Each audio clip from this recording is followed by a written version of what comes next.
And happy Friday. I'm the Grace Strega, and I'm here to give you your daily collective read for today.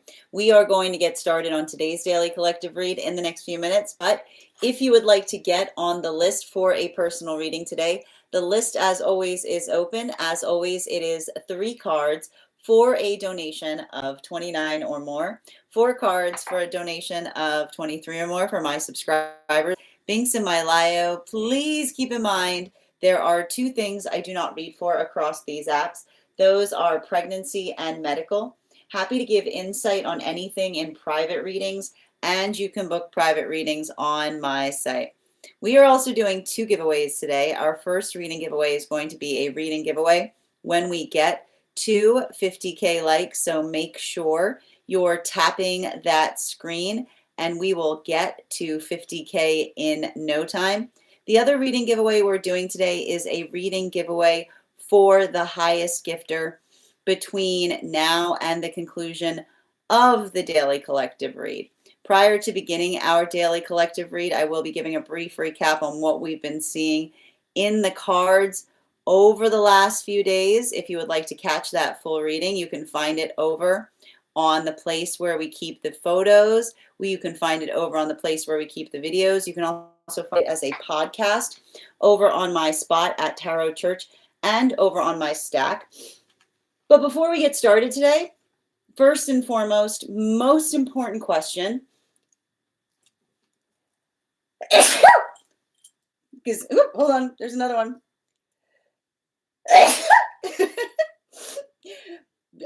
Pardon that interruption. As I was saying, most important question, how are we doing today? Scale of 1 to 10.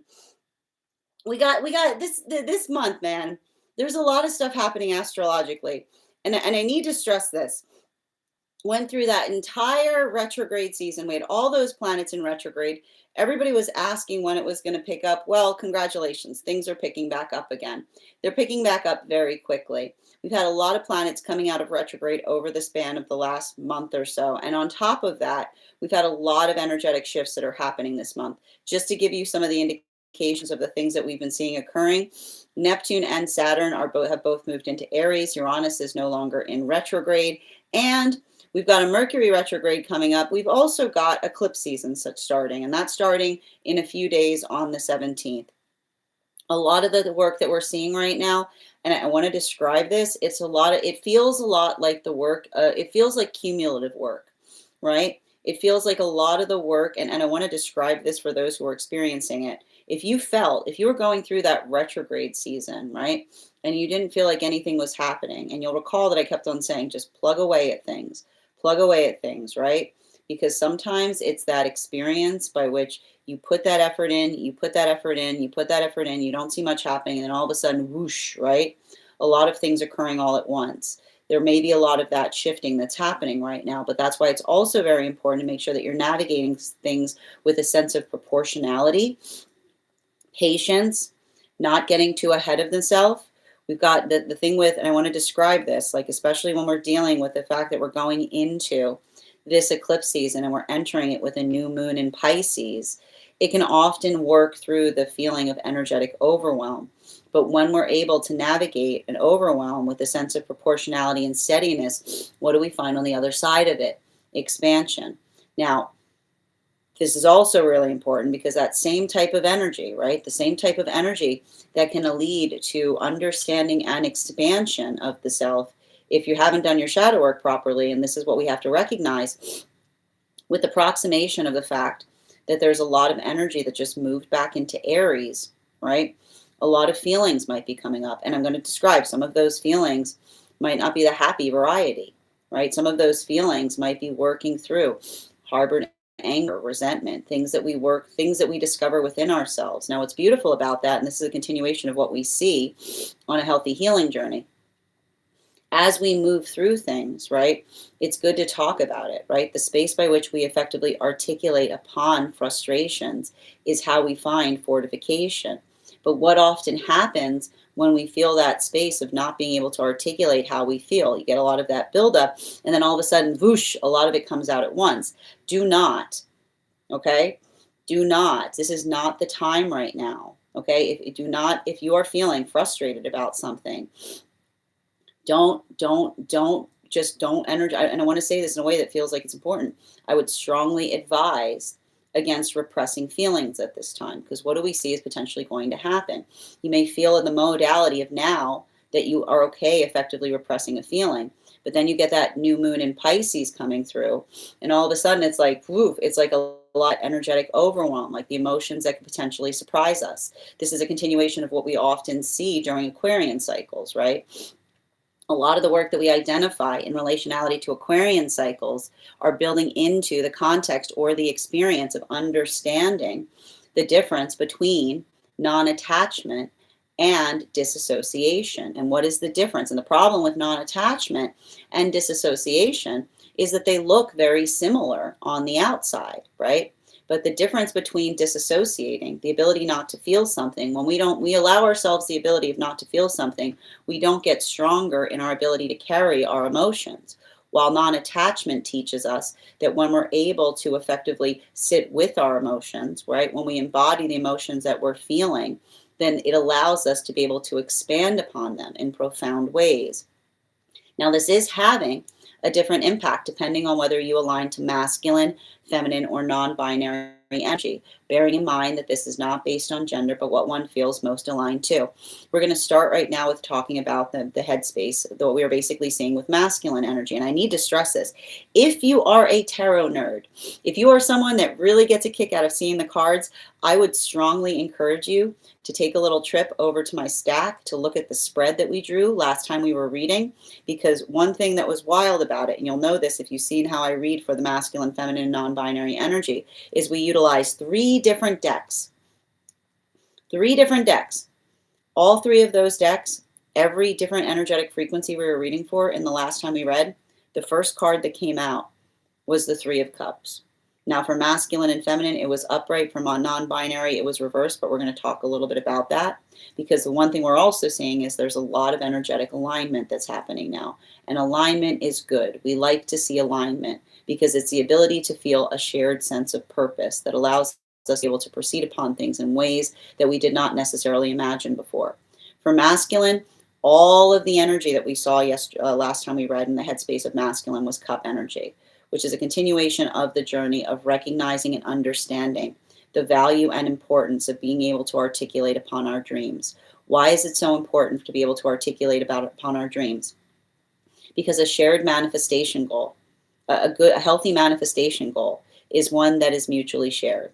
And when we recognize that the way that we effectively test the health of our manifestation goals is by sharing them with those around us, then we feel that that is an energetic gift, right? Because we understand that that is how we are effectively able to move towards things with a sense of stability and integrity. So a lot of that work that we're effectively identifying there, working through those experiences, it's not easy, right? It may feel energetically rigorous, but rigorous in the best way possible. But what's also difficult for some of the masculine energy that's doing this work is understanding the feeling of the shared burden of other masculine energy that does not set their intention in that way, right? Because those experiences by which the masculine is trying to move forward and building into the context of the healthy manifestation, understanding and recognizing the responsibility of the added burden of the history of masculine that has not moved in that same way. This is a lot of the energy that is understanding what an honor it is to do so. But the thing about things that we do that are honoring is it's not easy. It's heavy. Honoring literally interprets as to the understanding of the value and importance of what it is that we energetically carry. A lot of that work that we saw that was coming out of that full moon in Leo, right? It's not easy, but it's worth it. And that masculine energy that's effectively trying to do that work is understanding and recognizing the weight and importance that they effectively carry as they do so. For feminine energy, what we're effectively seeing is, and I want to describe this, a lot of the feminine energy right now is working through the paradox of vulnerability, right? And potentially any feelings of anger that may come up as it relates to having to navigate the paradox of vulnerability. And what are we talking about effectively when we speak towards the vulnerability paradox? The modality by which the feminine is often judged by how vulnerable they are. And frequently that feels like walking on a balance beam, right? You're either you're not being vulnerable enough. You're not being vulnerable enough. You're constantly being told that you're not enough in what another person identifies as feminine, but then you're vulnerable in the wrong place and the wrong direction, and suddenly you're energetically condemned for it. So the feminine understanding and recognizing the disparity and how uneven and how unhealthy that is, right? Is the feminine that is effectively coming into the space of being able to articulate upon their boundaries more. And even in the way by which they're able to articulate upon their boundaries, speaking upon the space that is the identification of love, right? Love is active listening. Love is being able to articulate and identify each other's needs so that we can move towards them in a greater, stronger fashion. So this is a lot of the energy of the feminine that is healing from previous experiences by which they may have felt that they were holding themselves to a false standard of comparison, right? Healing from experiences by which they felt like they diminished themselves because of another person's false comparison of them to others, while also working towards their exquisite. And at the same time, having some of this anger coming up, right? Some of that Aries energy, but understanding that anger is healthy so long as we can energetically explain why something bothers us the way that it does, or why we feel the way that we do. But for a lot of the energy right now, and I want to describe this, like working towards that same space. For masculine, it's working into the weight or the burden of responsibility. For feminine, it's feeling the space of energetic confidence in expressing their anger, but also recognizing that this is how one identifies anger, because when one has validated anger and one articulates it, then you're able to effectively identify and recognize the direction by which you find that others are also hold that amplification of care towards one's person. Now, this brings us to non-binary energy, and I will point out the thing that we saw that was very interesting when we were reading into that frequency was working into the space of, while we saw that all the other three of cups were upright, the ones that were in the non-binary space were actually in their reversal. And this is often working through the continuation of the reading that we saw in the last time we did this reading, which is understanding the nature of all of the hermit energy that exists in the heart space of this energetic frequency. A lot of this energy often feels like they have the ability to be able to see what is energetically needed in situations, but being able to effectively identify and recognize the change that needs to happen doesn't often create the environment by which that change is energetically accepted, right? The ability to see a hurdle. And this is what we talk about with a healthy manifestation goal, right? If you want to move towards a manifestation, it's not just being ready to be ready. It's being ready to be vulnerable, right? You have to be in the modality or the capacity by which one is ready to change, but the modality by which they often feel like they are able to see what is energetically healthy or needed in situations, but often going through the volatility of recognizing the energetic hurdle by which another person is not ready to be vulnerable to allow that change to occur. We see that this is a lot of the energy that works very carefully as it relates to building new energetic connections, having been hurt before in experiences by which they experience modalities by which they identify a traumatizing situation that they effectively decide cannot change, and then only in the space by which they walk away from it, they themselves are identified as the dramatic one, understanding that one is in a trauma environment and one walks away from it, the projection of the drama that is often put upon the person making the healthy choice is often articulating how strong or how correct that choice effectively was. But a lot of the energy navigating those experiences, often feeling like they receive those later apologies as others navigate those maturation goals, we see that a lot of that work or a lot of those experiences are working into the space of being able to bring compassion to the self. It takes time. It's something that we see that they're energetically proportional about. But even as they navigate that proportionality, they're doing so with a sense of energetic stability as they build into communicating upon how they feel. Because everything we see here, and again, a lot with this energy that we saw in the reading with that Five of Swords and the Page of Wands in its reversal, it's a continuation of the experience of what it feels to heal. But it's also the understanding that healing journeys, this is why healing journeys often feel like lonely places, because the identification of moving towards healthy choices is one that is celebrated, but often in the same experience, one that one carries grief within in the identification of being able to see what was needed to be able to change something, but not having the full capacity within the person to change it. Healing is energetically collective. Now, that is where we find all of the energy prior to getting today's daily collective read.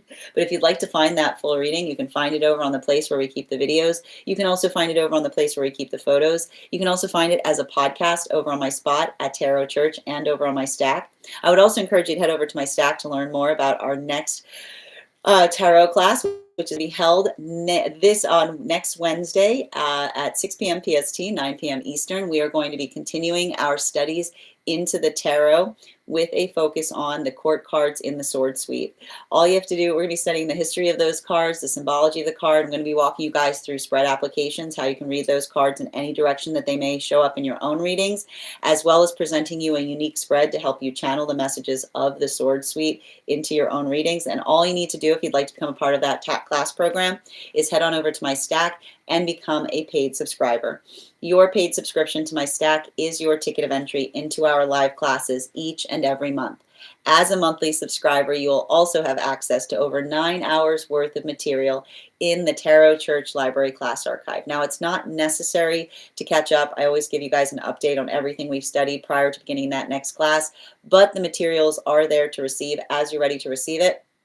You'll also have access to a one-on-one chat with me and the other students to ask any questions that you may have in relation to anything we've learned and studied thus far. And if you become a founding member to my Stack, not only will you receive a discount on the whole year's worth of classes, but you'll also have access to over 20 hours worth of material in the Tarot Church Library Class Archive, as well as the opportunity of receiving a complimentary mentorship class with me. One of the things I tried to do with these classes was make them accessible to the absolute novice tarot reader as well as the seasoned reader. There's definitely something there for everyone. Don't let your lack of experience or your robust experience prevent you from joining us in these classes. And even if you don't become a paid subscriber to my Stack, I would encourage you to follow me there to stay up to date on any new offerings or services. We also have a very unique retreat coming up that I'd like to invite you to. The window for early bird pricing is closing. We are going to be traveling to Italy August 8th through 13th to be able to study the tarot in the context by which the tarot was first documented to be discovered, sharpening our tarot skills while learning and understanding more about the culture by which the tarot was able to grow and thrive. Everyone who participates in that retreat will not only be receiving one-on-one classwork with me, but will also have the opportunity of receiving a complimentary mentorship class that comes with that retreat package. If you sign up this week, you are also still eligible for a $200 discount on the entire retreat package, but you have to sign up this week to make sure that you're able to secure your pre-registration spot. I also want to let you guys know that on top of my standard life path readings, I also offer mentorship classes. These are for any of my students seeking a more personalized educational experience with me. I take a very limited number of students for this reason, as those classes are focused on each individual's personal spiritual goals and journey work. Those classes can be purchased on an individual level or as a monthly class series, weekly or bi-weekly, as your schedule permits. Also, for my students that are seeking more consistent weekly tarot support, I'm very happy to offer weekly tarot insight packages. That is a package of 4 30-minute readings, again, weekly or bi-weekly, as your schedule permits, so that you can stay more consistent on your personal journey at a discount. And I'm also very happy to offer dream interpretation readings, which you can purchase per dream or as a series. If you purchase a series, I would encourage you to start to keep a dream journal, as we will meet weekly or bi-weekly with that journal and utilize the tarot to understand the key themes and messages coming towards you in the dream space. That said, we are going to get started on today's daily collective read in the next few minutes, but if you would like to get on the list for today, the list, as always, is open. As always, it is 3 cards for a donation of $29 or more. 4 cards for a donation of $23 or more for my subscribers, Binks and my Lio. Please keep in mind there are 2 things I do not read for across these apps: pregnancy and medical. Happy to give insight on anything in private readings, and you can book private readings on my site. Also, if you are on the hold list and would like to be added back to the list today, all I would ask is that you let me know the date that you were added to the hold list, and I will be happy to add you back to the list. And the first individual who's on the list each day always receives an additional card in their reading that is still available. And again, I wish you a lot of luck if you are trying to secure that spot as well. Grand Rising Martin, good to see you today. How you doing today, Delette? And thank you for those likes. Deeply appreciate it. Valerie, thank you for joining us through invite. And B Phoenix, it's been a minute. How you doing, dear? Grand Rising, how are things?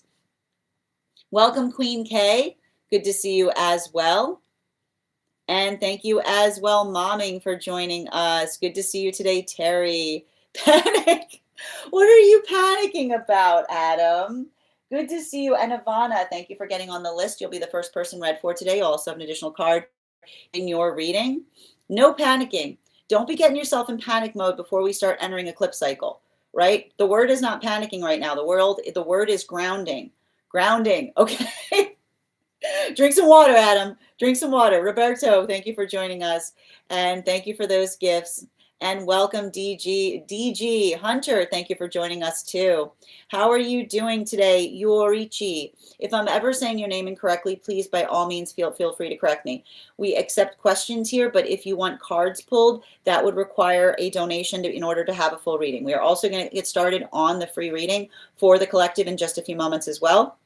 I also offer free one-card readings for subscribers if you'd like to become a super fan. And thank you for that follow, dear. Michelle, good to see you today. I hope you're having an absolutely beautiful start to your day. Grand Rising, dear.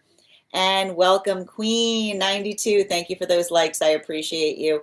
Omas, thank you for those beautiful roses. And Berry Sweet, thank you for the roses as well. Oh, thank you for encouraging everyone to tap the screen, Michelle. I appreciate you. And Quam, thank you for the follow. Grand Rising Ivana, you're the first person on the list today. You'll also have an additional as well. Monica, thank you for the follow too. As I mentioned, friends, we are going to get started on today's daily collective read. If you would like to get on the list, you'll be the second person read for today. 3 cards for a donation of $29 or more. 4 cards for a donation of $23 or more for my subscribers.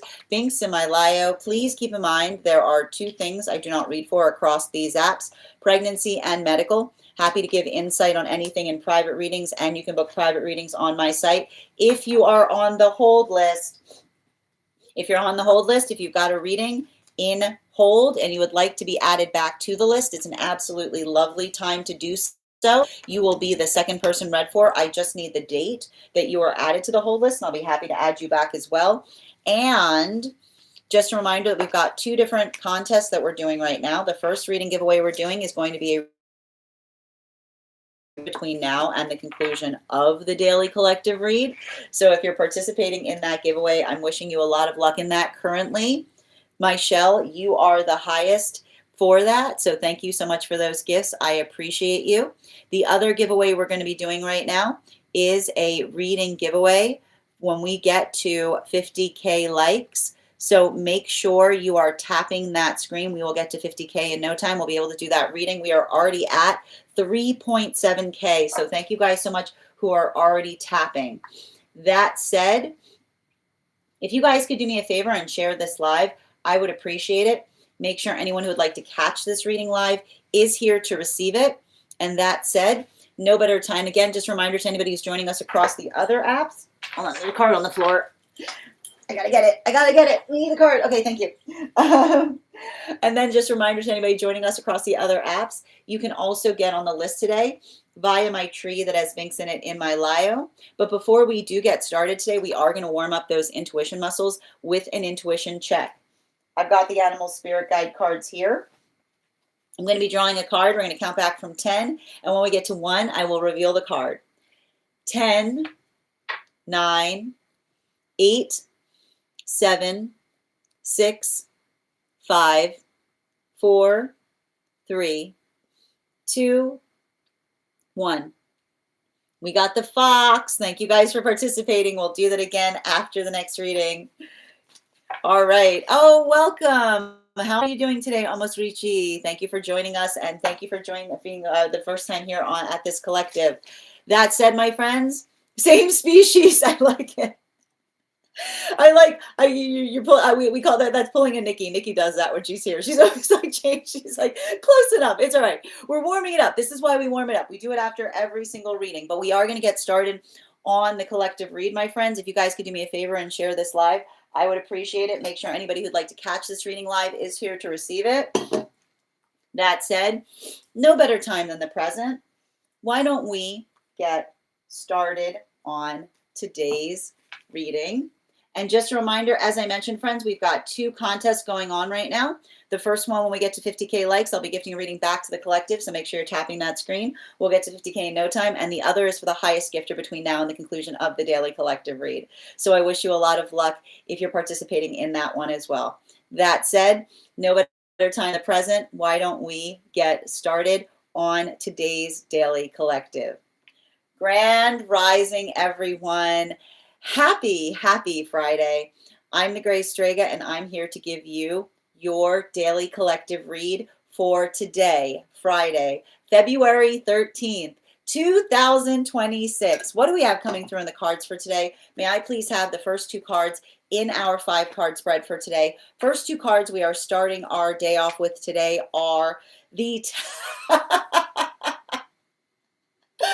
the Tower card in its upright, in combination with the 6 of Swords in its upright. Let's talk a little bit about this. I want everybody to calm down. I know how everybody gets when you guys see the Tower card. You get all stressed. The Tower card is nothing to be afraid of.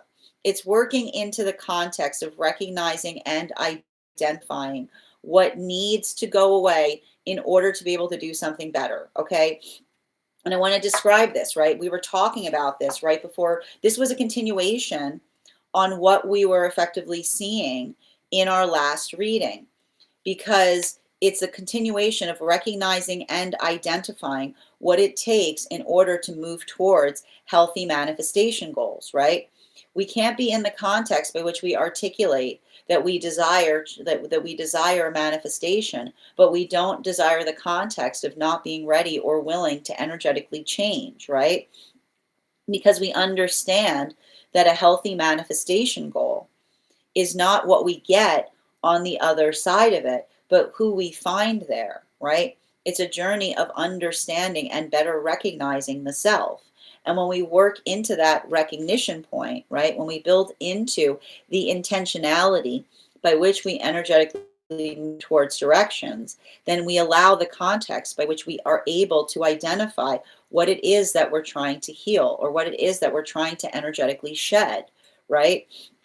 And I want to describe that we're seeing a lot of this right now, right? We're seeing a lot of this in the modality of a lot of the energetic or astrological changes that we've been identifying that have been occurring at this time. We've had a lot of things happen this month. February has been rather lit from the experience of working through the astrological changes that we've had just in the span of a few weeks. Let's talk about them shortly.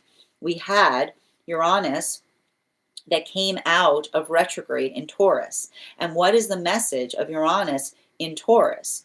Uranus is often the planet that helps us in the context of change. It articulates to us that if we want to find a deeper level of comfort, we have to be willing and able to step out of our comfort zone, right?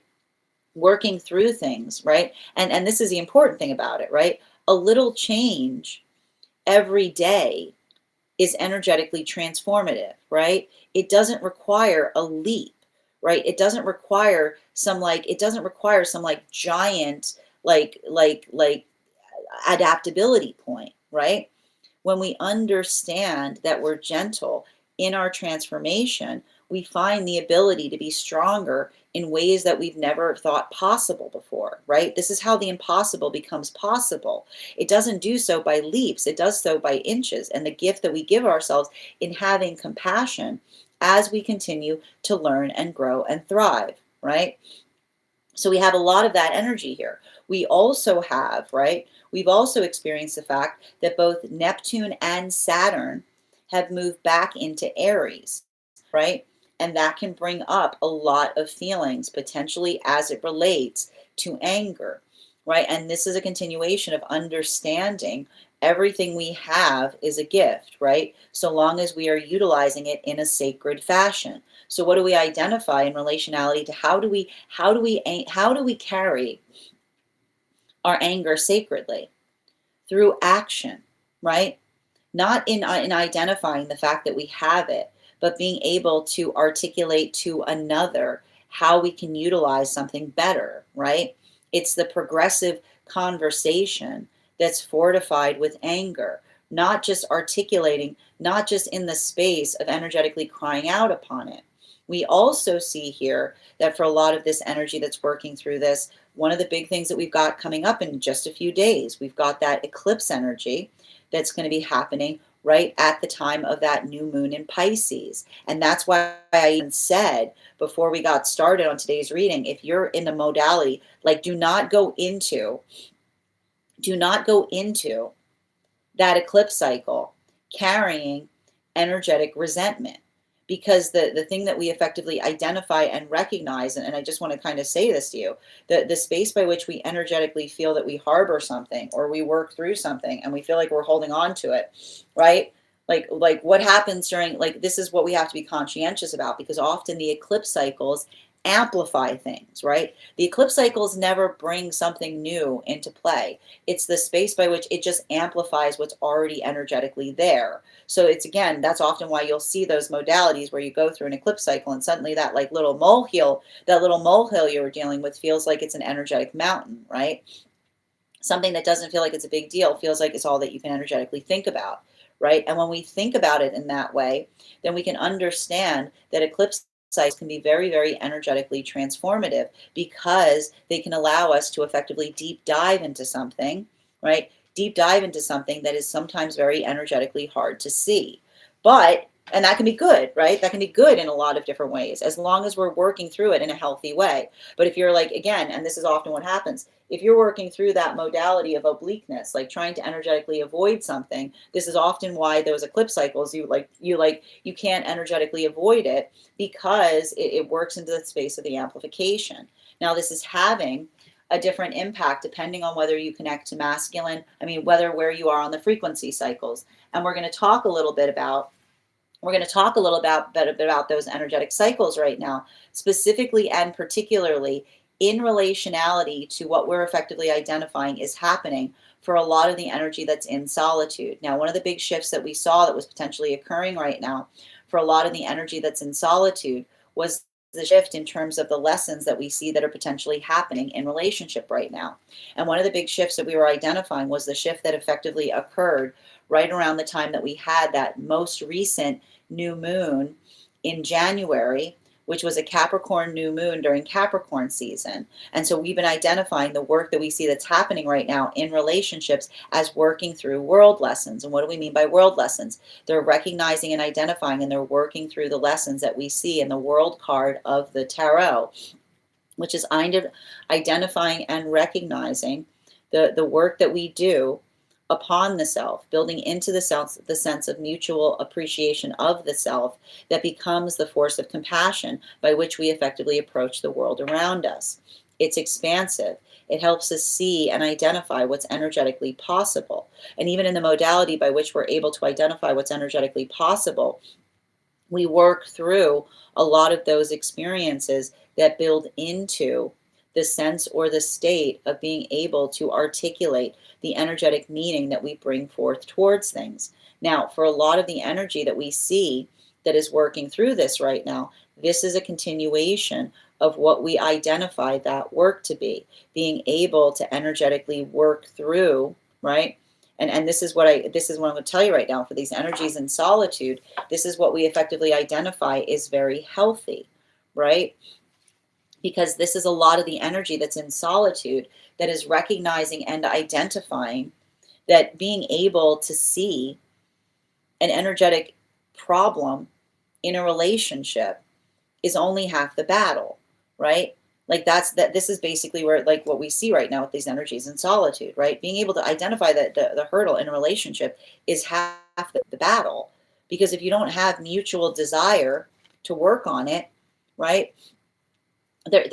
Like seeing doesn't make something energetically better. It's a continuation of that healing journey, and it's frustrating, right? It makes you angry, as it should, right? But the ability to articulate and feel energetically fortified in our anger or our frustration is often calibrated in the space by which we're able to energetically explain it, right? It's the valuation by which we're able to put our words to it. And so this is what I see that's happening right now. And I'm not surprised to see this type of energy with Saturn moving into Aries, right?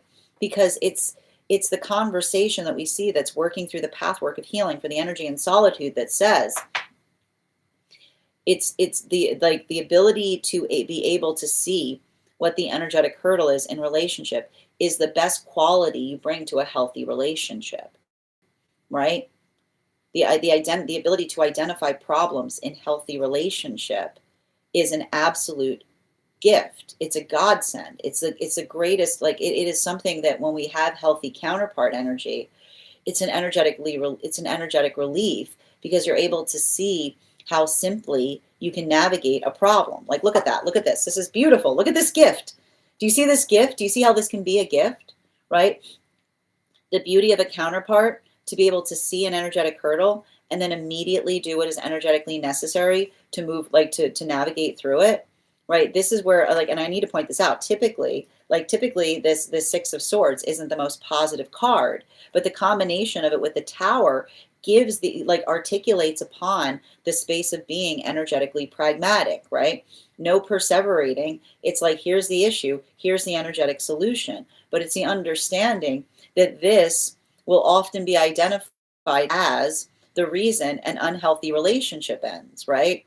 Like the ability to identify a problem, right? Or a disparity in manifestation goal, right? Is often the context by which another person articulates that the person identifying the problems is the energetic problem, right?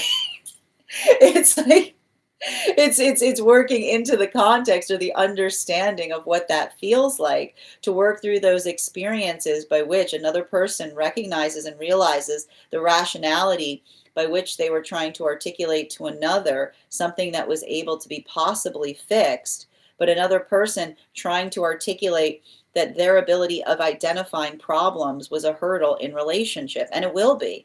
Like, that's just the sad truth of it, right? Like your ability to identify problems in an unhealthy relationship will destroy an unhealthy relationship, because an unhealthy relationship requires one to disassociate in order to be able to stay within it, right? So this is a lot of the energy that's working through that understanding, and even in the by which they're working to understand it, they're starting to feel things again, right? They're starting to feel, there's a lot of energetic feelings that are potentially coming up, especially if someone is healing in that capacity. We also see that this is the quality and condition by which new relationships are forming, right? The ability to articulate and identify the experience of the past. And what we like about this is these are not energies that are coming into relationship avoiding the conversation of the past, right? There's none of this here, right? There's none of this obliqueness in these new relationships, because again, if this was the quality and condition by which these energies moved away from a relationship, that ability of effectively tackling things, right? They're almost like they're continuing, right? They're continuing the work of healing in past relationship through the conversation of new relationship, because they're identifying and they're articulating upon it, and they're asking each other if there was something that they felt they could have done better, right? It's the activating conversation that allows for new horizons to be found. Now we're continuing forward, we're moving into those moon relationships. Now the moon relationships were effectively coming together between the time, and the reason we articulate them as moon relationships is they were effectively working through the lessons that we see that were reflected in the moon card of the tarot, and they were coming together between the time of January 18th, so that new moon in Capricorn we experienced, up until the time that Uranus went retrograde, which was over in the fall, so it's around September 6th. Center card for today's spread. Ooh, we like it. A 5 of Wands in its reversal is a good 5 of Wands, right? Because, and I want to point this out, like when we look at the 3 cards here, this is giving a lot of indications of what we see is happening for those energies that are moving deeper into connection. Full tilt energy. It's full tilt. And the reason I keep on getting this right now, this eclipse season, this eclipse season for those moon relationships, I want to describe this, and I need to explain what's happened here, because these moon relationships were effectively coming together. They were coming together during the retrograde season. It was very slow moving. It was a lot of like whatever could go wrong was going wrong as it related to getting together. Simultaneously and similarly, having triggering experiences that felt very similar to past trauma.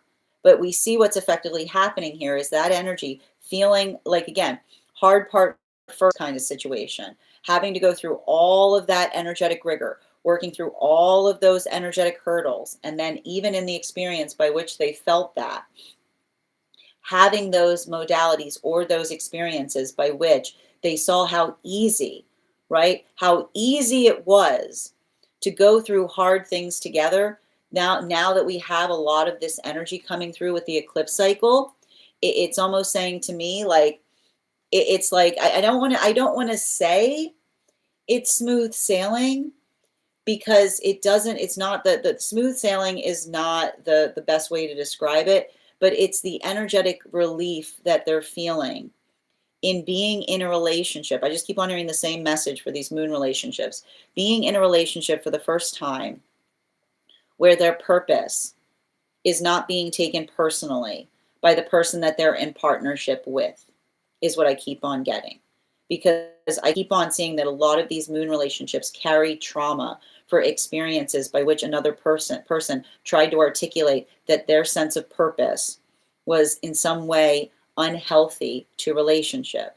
But this is the heavy message that I see that's coming through those relationships right now, which is when we have unified goals, then seeing purpose in another is passionate energy. It energetically inspires us. It leads us to want to go deeper or further. So we've got a lot of that energy that feels like, I keep on hearing like it's like navigating through that point and feeling that expedience. But even in that way, like being able to almost feel this effluviance in relationality to the way that they feel for each other, because right, they're finally in a relationship by which they don't feel like they continually feel that they have to check on the health of the energetic partnership, even as they're working towards their purpose. Now, fourth and fifth cards in our 5-card spread for today are, we've got here the Two of Cups in its reversal with the Nine of Wands in its upright. We're going to talk about these temperance relationships right now.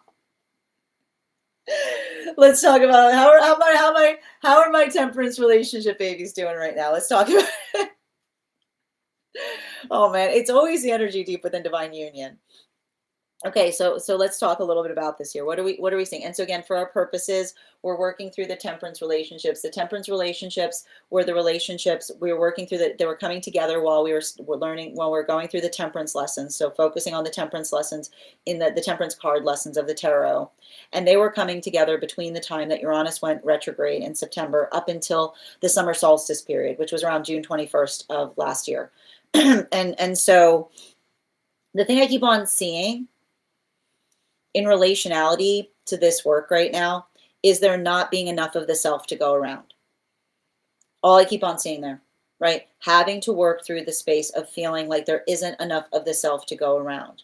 And I keep on getting that for a lot of the energy, working through that experience or working through that energetic frustration, right? Having to effectively streamline things, right? Like this is the energy. This is the energy of the counterpart, right? These are the counterpart connections, identifying and being supportive to each other as it relates to being able to articulate what healthy boundaries are, right? And I like this because these relationships, right? We saw that the major lesson that was coming through in those partnerships was the mutual effort that pays off in big ways, right? The identification point in being able to articulate and define, right, what is possible. And we see here that that's a continuation of understanding, right? This is the energy that it keeps on reaffirming to each other that articulating boundaries are healthy, right? Because when we articulate our energetic boundaries to others, how they hold those boundaries tell us everything we need to know about the strength of the relationship, right? Like, this is what we articulate. And again, and I keep on hearing this energy say to each other, healthy energy loves healthy energy loves strong boundaries. And the reason we see that healthy energy loves strong boundaries is because it articulates the ability, right? They're effectively going through experiences by which others energetically harbored things, right? And what does it feel like when another person harbors something? It's working into the context of lacking energetic integrity, right? Because what does it mean to have integrity? Integrity means our yeses stay yeses and our nos stay nos, right? And when we have energetic integrity and our yeses stay yeses and our nos stay nos, then it allows us to be able to build into the context of what feels energetically fortifying and strong, right? It allows us to build healthy architecture. So we see that for a lot of the energy effectively doing that work or identifying that, this is a lot of the energy that effectively looks out for each other, because what do we see? They have a tendency, right? They're working through the space by which they have a tendency of not articulating their boundaries in healthy ways. So this is a continuation of working through a lot of that experience, right? A lot, and I want to describe this too. We were talking about this last time we were doing these readings. There's a lot of that energy deep within divine union right now that is recognizing a trauma wall within the self. And what is a trauma wall within the self? A trauma wall within the self is a wall that one had to erect within the self at a time by which it was energetically keeping it safe, right? Keeping the self safe. Like, who we have to energetically become in trauma environments often feel like the protected sense of the self. So the energy working through those modalities or experiences by which they're recognizing, right, that what effectively we create at a time of trauma that protects us often feels like it creates hurdles in healthy spaces. They're working to effectively resolve and dissolve those within, but it takes time. I keep on hearing it's the work of a lifetime. And so that's a lot of the energy that effectively articulates and says to each other to be gentle as they do that work. Continuing to get clarification, moving back towards that Tower and the Six of Swords in its upright. Can I get one card, please? Moving back towards the energy and solitude right now. We've got here the Seven of Cups in its upright. And you see what I'm talking about here? See what I'm talking about? Healthy Tower. That right there, that's a healthy tower, right? Because I need to point out, right? What do we see here? Do we see a tower? Like, do we we see like these two, and I need to describe, this is what I mean about there's no card in the tarot that's a bad card, because look at this. These are two cards you want to, like, this is reasonable, right? This is reasonable. This is energetically reasonable. And so we like to see this because, right? Look how beautiful it becomes when we're energetically reasonable.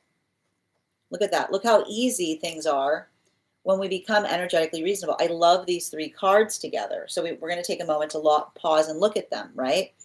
Because this articulates that when things are difficult, right? Like when things are difficult, but we don't avoid the difficulty, right? We just recognize and identify, and we're energetically patient, right? It opens us up to new possibility, right? The observation and the identification in being able, like, this is what patience gets you. This is, and remembering, right? And this is a continuation of understanding. Patience does not mean waiting, right? Patience does not mean waiting for things, because when we wait for things, right? What happens when we wait for things? When we wait for things, we start harboring, right? Because when we wait, we're harboring, right? So we make sure when we're moving towards healthy manifestation goals, no harboring, which means we don't stay in a latent state and say, where is it? We get to it, right? We look, we move, we stay in that, the perpetual motion of a healthy manifestation is one by which one is always identifying and recognizing multiple ways by which one can bring it into fruition, right? And so this is beautiful because what we're effectively seeing for a lot of those energies that are in solitude are working into, right? They're working into healing via the productivity, right? They're working through healing via the productivity.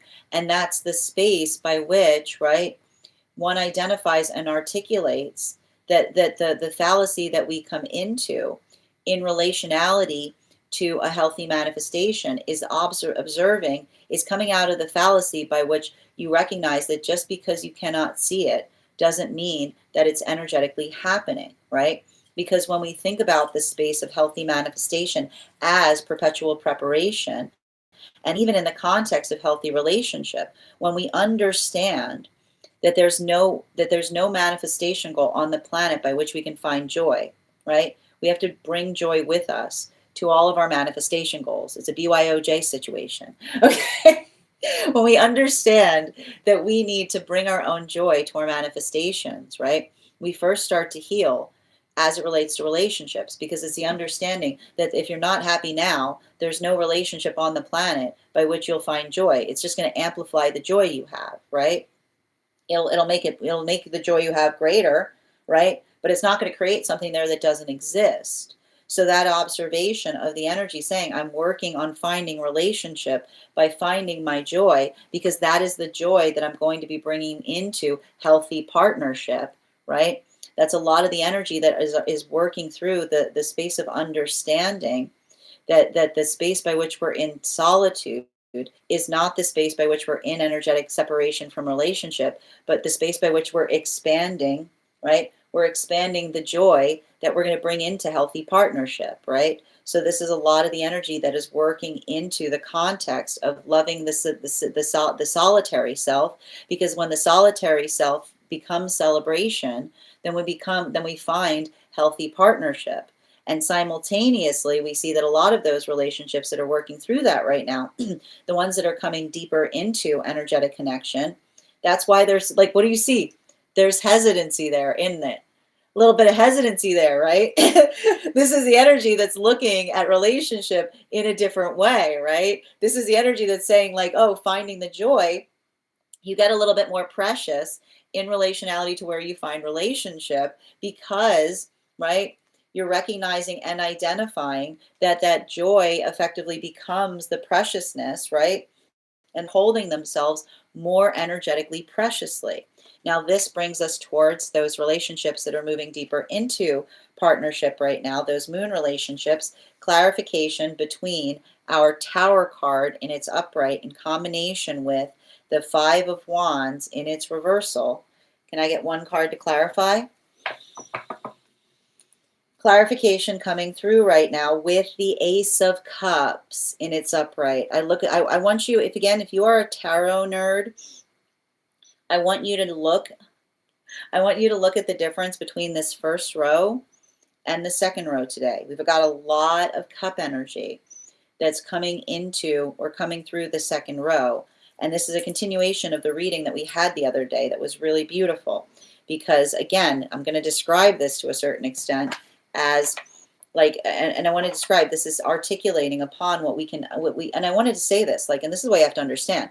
That's why, like, Tower card can be breakdown or breakthrough, right?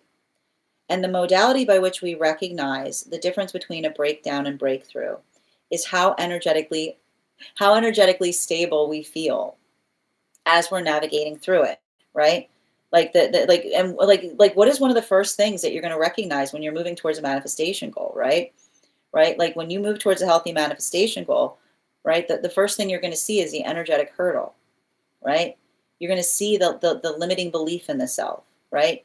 You're going to see you're going to start to observe the changes within the self, right? And holding those experiences gently, right? Allow us to be able to identify and effectively adapt towards things, right? It's the space by which we ourselves are able to grow and change. And I like this about these moon relationships, because remember when I said these relationships And I want to describe the level of trauma I see in some of these moon partnerships. These moon partnerships have often, the energy in these moon partnerships have often looked at relationship as detriment because they've had a sense of purpose, right? And the modality by which they've experienced, they've worked through the paradox, right? They've worked through the paradox, the purpose paradox, which is the identification of another that effectively longs to be in proximity towards an energy and purpose, but then articulates the fact that the purpose is acting as impediment to partnership, right? And the thing is, when we have shared purpose, purpose is never impediment, it's shared passion. So this is why we see that there's a lot of passion that is potentially expanding and flourishing in these relationships because it's the modality by which they're seeing, like, look at this, this is the energy, like, look at these moon relationships, right? This is the energy.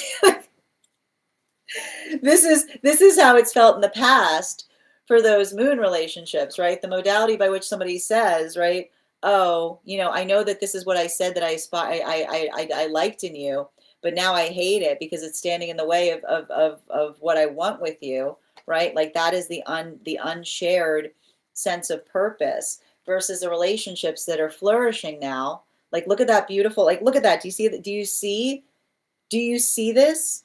Do you see these two cards in combination, right?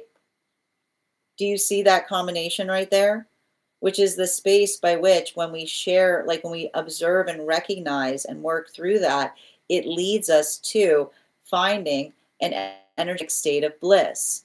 So this is a lot of those moon relationships that are basically articulating to each other. They're saying thank you because through you, I found bliss, right? Because, right, you don't see the activation in terms of doing a lot of things as something that you feel that you're on the outside of, but something in the modality by which they're effectively recognizing and saying that because because they hold each other's purpose with the same passion as they themselves do, it leads, right? It leads to new possibilities of shared passion, right? It leads to that an even deeper sense of energetic commitment, even though, right? And I keep on hearing this, like, even though they may not necessarily be in the space by which they're perpetually concentrating upon the relationship. I keep on hearing the relationship that acts as firmament to building into a stronger sense of purpose. Now, this brings us to the temperance relationships. Clarification between that Five of Wands in its reversal with that Two of Cups in its reversal. Can I get one card, please? We've got the Queen of Swords in its upright. I don't mind seeing the Queen of Swords there. Queen of Swords has been coming up a bit now. Queen of Swords is very similar to the Hermit card with me when I read. She doesn't like to make too many appearances, which is good. That's the thing about it. We don't need a Queen of Swords that's popping up too much. Because I like to describe this, the thing I see that's happening with a lot of these temperance relationships, it's a lot of this hands on the hip energy, which is, and I need to stress this, because remember when I said that there's something about these temperance relationships by which they're incredibly compassionate. They are often the space by which they take on, like I keep on hearing, these temperance relationships are often very adept at carrying others' burdens. I need to say they're very, very strong energy, which means they're very, very adept at carrying others' burdens, right? But this is why, even in the context of healthy relationship, I keep on hearing, and this is what I keep on getting, energy that carries others' burdens has limits. It's what I keep on hearing. That's like look at this energy that's very adept, like this energy that's very adept at carrying others' burdens. They have limits, and those limits, man, they are blessed limits. Man, they are blessed limits, right? Because it's the energy that often articulates upon experiences like that, because the reason it's a blessed limit is because when you're already in the space by which you're ready to take an additional burden, right? This is the energy that recognizes that they're in that quality or capacity, right? Because this is the energy that recognizes and identifies that this is what we mean by the straw that breaks the camel's back, right? It's the modality by which we effectively articulate to another, right? That blessed moment that we say, I care, but don't allow the context of the care to energetically push the limits in relationality to how we energetically feel about things, is what I keep on seeing, right? And so I feel like that is effectively what the energy is articulating to each other, right? As it relates to feelings of energetic frustration, right? It's the modality by which they're effectively able to articulate and expound to one another as it relates to the situations and circumstances that often feel like and I keep on getting this too, and it's interesting because the energy articulates upon, and I keep on getting, there's conversations upon stress versus expansion, right? And why are those temperance relationships having conversations related to stress versus expansion? Because when we're working into or through the capacity or the understanding of being able to identify and articulate upon something that effectively bothers the self, and I keep on seeing this, the energy feels the supportive architecture of a relationship that helps them identify whether the work is needed outside or inward, right? Somebody saying that's ridiculous, or someone saying that's something that you yourself need to get energetically stronger with, right? So I like that because that is the energy that articulates to each other that feeling of stability, because it is the stability by which they feel energetically fortified as it relates to how they feel about things. Moving back towards the energy in solitude, clarification between the Two of Cups in its reversal in combination with the Nine of Wands in its upright. One card to clarify, please. Clarification coming through right now with the Magician in its reversal. And let's talk a little bit about that Magician in its reversal, because the Magician in its reversal is not necessarily a negative, okay? And especially in the context of the cards that we're seeing there. And why is the Magician in the context of that cards not necessarily a negative? Because the thing with the Magician in its reversal has to do with being able to understand and identify, right? The space by which we underappreciate ourselves, right? The space by which we underappreciate our own power, underappreciate our own sense of self. And I want you to recognize this. I want you to remember this. Trauma will always try to make you feel that you are less than who you are. I'm going to say that again. Trauma will always try to make you feel that like you are less than who you are, right? And that's often in the modality by which, and I keep on getting this, like some of this energy in solitude are potentially healing from experiences by which, right? And this is why we talk about the fact that trauma is a forgetful place, right? We often forget ourselves when we're navigating trauma spaces, because every message that we get as we're experiencing a trauma environment says to us, right? Wouldn't you be better being someone else? Like, wouldn't you? Wouldn't it be better if you were someone else? Wouldn't it be better if you were someone else, right? It's the modality by which we feel, right? It's a modality by which we feel like we energetically don't fit in, right? It's the energy that says, wouldn't you prefer to be just like the rest? It's working into that capacity, and it's painful, right? Because it almost makes us feel, right? It makes us feel out of place in our own experience, right? It makes us feel less than. And so what I basically see is happening right now for a lot of that energy in solitude is it feels like they're energetically remembering themselves, right? They're coming back to themselves, and it's painful. This is why we talk about, and I got two different experiences right now that are happening for a lot of that energy that is working through those circumstances or experiences, right? This is the energy that's remembering their enoughness, right? Like that's that magician in its reversal. Magician in its reversal is understanding and recognizing our sacred enoughness, which is understanding that when we're in, like, never are we more energetically blessed than when we're working into a space of remembering that we are energetically enough. Because when we're in healthy spaces, right, we recognize that we are blessings, right? And that modality or that experience by which we're able to identify and recognize, by which we're able to energetically work through things, allow us the ability to start to heal. And I keep on getting, and I think that this is somewhat painful for some of that energy that was that's in solitude right now, right?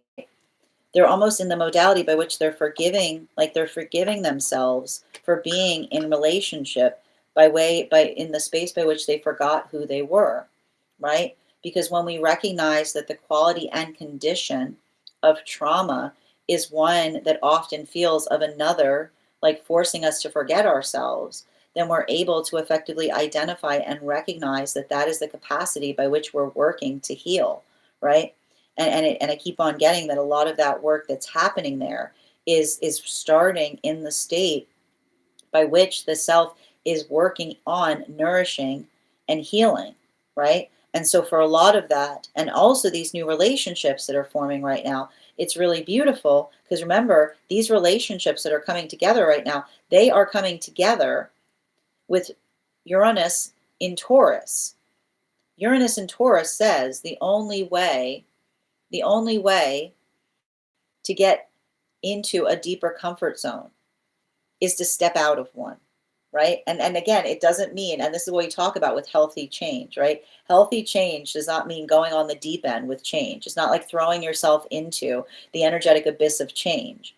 A little change every day does us good because it's the space by which we get comfortable navigating discomfort, but in such a way that we recognize is nourishing and healthy for us, right? And continuing forth in terms of finding confidence. How do we find confidence in things? We find confidence, right? You don't you don't wake up one day confident.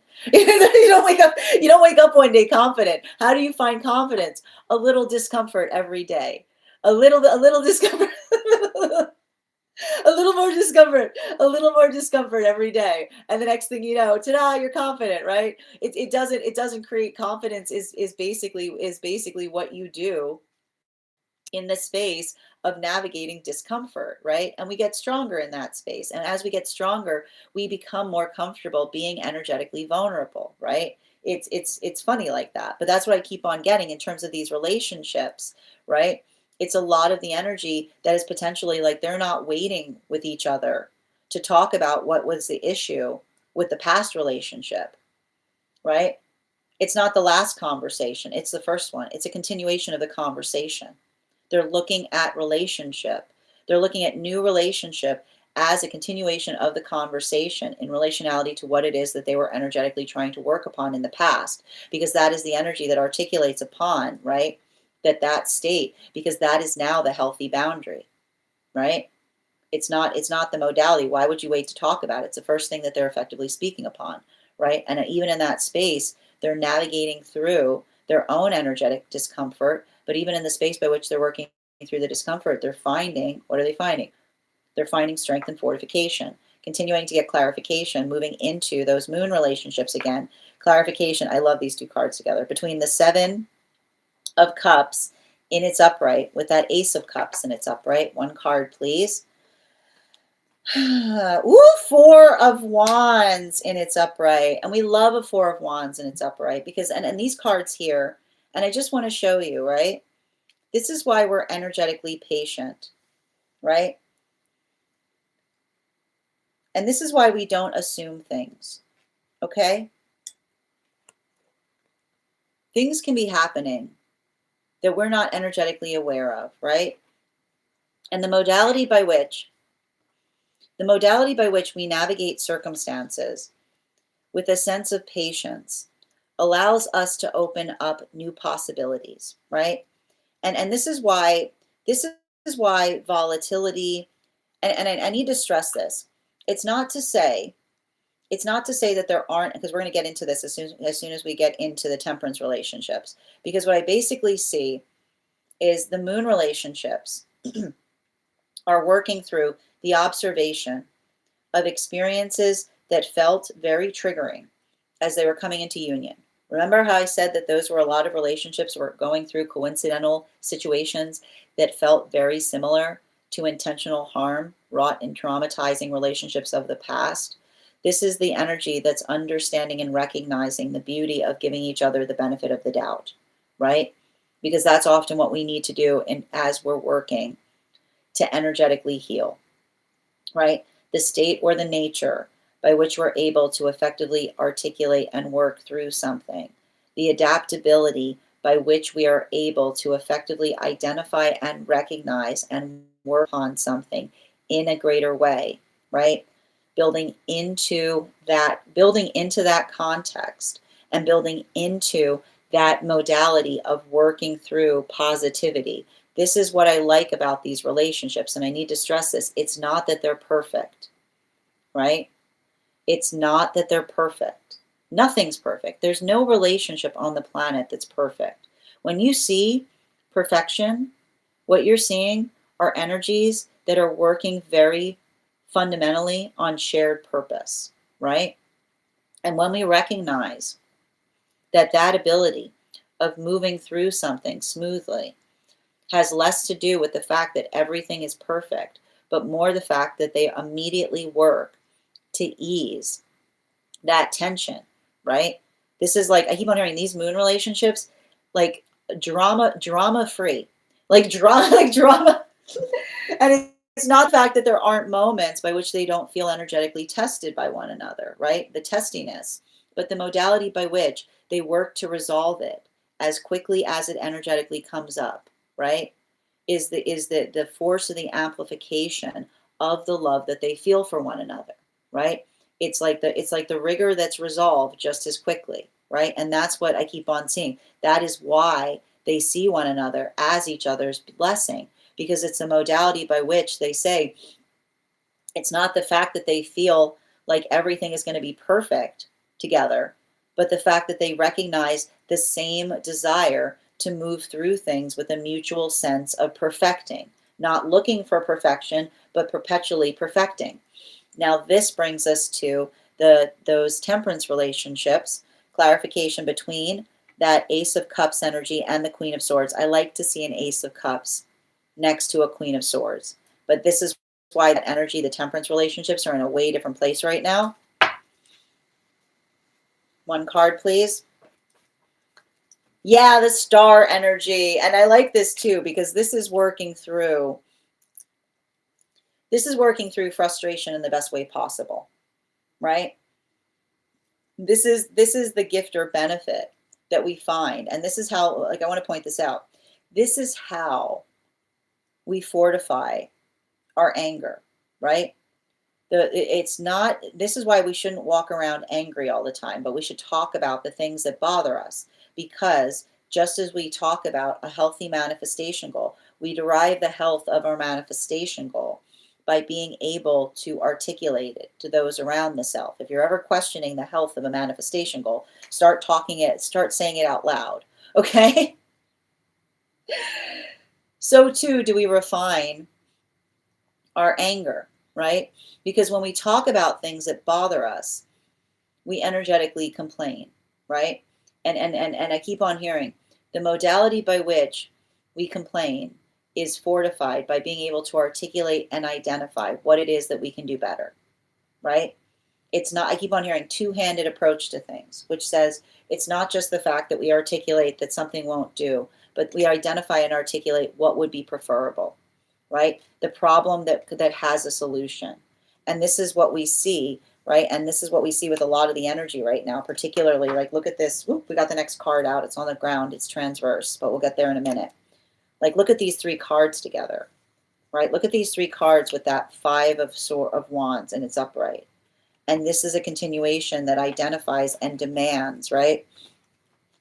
And I like that Queen of Swords, because this is a Queen of Swords. It says, you seem upset, and being like, I have a right to be upset, right? It's the energy that goes, when we have healthy standards, we don't mind talking about them. This is literally, I love, and we're going to talk about this a lot when we do that tarot class next week on studying the sword suite of the tarot, right? Because this is the identification of what it feels like to hold a healthy standard, right? You're like, here, you want to look at it? Yeah, it's sharp. I know, because it's important, right? It's important. Yeah, don't touch it. Don't touch it, right? Because that's what we talk about with the standard. It's not the fact that we keep it behind our back. A healthy standard is not one that we say, I've got the standard. No, you can't look at it. No, I don't want to talk about it. No, I'm not inclined to. That's not a standard. That's trauma in disguise. If you ever have a standard that you're not inclined to talk about and you're not inclined to explain, I hate to break it to you, that's some trauma that you've been carrying around that has disguised itself as a standard. Because when we have a standard, we want to talk about it out loud. We're gonna go very clear. We're gonna be very clear. We're very happy to discuss it. We'll talk about it all day. We'll talk about it all day. How much time you got? How much time you got? How much time you got? Right? It's like, sit down. Nope. We're not going anywhere. We're gonna talk it through. Right? It's the authenticity of a healthy energetic standard that becomes a benefit and relief to everybody around us. Right? This is the blessing of having a healthy standard. Oh my God, look how easy it is. Oh my gosh, no, they don't know. Look at that. Don't take anything personally. Why would you take something personally? Right? It's like, this is what's beautiful. And it's not, and here's the thing about it. We don't take things personally. We take them profoundly. Right? And the ability to understand, right? The ability to understand we can take things profoundly when we stop taking things personally is when we articulate and say it's not about the self, right? It's about something energetically important, right? And you'll notice this, right? You'll often notice this with those that are too, and I keep on getting like, this is often what happens in relationality to the difference between someone who's moving through what we like to describe as like too much in the space of the ego. And this is what we have to be conscientious about. When we're too much in our ego, we cannot see ourselves, right? And you'll often notice that those who are deep in their ego often feel somewhat disinclined to talk about the self, right? While we also see the modality by which those that are not in their ego say it's not about me. And so this is what we're going to experience a bit. Like, we're going to continue to have this issue that we're going through, particularly as Uranus moves into Gemini, because we started to see it a bit there too previously, which is often the what feels unhealed and what feels healed can look very similar in very different ways, right? And the way that you can usually, right? The way that you can usually identify and recognize what feels supportive to the self is via healthy standard, right?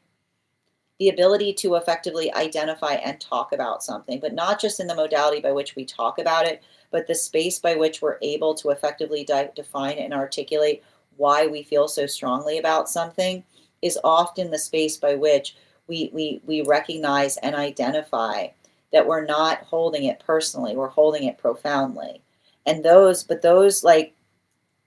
who are often too deep in their ego will often, what is it by which they'll identify when you try to talk to them about a standard? What will you find instead of a standard? You'll find fear, right? You'll be like, can you please explain that standard? And someone will be like, I'm not inclined to talk about the standard. And be like, but I need you to give some clarification on why you have that standard. I don't need to tell you my standard, but I really need you to, but I don't. And then you finally get to the bottom and go, because I'm afraid. There's that trauma we were talking about, right? And this is why we have to energetically talk about or work through things, because it is how we build into the healthy architecture of self. And this is what I keep on seeing with some of these moon relationships, because they recognize the ability to talk to each other about things by which they couldn't even have a conversation in a past relationship. Like the modality by which they would try to have a hard conversation and another person would just walk out, right? I don't want to be here for it, right? You watch it. You can watch the ego, right? The ego that rushes away, right? The ego that says, I don't have time for this, right? What does the ego say? I don't have time for this conversation, right? Just as you're about to get to the bottom of something. Like, that's what the ego, look, I found it. is, right? That's what the ego says in the modality by which you start to come towards another person's vulnerability, right? Let's get to the bottom of this. I don't have time for this. Aha, look, ego, right? There it is, right? The defense mechanism of the self saying, I feel fear. I can't have this conversation. I got to get away from this, right? So we see that there's a lot of that energy there that's working into, right? It's working into navigating that sense of energetic stillness, right? The modality or the experience by which we feel energetically stabilized. It's the work that we do that allows us to feel fortified. And I keep on getting that for a lot of the energy doing that work, these moon relationships, this is why they care about each other so deeply. Because I see that to that, like I see this energy saying there's nothing that they can't speak upon, right? It's not now, that doesn't mean that there aren't things that are hard conversations or vulnerable conversations, but they work really hard to say, right? Like the conversation is always one that they're avid to energetically explore because they understand that as they navigate through that discomfort, they find more of themselves within it, right? Continuing towards those temperance relationships between the Queen of Swords in its upright and the Magician card in its reversal. One card to clarify. The Knight of Cups in its reversal. So let's talk a little bit about the Knight of Cups in its reversal here. So the Knight of Cups that we're seeing in its reversal, and I got to tell you, like this temperance energy right now, like, and I want to describe this. A lot of that temperance energy, I just keep on seeing it's working into the context of identifying and recognizing. I keep, and it's like it's weird because um, I keep on hearing the word selfless or selfish, because it's often the space by which when another person is working selflessly, another person will identify them as being selfish. And why do we see that occurs? Because and I want to describe this, because when we are in the space by which we demand too much of each other's energy, right? When we're in the space of demanding too much of each other's energy, then when you can see that when someone's working selflessly, right? So they're doing a lot of work, they don't have a lot of time, right? They're giving their everything to anything. Another person will see someone being selfless and they will articulate that they're being selfish. But that's because another person wants more of that person, right? And so it's often the space I keep on hearing selfless is selfish, which is the modality by which this energy has often experienced wounds by which they've had to energetically separate or heal from, modalities by which they're trying to do everything for everyone. And someone builds into the space of holding anger towards them because they would not give them enough of themselves, right? And so that's why I keep on seeing that is a lot of the energy that works upon the context of healing by articulating their boundaries, because it's a continuation of the energy that, and again, I keep on hearing the counterparts helping each other in this capacity, and that's what they're saying to each other, which is selfless is selfish, which is the modality of saying don't be surprised when you're in that experience by which you're doing everything you can in every way possible for another person to see you in that way and articulate that you're being selfish, not because you actually are, but because they don't feel like they're getting enough of you. And so that's why I keep on seeing that is why I just keep on hearing those two words echoing right now deep within divine union, because it's the observation of often working into the space of nature, when like the energy saying recognize the compassionate nature of that state that allows one to effectively calibrate upon it. Continuing to get clarification between our Four of Wands in its upright in combination with that Star card in its upright. And I'm going back down here because there was a card that fell on the floor that I feel is the next card, and it's transverse, moving us back to the energy in solitude. Three of Wands in its transverse. And I like this because the Three of Wands, in its transverse, the Three of Wands in its transverse in this, like in this experience that we're seeing here for the energy in solitude, is working into, it's working into what it feels like to be in a relationship of integrity. I keep on getting a relationship of integrity is a relationship where our yeses stay yeses and our no's stay no's, right? This is what we articulate. A relationship of integrity is where our yeses stay yeses and our no's stay no's. And the ability for us to effectively articulate that, it doesn't mean, right? It doesn't mean that there aren't circumstances by which things change. But this is what we talk about building into a healthy relationship, because you'll often notice this with an unhealthy relationship. The modality by which another person says something could not be clearer, could not be more open and honest about how they feel. And another person says, okay, but what they're really saying is, I'll wait, right? Like the modality by which another person gives a false yes, in the space by which another person says something, and in the modality by which they say it, they're being completely energetically honest about the reality of a circumstance.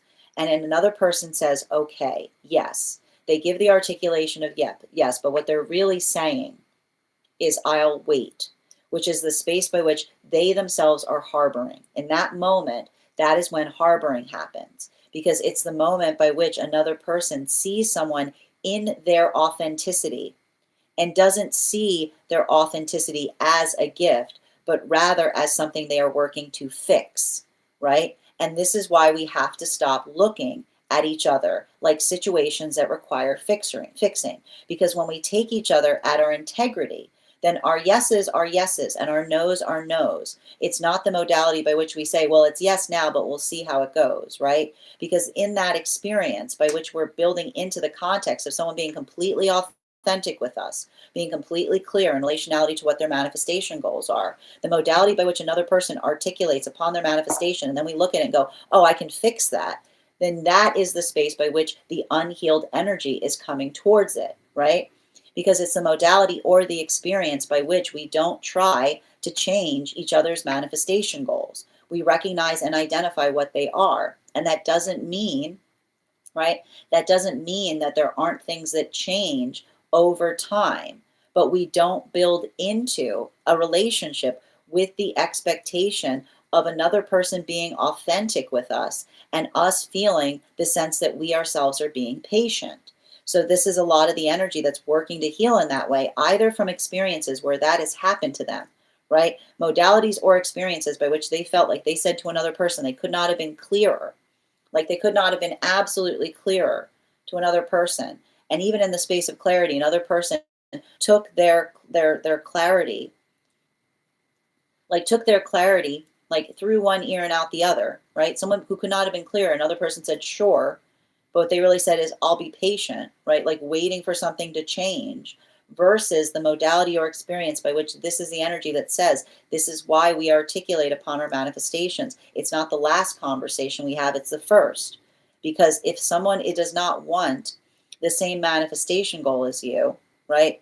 There's nothing more less healthy than being in a relationship with the expectation or the hope that you can somehow energetically convince another person that they might find that manifestation goal appealing if you give them a sample of yourself. Right? It's like literally the energy in solitude going, no free sample energy when it comes to the self, which is not saying, I know you say you don't want that, but maybe if I just give you a taste of myself, like maybe that'll, I don't know, you haven't tried me yet. Like it's a lot of that type of energy, right? It's the energy that's healing in that capacity. But that's often what happens, right? That's often what happens when we're entering unhealthy relationship, right? The modality of another person being like, oh well, no, I know they're saying that now, but they just haven't gotten a load of this yet. They haven't gotten a load of this. Like, none of that is what I keep on seeing, right? So there's a lot of that energy that's working through that state of energetic healing. Now, continuing to get clarification, and even in the space, and I want to describe this, these relationships that are coming together right now, potentially articulating upon experiences of that nature, either things that have happened to them, right? Or the way, and this is that I told you, remember, I told you these new relationships are navigating their cringe. The observation of them informing another that that's what they themselves were doing. right? Do you see how strong these new relationships are? Some of these relationships are literally articulating to another person their own tendencies and potentially doing that before. Do you know how much strength it takes to be able to observe that? I told you, a lot of breakthroughs potentially happening in this energy right now. Continuing forward between the Star card in its upright with the Knight of Cups in its reversal, moving back towards those moon relationships. We've got here the King of Pentacles in its reversal. Let's talk about it. Wow, there's a lot. This is incredible. Like when you see these cards here, again, if you're a tarot nerd, there's a little bit of an energetic knot that we see that's happening in this spread today that's very intriguing. And this is what I keep on getting. And this is why those moon relationships feel so happy right now is what I keep on seeing. But the reason I keep on hearing the energy is happy and terrified. The energy is happy and terrified. The energy is happy and terrified. Look at this. Look at this. Because this is, and I just want to describe it, but why? But here's why. Look at this. Look at this. This is like, I've never felt like this type of energy, right? We've got the Star card with the King of Cups, because again, I told you, these are relationships by which I feel like these are relationships that often felt the anxiety in having to deal, like they're working through the space of having to heal from relationships where there were integrity wounds, which is the modality by which another person was articulating that they didn't mind something until they found out a little too long down the line that they minded it very much, right? Like that is an integrity wound. That is literally an integrity wound. We don't talk about integrity enough. And what is integrity? Integrity is the space by which our yeses stay yeses and our noes stay noes. But the hard part about it, and this is what I keep on getting, this is why those moon relationships took so long to energetically come together. Having had too many experiences where someone was like, yeah, nope, right? Right. When we don't know ourselves, enough, we often, and this is what happens, when we don't know ourselves enough, we often lack energetic integrity because we don't know how things are going to be. And so and I need to point this out, and we recognize this, right? We often recognize this with healthy manifestation goals. There's like a lot of the journey of manifestation goals. We always realize that some manifestation goals you start to proceed down. You're like, you know what? This isn't what I thought it would feel like. I don't like this. And that's okay, because our ability to articulate and recognize and identify that's fine. That's stabilizing, right? We are allowed the context of being energetically able to change. But what we have to be conscientious about, right, is the modality by which we change too much, right? The space by which we're too changing. And so I keep on getting that for a lot of the energy, doing that work, kind of working into, and this is why these moon relationships feel a lot of that overwhelm right now, right? The state by which they're seeing each other's authenticity, right? It's not just the fact that they articulated something, but they're moving towards it, and they're finding the strength of the person on the other side that has the energetic strength, not just to articulate upon the relationship that they aspire for, but having the strength and determination in order to feel that sense of energetic certitude as they move towards it. I just keep on getting that for a lot of those relationships, working through, right, like working through a lot of that steadfastness is beautiful, specifically because they felt like they've never had that before. And it's that space, right, like working into the state or nature where they're feeling that stability and partnership is allowing them to expand upon purpose in ways that they've never dreamt possible. Final card for today's spread, moving towards those temperance relationships, clarification between the Three of Wands in its transverse and the King of Pentacles in its reversal. We've got here the Temperance card in its reversal. And so this, I'm not surprised to see the Temperance card in its reversal here, because it's talking towards the energetic rush that we're potentially feeling right now, right?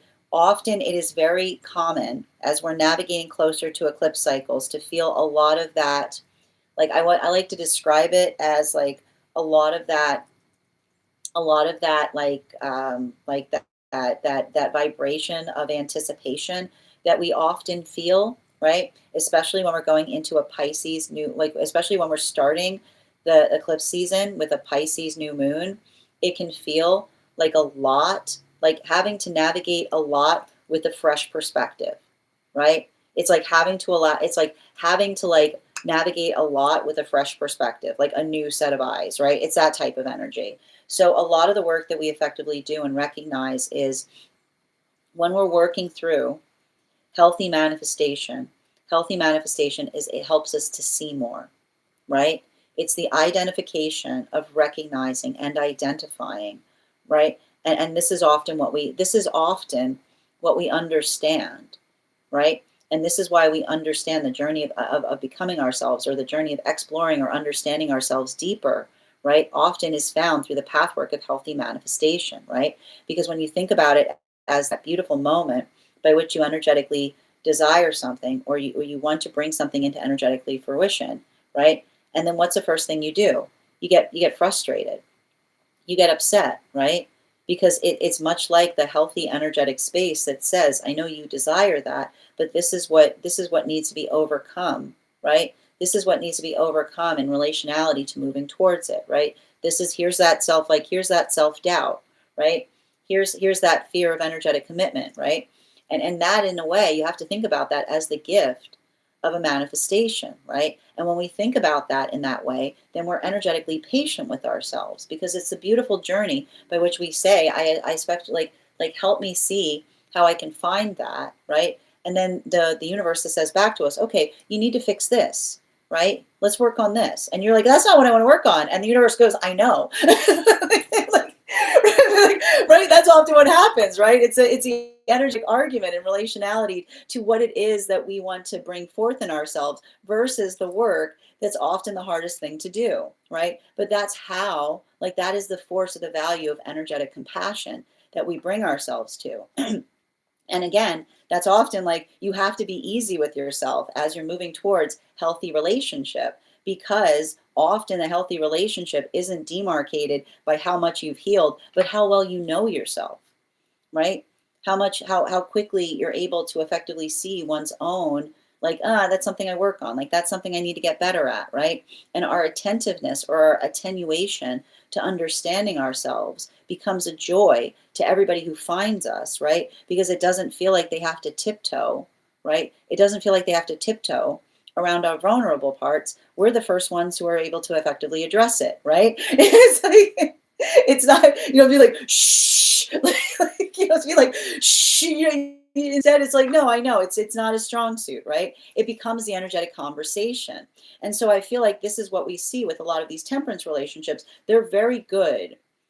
They're very good at knowing themselves. They're very good at knowing others, right? And the modality by which I see often this energy, like, articulates their love in helping another. Like, I see a lot of this energy that articulates their love in helping another in the space by which they're not energetically strong. But I feel like a lot of the conversations that I see that those temperance relationships have is recognizing. I keep on hearing recognizing the important difference between helping another person through their own energetic vulnerability versus creating a space of someone else avoiding that, right? It's hard, right? And when we're energetically compassionate, right? When we're energetically compassionate, we allow each other the compassion in just enough way by which we articulate that we care, but then we also amplify that we desire to see each other getting stronger in it. And so I feel like that is what I effectively see that's happening in a lot of those relationships. Vulnerable conversations on situations that are not their strong suit, but in the way that allows one to be able to get better, right? And those are always the most vulnerable conversations, but they're also the most blessed, right? Because it starts with a conversation like that allows new ground to form, right? It allows for stability. It allows for the context of possibility. And so I feel like there's a lot of that work that we see. And even in that experience, right? Stabilization, right? Bottom of the deck on this reading, there's that Queen of Pentacles. We've got Queen of Pentacles. Queen of Pentacles at the bottom of the deck right now. So let's talk a little bit about that Queen of Pentacles energy. Queen of Pentacles, bottom of the deck, is a continuation of understanding what it actually means to care about someone. All right. And you have to understand it's a continuation of understanding the difference between loving and coveting. The difference between loving and coveting. Okay. When you love another person, you actively listen to how that person desires to be loved. Love is active listening. And the modality by which we look at situations and we feel the need to energetically fix things, I hate to bring it to you, you're starting to covet, right? We are not each other's problems to energetically solve. And often the modality by which we start to move away from that perception, right?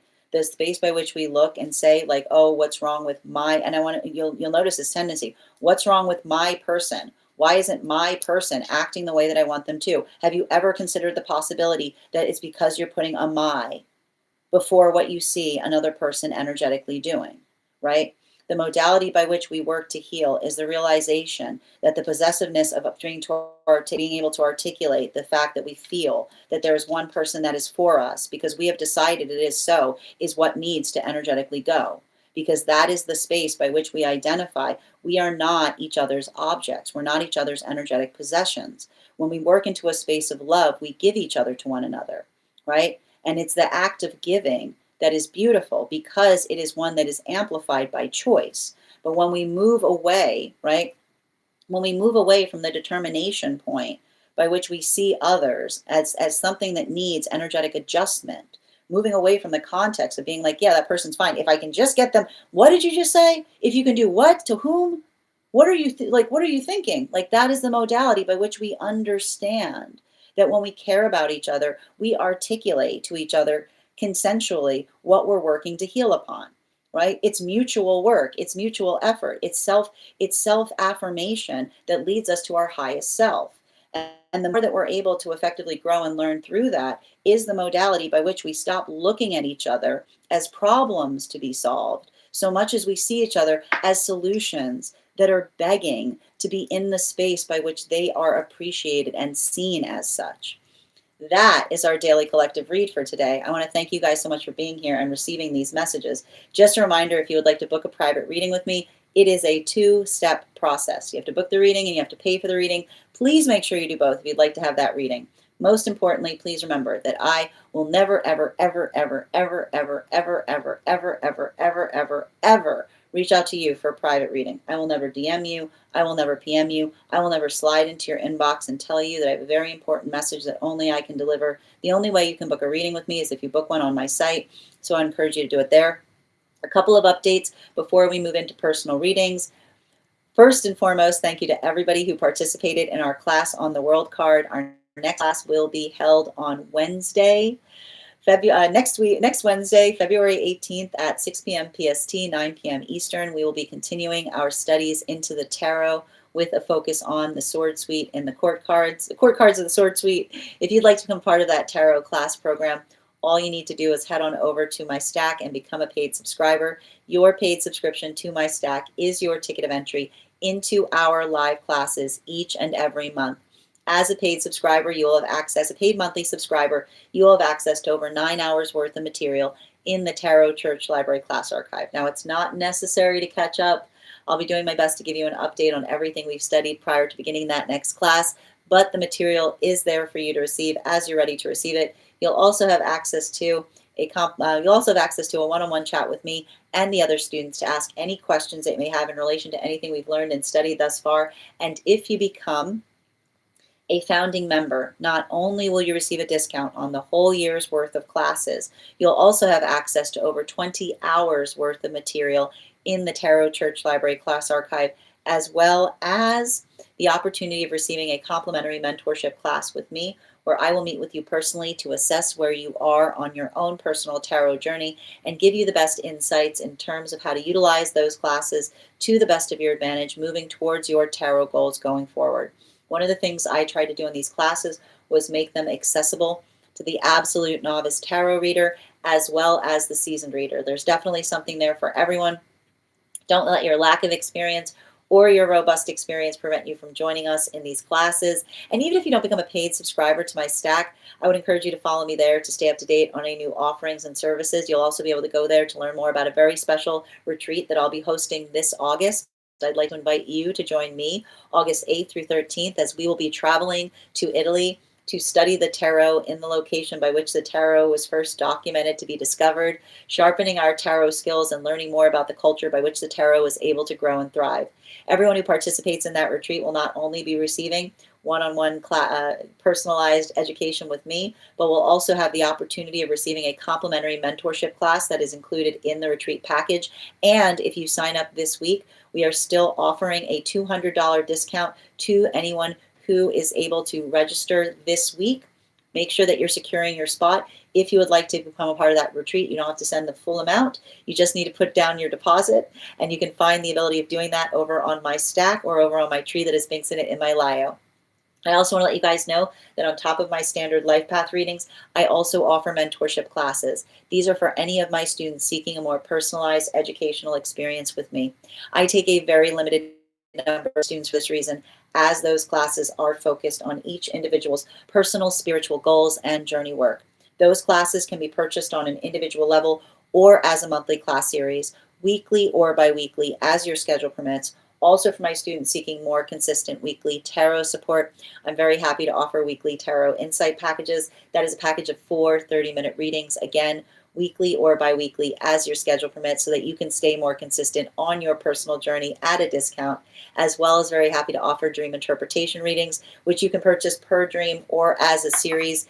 If you purchase the series, I would encourage you to start to keep a dream journal, as we will meet weekly or bi-weekly with that journal to utilize the tarot to understand the key themes and messages coming towards you in the dream space. I want to thank you guys so much for being here today and sharing in these messages, and we will do this again on Sunday. That is our daily collective read. We are going to get started on personal readings. Congratulations to Bridget. You got our highest gifter today, and you will be getting that free reading. And congratulations to Avatar. You came in second, so you'll have an additional card in your reading. If anybody else would care to get on the list for today, you will be the third person read for. 3 cards for a donation of $29 or more. 4 cards for a donation of $23 or more for my subscribers. Binks in my bio. Please keep in mind there are 2 things I do not read for across these apps: pregnancy and medical. Happy to give insight on anything in private readings, and you can book private readings on my site. I am going to take a moment to read over some of the comments that came through as I was reading. But if you'd like to get on the list for today, it's a lovely time to get on the list. You'll be the 3rd person read for. Also, if you are on the hold list and would like to be added back to the list, I just need to know the date that you are on the hold list, and I'll be happy to add you back as well. Excellent. Oh, thank you, Josh. That's very kind of you to say. I never thought about it like that. Sending you support on that journey, Bridget. Has been a crazy morning. Oh my gosh, Ella, I hope everything's all right now. I hope things are settling down. Kat, I'm trying to understand what you're asking to read for. Are you asking for a mediumship reading? If you're asking if I can read on energy and spirit, I can do so. And I'm sending you so much support on that journey. Hi there, Nikki. Are you kidding? Oh dear, sending you so much support on that. Oh Lord. Ugh. I know. I'm gonna have. Oh Lord. Oh Nikki. Oh, I'm hoping. I'm sending you so much positive energy in that getting resolved. Oh Lord. Oh my goodness. How are you doing today, Avatar? And thank you for those heart me's. Guys, please remember to recharge your heart me's if you'd like an animal spirit guide card. And Ruby, thank you for the follow. Absolutely. This reading brought up my childhood trauma real bad. Well, I hope it was in a positive way, Ryan. Thank you for being here and receiving these messages. Hi there, Mario. Happy Friday. And thank you for the follow. And thank you, Nikki, for those heart me's. Yeah.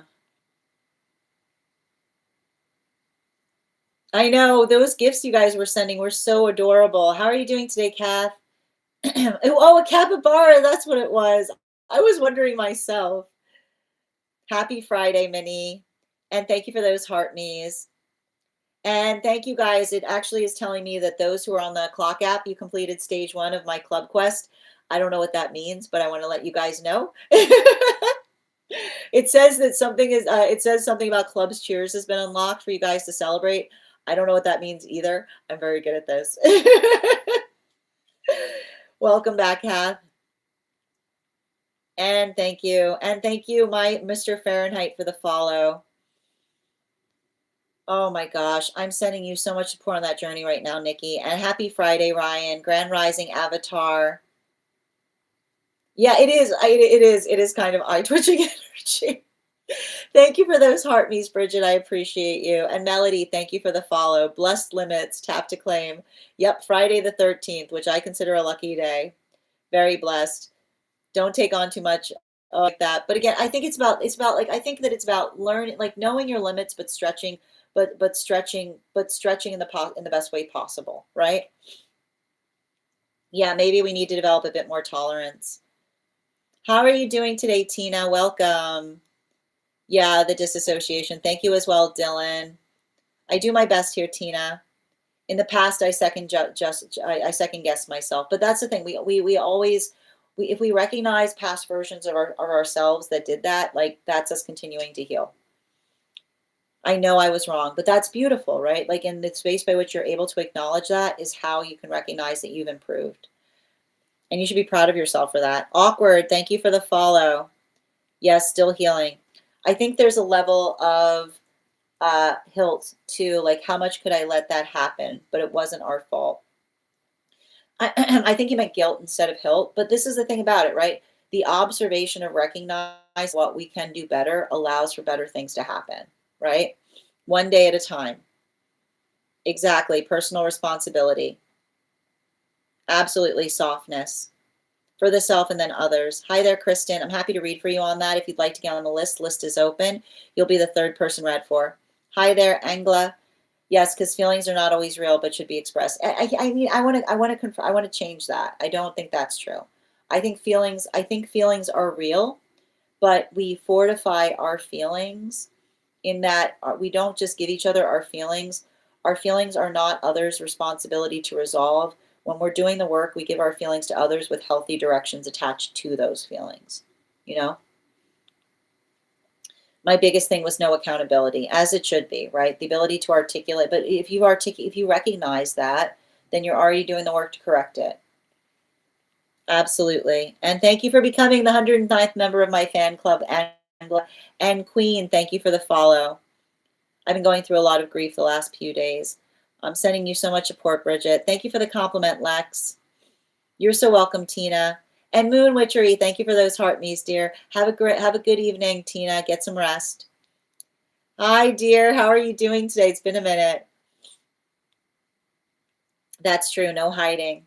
Yes, so happy to talk about the standard. Welcome to my TED Talk. We don't take it personally because you don't always have because you don't have very much. Absolutely. But this is what we mean, right? Like the ability of not taking something personally is the space by which you're leaving yourself open to the possibility that other things could be happening, right? We get clarity as we need it. Exactly. Then the ego deflects onto a loved one. Absolutely. I do my best here, Lex. Thank you. How you doing today, Julia? Good to see you. Yes, you can absolutely get on the list. Hold on a minute. I got you, dear. Julia, you've been added to the list. You'll be the third person read for today. And if anybody else wants to get on the list right now, you'll be the fourth person. Dada, good to see you, dear. How are you? So many things to navigate and continue to do so, Julia. One thing at a time. Just don't get overwhelmed. Break it into smaller pieces if it feels too large. My days have been blending. The day before, which was Wednesday. No problem, dear. I know what you meant. Exactly that. How you doing today, Carly? Good to see you, Boku. And I'm happy to read for you, Chelangat. If you'd like to get on the list is open. You'll be the fourth person read for, and thank you for the follow. These are donation-based readings, so if you'd like a personal reading, all you have to do is send that donation. Goofy, This is feeling exactly how my life is going. I'm stepping into a version of myself that is creating. Tap to claim that energy, Goofy. Lex, wait a minute kind of vibe. Yeah, exactly. Grand Rising, Luke, how are you doing today? It is funny.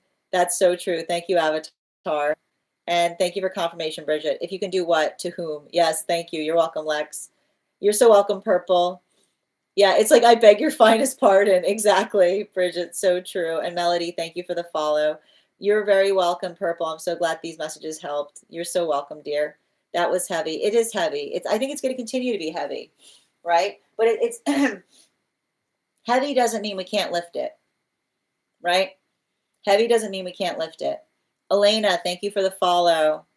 You're so welcome, Bridget. Excellent. Oh, those are club cheers. Thank you. Excellent. Thank you, Bridget. I appreciate them. Now I know what they are. All right, we're going to continue right now. We're going to get started on personal readings. As I mentioned, if you'd like to get on the list today, the list is open. It is 3 cards for a donation of $29 or more. 4 cards for a donation of $23 or more for subscribers. Links in my bio. Please keep in mind there are 2 things I do not read for across these apps. Those are pregnancy and medical. Happy to give insight on anything in private readings, and you can book private readings on my site. We're also doing a giveaway today. If when we get to 50K likes, I will be gifting a reading back to the collective. So make sure you are tapping that screen, and we will get to 50K in no time. And also, if you are on the hold list and would like to be added back to the list, I just need to know the date that you are added to the hold list, and I'll be happy to add you back as well. First person we are reading for today is Ivana. Ivana, if you're here, can you respond in all caps? Let me know if you would like a general reading or if you have a specific question. I believe you put it in the disco. Yep, Ooh, we're doing a dream. I love it. Excellent. We're starting with the dream. I love it. Excellent. And thank you for those gifts, Julia, as well. Oh, they help my ranking. Good to know. I don't understand it either. I'm on it daily. Excellent. All right, I'm going to pull it up here. But before we continue right now, and just a reminder to anyone who's joining us across the other apps, you can also get on the list today via my tree that has links in it in my bio. But before we get started, let's warm up those intuition muscles with an intuition check. I've got the animal spirit guide cards here. We're going to count back from 10, and when we get to 1, I will reveal the card. 10, 9, 8, 7, 6, 5, 4, 3, 2, 1. We got the fire dragon. Thank you for participating. We'll do that again after the next reading. And I'm going to pin up Ivana here. Guys, make sure to give Ivana some love. Thank you for the compliment, Greg. Are those mirrors you're sending me? Those are cute, Julia. All right, guys, make sure to give Ivana some love. We're doing a dream interpretation. You know what that means. You know what dream interpretation means. Right. All right. Dream interpretation.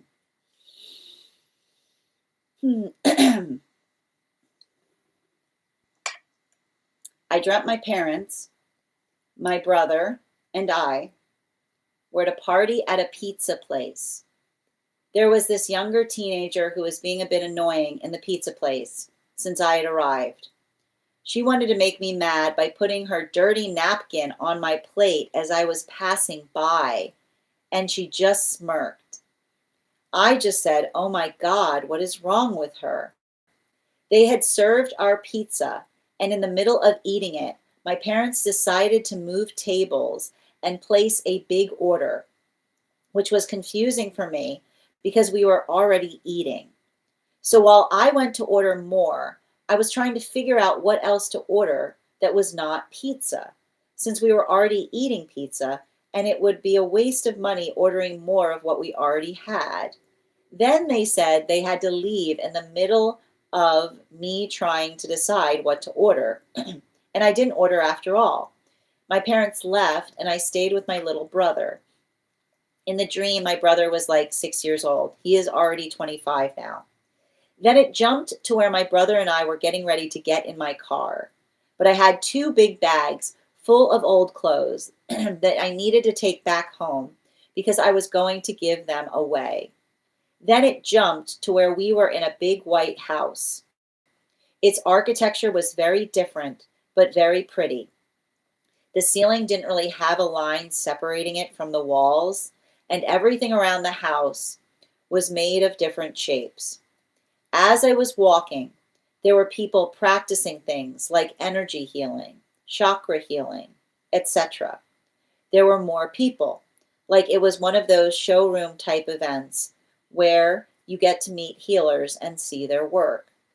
There was a lady in a blue dress. I believe most of the people who worked for her wore blue. She was looking for an energy that was in that house. I got a bit nervous, grabbed my brother, and started going toward the exit. That's when I saw she took a lady and her son into a room. I felt curious about what she was going to do, so I peeked through the bottom crack of the door. While I was trying to figure out what I was seeing, it was like someone else was looking back at me, as if saying, "Mind your business." I screamed and almost cried, and a kind lady told me, "Here," she said to give this to you. She handed me some crystals in like a little egg shape. The colors were black, baby blue, lime green, lilac, and I think pink. The black one was a bit bigger than the others. And then I woke up. I have a crystal collection, and I kind of identified the crystals that were handed to me. And I think it was a black tourmaline, a lapidolite, an angelite, a rhodonite, and a peridot. Okay, let's get to it. 5 cards, please.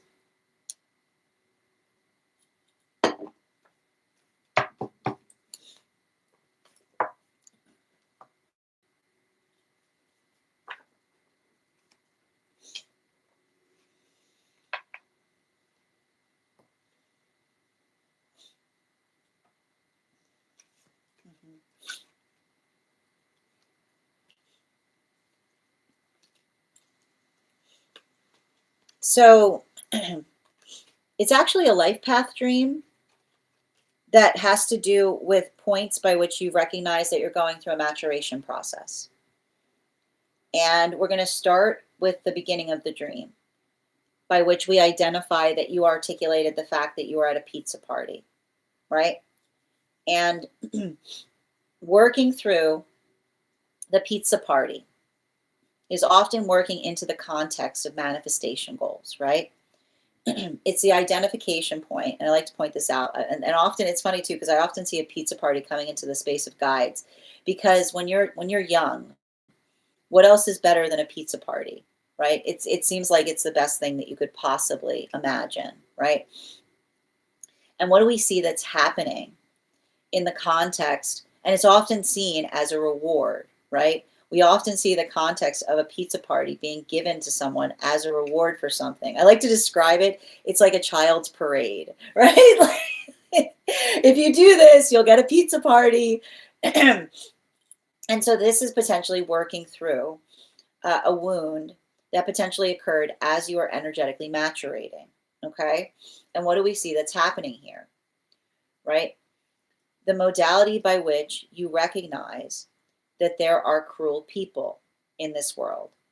And why do you identify that there are cruel people? You have effectively a wound by which a child intentionally put something gross on a plate that you yourself were eating on. And then again, recognizing that it was not a mistake, because in the space by which they did it, they looked you dead in the eye and they smiled. So this is you coming into your first maturation, which is the observation that there are people in this world who delight in hurting others. And you even said, "What is wrong with her?" And it's interesting that you said, what did you say in that statement? You actually said it clearly. You said, "Oh my God, what is wrong with her?" someone who does not have the ability to see the divinity in others, right? In the space by which even the dream self said, "Oh my God," but the reason that you said that was because you recognized the fact that you saw the fact that they lacked energetic divinity, and you were effectively talking to the divine about it, right? We then see that you said that they served you pizza, but then in the middle of eating it, your parents decided to move tables and place a big order, which was confusing for me because we were already eating. Now, I'm going to take a little bit of a step here, and I'm going to ask if there was any moment when you were growing up that there was a move. Was there a choice? Was there some kind of big move that you had to navigate, particularly at an early age? Because the reflection of seeing a situation by which you're at a pizza party, and the fact that you see that your energetic parents in the dream space said that you had to move tables to get a bigger order, and it was confusing, right?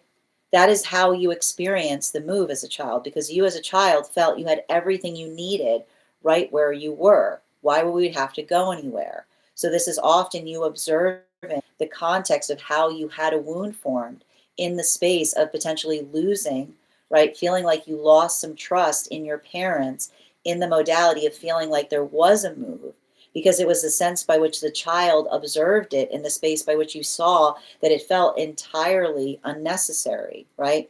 And the space by which they identified and tried to tell you all of the advantages that would potentially come from it. And this is where we see the cloud of childhood coming in, because the advantages might have been something about the future, but children don't have a great sense of the future. So for you, you potentially may have carried a wound that happened because you were feeling like there were going to be all of these possibilities that open, but when you went on the other side of the move, it didn't feel like it was energetically worth it, because it wouldn't be, because you were a child, and we don't make big moves for the possibility that opens for child. Moves are sometimes difficult for children because they don't understand the context of moving is the room for improvement, right? So this is the guides again showing you what you're effectively carrying in relationality to that second maturation process. And the problem with some maturation processes is we take the wrong lessons from them. So we see here that you lost potentially the modality by which as a child you lost some trust in that connection, but right, the guides are showing you that it wasn't the improvement that they were talking about your particular condition, right, the condition of being a child, but rather the improvement that allows one that one sees as one continues to grow, right? The externalization of the mansion, right, of the self, that sometimes is hard for a child to see because you're just seeing it from the perspective of the pizza party, right? It's the same pizza party. Now we see that you stated that, and in that modality, we also see, right, was the fact that it felt like your parents left.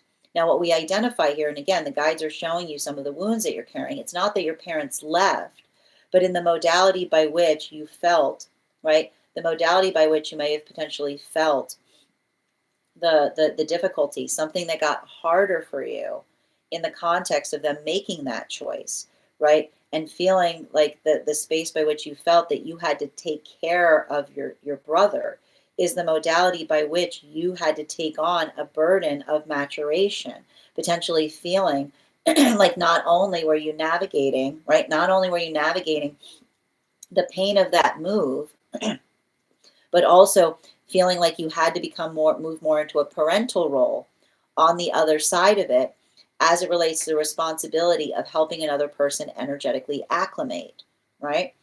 We then see that this jump to where you said you're in a big white house. Now this is how we're now starting to see, and I love this because guides like to show us things. And this is what's beautiful about guides. Guides, sometimes there are different wounds that we carry, right? There are wounds that we carry that are energetically intentional. And then there are wounds that we carry that are energetically perceptual. So what we basically see in the first part of the stream are the guides showing you the nature of some wounds that formed around you at a time by which a big choice had to be made. And the choice effectively having to do with the modality of those taking care of you to move into a larger place, right? A mansion choice, if you will, which is the space by which potentially when we're in a maturation space, we're not making determination points based upon what a child sees, but being able to see things that a child cannot see. So, what do we effectively see that's happening in the space here? The guides are helping you heal an inner child wound by giving you the context and the perception of the adult. Okay? And that is why we see, right? You identified that it jumped, right? You said it jumped to where you and your brother were getting ready to get in a car, but you had two big bags full of old clothes that needed to be taken back home because you were going to give them away. That is you and your brother reaching the maturation point by which you're entering healthy relationship. You're starting to see things from the perspective of your parents who had to make that choice. And the two big bags that you're trying to give away are those two wounds that we just talked about, the old clothes that you're having to give back, right? So you're coming into a Saturn return moment where you're going to effectively be able to see something, right, from the perspective that allows you to be able to identify how you feel about it, right? And what's beautiful again is guides never tell us what we should think, what we should feel. They give us what we need to energetically get there. And this is why we see that at this moment, the guides jump you to a big white house, right? You said the architecture was very different, but very pretty. And you said the ceiling didn't really have a line separating it from the walls. And everything around the house was made of different shapes. And as you were walking, there were people that were practicing things like energy healing and chakra healing, etc. And there were people, like it was one of those showroom type events where you get to meet healers and see their work. Okay? You identified. Now, I want to describe that you said you identified that there was a woman there in a blue dress. Now, there's a couple of things that we want to pay attention to. Okay? And this is what I want you to think about in relationality to what we saw at the pizza party, to where you are now in the mansion. You have to imagine the experience by which your parents navigated that choice based on something that had happened to you. So what do we see in the first part of the dream? We see two different incongruous to you as a child. We saw two different incongruous things happening, okay? We see that you went through an experience by which someone treated you extremely cruelly, right? You had a modality by which another person did something incredibly cruel to you. And then, as a child, your parents made a very strange decision that you had to change tables. Viewing that from the perspective of the adult, right, coming into the maturation, they moved you into that mansion, right? The modality by which, right, the possibility by which your parents observed the fact that where you were originally living, they did not like the energy there. They did not think that it was energetically supportive to your self-esteem. The modality by which they potentially saw that there was energy around you that was treating you cruelly. And so when we recognize that, then we have to look at the choice to change the tables as a loving action. They wouldn't have told you that at the time, right? They wouldn't have told you that at the time. But they moved you into the mansion because what do we see that's in the mansion? What do you see in the mansion? Better energy. Better energy. Energy of individuals that are working really hard on cultivating good energy. So this is how the guides are effectively helping you to heal, because they're helping you see the way by which you misperceive something, saying, why did they do that? Why did they make us travel all of this distance? It's the same pizza here. And now I got to take care of my brother, right? But from the perception of the parents that made that choice, seeing cruelty, observing cruelty that was happening to you, not telling you, not wanting you to feel guilty about their choice, but saying, yeah, we just decided, right? Not going into details, not going into the details as to why, but the fact that they were being very conscientious about the love that they felt for you in making that choice. but recognizing and realizing that at the time you might not have perceived it because it felt like it was just making things more complicated, or it felt energetically unnecessary. But then now you reaching a maturation point, you can see the white mansion. You can see the energy change. You can see the fact that they were moving you into a place by which they thought that the energy was better for you to effectively grow. And where do we also see? You see a lady in a blue dress. And you said most of the people who worked for her wore blue. And you said she was looking for an energy that was in the house. And you said you got a bit nervous and you grabbed your brother and you started going toward the exit.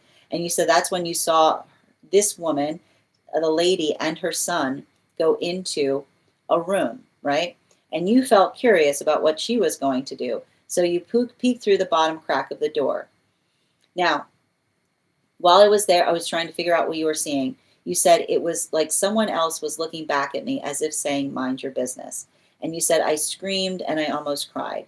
Now, here's where it gets interesting, because the lady in the blue dress is you. The lady in the blue dress is you. It is potentially the space of your higher self. And I want to describe this because we just saw, right? What did we see at the beginning of the dream? You said that when the change was made, right? When the change was made by which your parents made the determination to change tables, you started to parent your brother more, right? So the modality by which you got more protective over the brother, you're now seeing how others saw you, right? And what did you see? The modality, you're now having the argumentation point between the unhealed child self versus the higher self, right? So what is happening there? The unhealed child self says, where are we? I don't know this place. And they're feeling energetically protective because they can't tell what's going on there. They don't understand what's happening, right? The higher self understands and recognizes the positive energy in the space and is working on taking care, right? Is working on the prioritization point of taking care of the brother, making one feel energetically safe, right? So we see that this is basically, it's a combination space right now where we see the higher self, right, that is navigating situations with a sense of energetic care. It's showing you what apparently, like what effectively what parents do, right? Which is basically making sure, right, trying to make another person feel energetically stable and supportive, right? Versus creating a space of energetic anxiety in a child, saying like, we got to get out of here, right? We got to get out of here. This place isn't safe. Do you see the difference? Do you see how the guides are showing you the two different differences in those experiences? Understanding that there may have been a modality by which your parents made a decision because they were very, very worried, right? They were going through a lot of that energetic fear of the feeling of not knowing what was going on around them and saying, we got to get out of here, but not wanting to give you, right? Not wanting to give you that same sense of anxiety. So what were they doing? They were trying not to make a big deal out of it. They were trying to make you feel like their priority was keeping you in a state of peace and calm. They were trying to embody the space of being in blue, which is saying everything is fine, right? And at the same time, potentially taking on the energetic burden of you articulating to them that they were making something harder for you without wanting to traumatize you by articulating the severity of the anxiety that they were feeling in the space by which they were making that energetic choice. And that's why when you were when you were looking through the keyhole to try to figure out what was going on, it looked like someone else was looking back at you as if saying, mind your business, right? Because, and this is the truth of it, your parents didn't know what kind of energy they would expect, right? It was hearsay, right? There was that modality by which they themselves were not 100% certain upon what they would energetically find there. But the modality by which, right, the space by which it said, the energy of the higher self says, mind your business, is the modality by which we understand that, like, again, we don't articulate to children everything, right? We don't articulate to children everything. We don't tell children all of the dirty details of things. And that's not because we don't want them to know, but because we give information to those that are energetically mature enough to be able to navigate it, right? It's the energy that says you can come in once you've grown enough, right? And so that is why you said you screamed and you almost cried, because potentially working into the space of not feeling, right? The space of feeling energetically left out of something, right? This is showing the wound between you and them, potentially feeling like there was something else happening, right? But them trying to do the act of protecting and not wanting to articulate it to you because they cared about you is the space by which we see that the screaming and crying is often is working through the fact that you're still carrying potential trauma around that. And so what do we see that happens there? We see that the higher self comes out, right? A kind lady comes towards you and says, they told me to give this to you. And what did they give you? They gave you 5 crystals, right? And you said, and I want to point this out, you didn't know what those crystals were until you woke up and you were able to be in a space by which you could identify them, right? And I want to point this out. The space that you are in now is the amplification on why your parents made that choice, right? The modality by which you're in a place by which you have the crystals and you have them. You literally said they're in my collection, right? The space by which you understand that you are at the arrival point on why your parents made that choice. You wouldn't have those crystals if they didn't bring you here, right? You wouldn't have those crystals if they didn't bring you here. But the modality by which they may have given them to you at a time by which you didn't know, right? You didn't know what was going on. You didn't know what was happening. You didn't know why the changes were happening. All you saw in the context of childhood was the fact that they were bringing an undesired change to a normalized, happy experience. But the modality by which they were working to make you feel like everything was normal, by which they themselves were working through things, is the space by which the energy says, take this, someday you'll energetically thank me. Someday you will understand.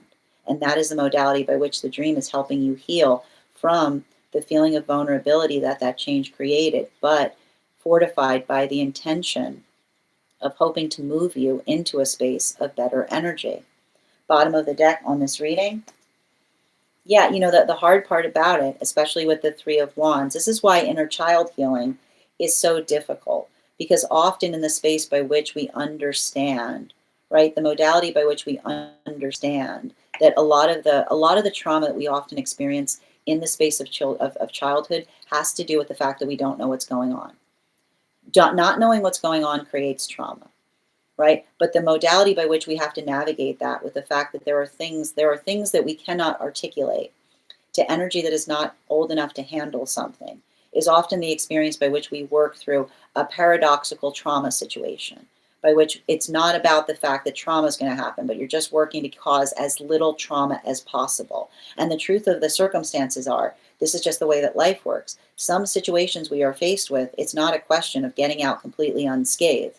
It's just kind of having to navigate what feels like it causes the least trauma. So I wouldn't be surprised if there was a situation that you were navigating in childhood by which there was something very difficult that was happening, and the space by which energy was trying to move through it to cause even the least trauma possible, but still not being able to get out of it entirely unscathed can often be the space by which we carry a wound because we're upset that somebody wasn't being clear to us, only to realize later that the reasons that they could not be clear to us is because there was definitely no way that we could have effectively navigated or carried it at the time by which we were demanding that we wanted to understand it.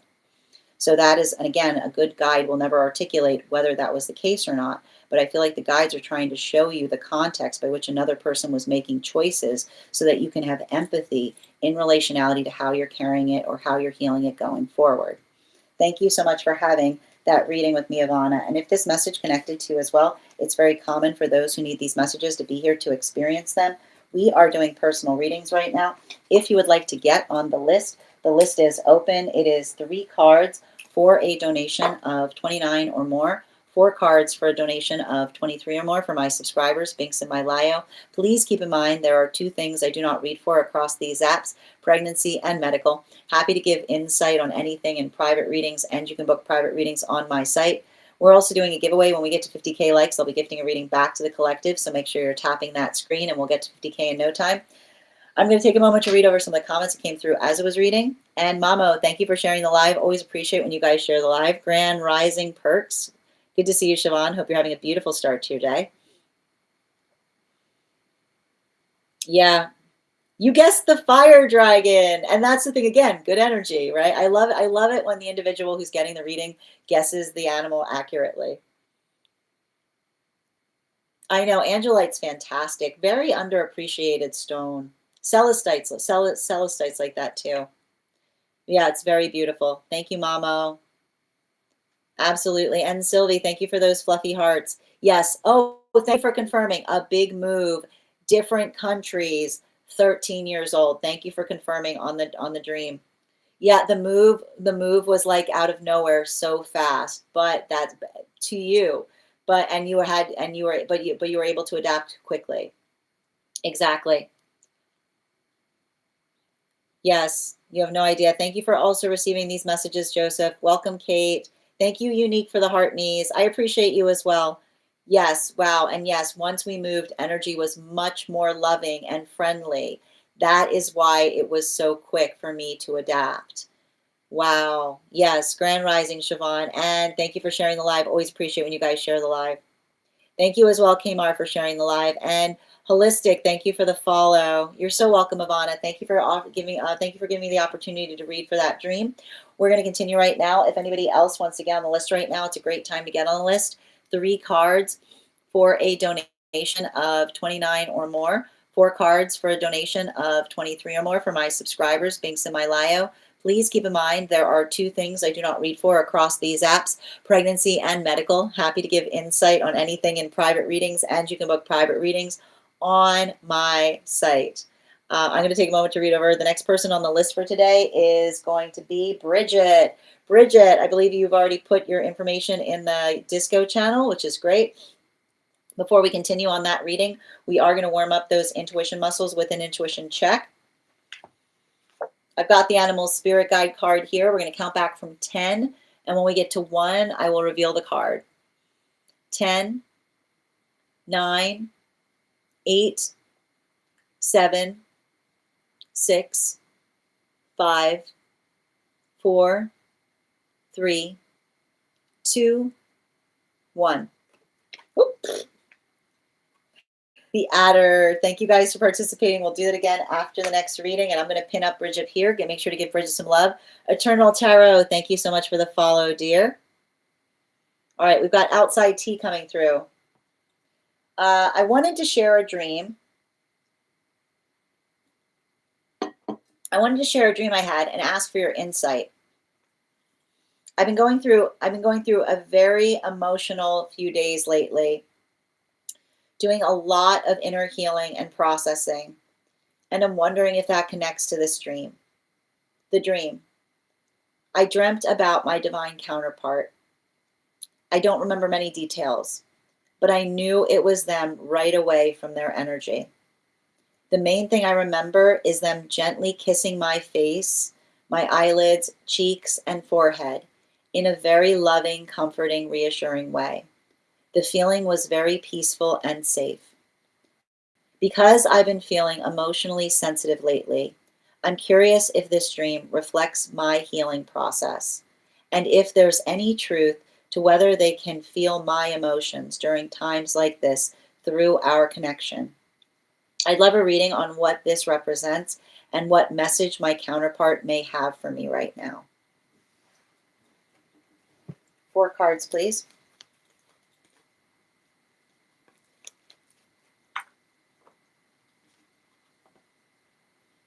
And 2 more.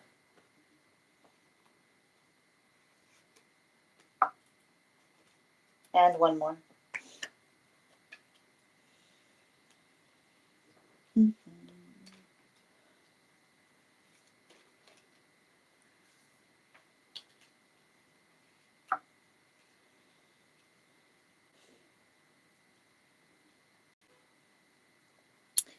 So in order to go forward on this dream, we have to go backwards. And this is why I like working with clients and relationality, to being able to understand the context of dreams. The nice thing about working in the space of dreams is when I have an ability to understand the deeper context of what's happening karmically between you and another person. And This has a lot to do with something we've identified that has to do from a past life. And I need to stress this. When I was reading into your past life, and we articulated the fact that you made an energetic, and again, this is getting into the weeds a little bit, but understanding that in some context, you made the energetic choice not to reincarnate, right? And the modality by which another person was incredibly incensed about it.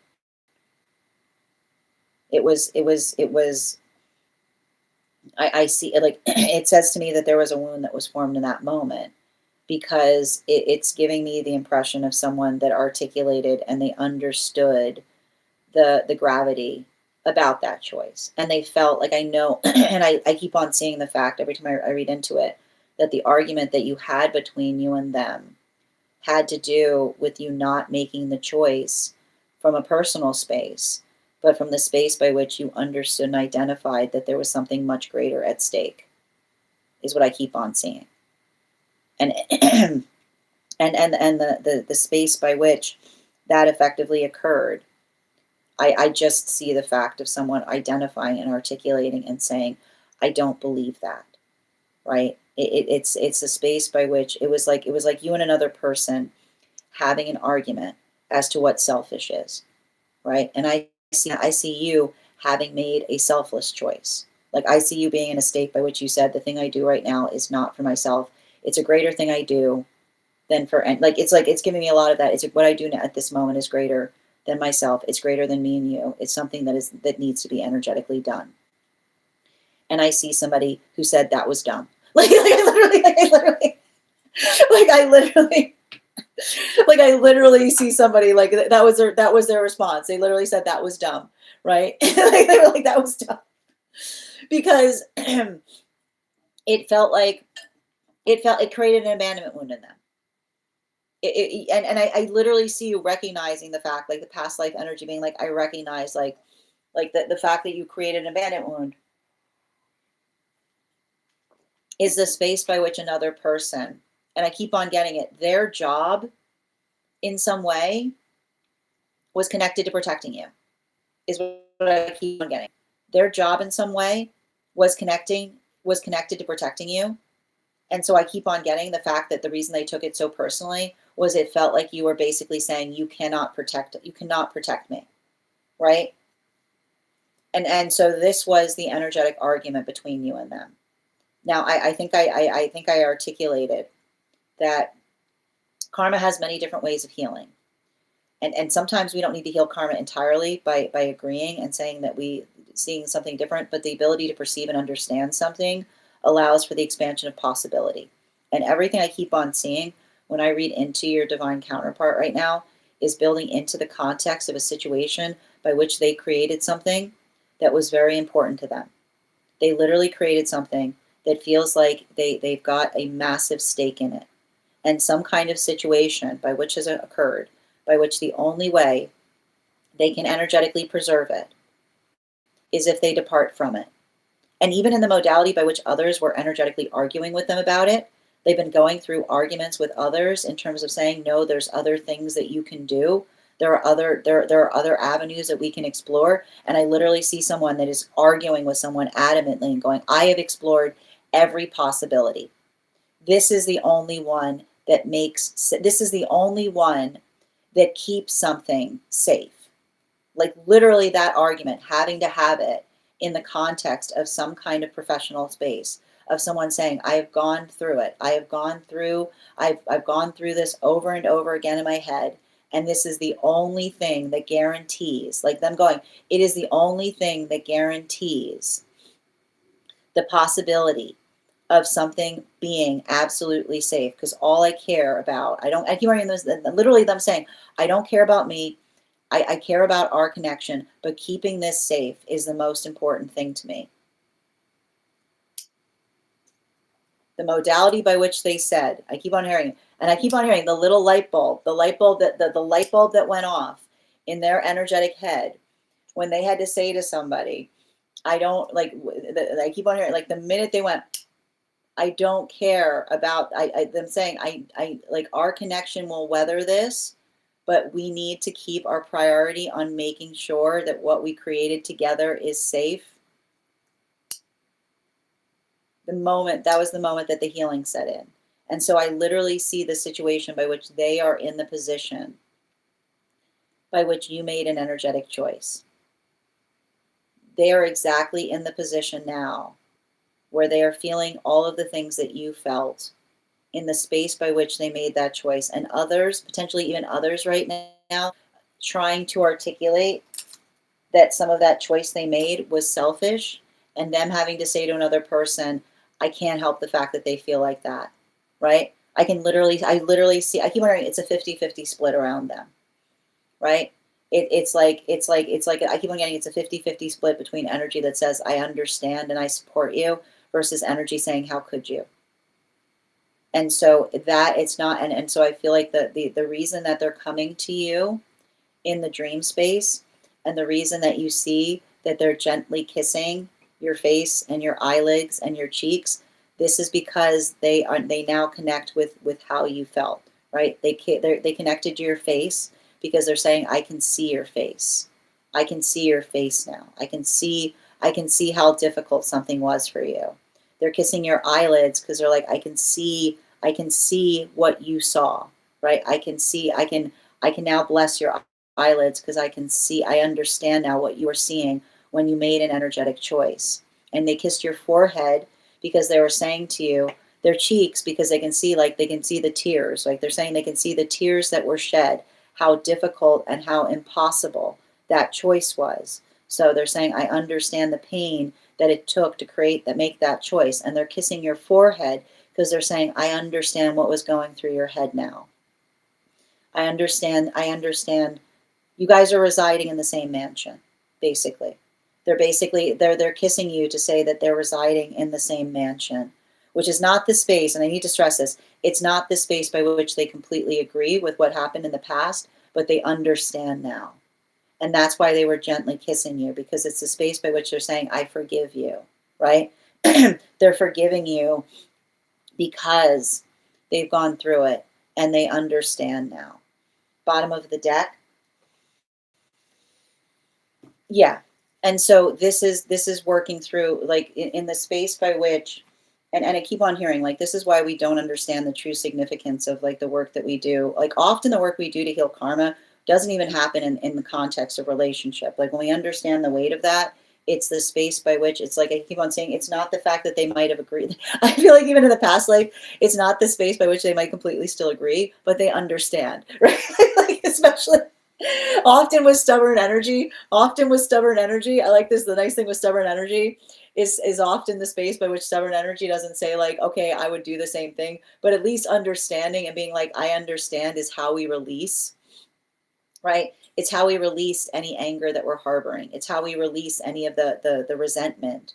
Like, and basically the dream is basically the space by which another person is coming towards you energetically and saying, I've released the energetic resentment. I understand. I understand the way that you had to face something. I understand the choices. I understand the impossibility of a choice that you made, and what you meant when you said to another person, what I'm doing has nothing to do about you and me, but it has to do with what I have to energetically preserve, right? And so that's a lot of that energy that we're seeing there. And even in the modality by which they're experiencing it is allowing, like, it's basically, it's kind of like a sign work from the guides that says, like they've reached that modality in their own journey by which they understand the valuation of an impossible choice. Thank you so much for having that reading with me, dear. And if this message connected to you as well, it's very common for those who need these messages to be here to experience them. We are doing personal readings right now. If you'd like to get on the list is open. It is 3 cards for a donation of $29 or more, 4 cards for a donation of $23 or more for my subscribers. Links in my bio.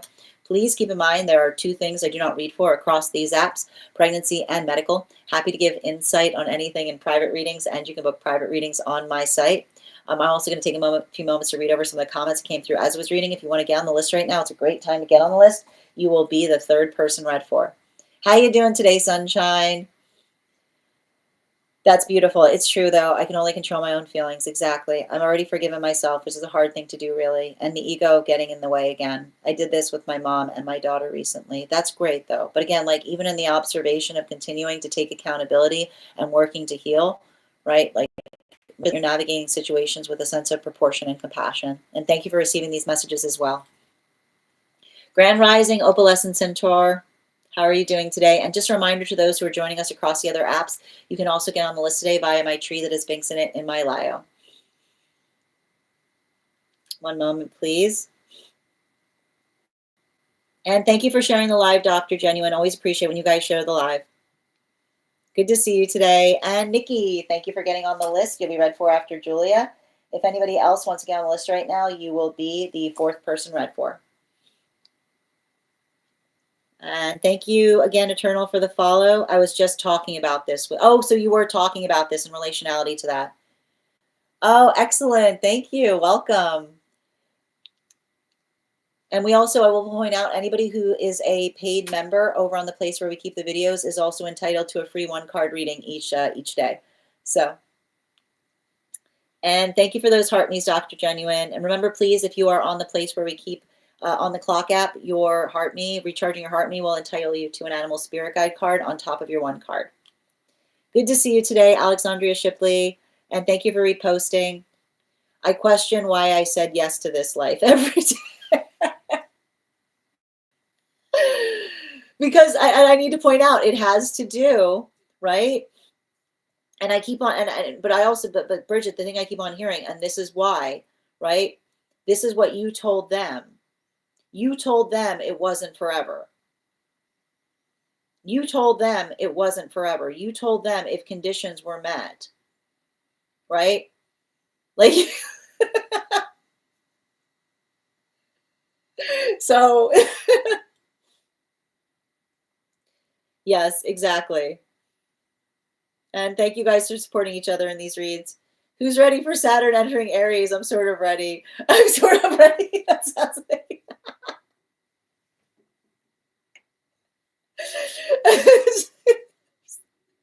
I'm like, that is the type of confidence that we need.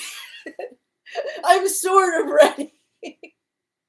I feel like that's kind of going to be energy of entering it, though. Like, honestly, good to see you today, Lucas. Guys, make sure to give Lucas some love. Readers supporting readers. Hashtag. So good to see you, dear. I'm sort of ready. I want that on a shirt. I'm sort of ready. Understanding is all I've ever asked for. Well, I feel like this dream is giving clarification that understanding's been reached. Yeah, 6th house Aries with it is going to be good. Yeah, I know it feels heavy. I mean, I feel like a lot of that heaviness is on them, though, is what I was picking up. I keep on getting a lot of that, like, I didn't know.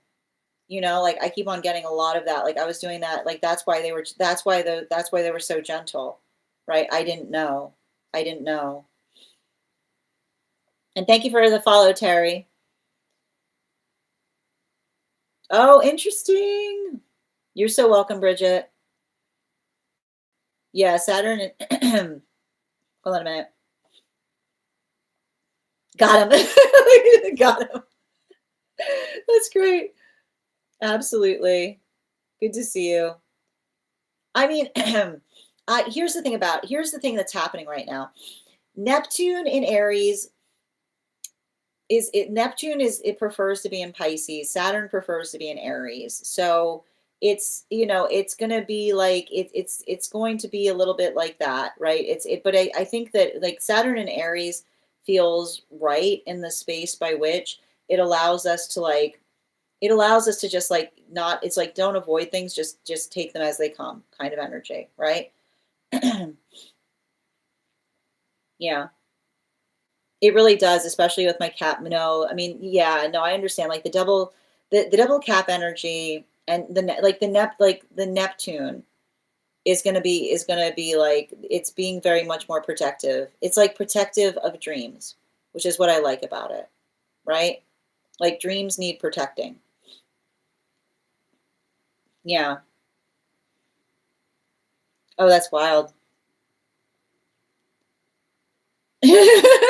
I'm just telling, look, I'm just reading what I'm seeing here, Bridget. And again, I'm seeing this on their side. I'm seeing a lot of this on their side.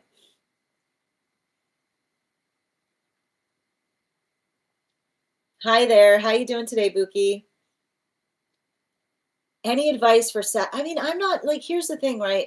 Are you saying that your Saturn is in Aries? You know, I gotta stress this. I'm not so worried about those with Aries placements right now. Like the way I want to describe this, like I don't mean like if you have Aries placements, you understand, because like if you got Aries placements, like Aries placements are constantly feeling like everybody's trying to try them at every moment.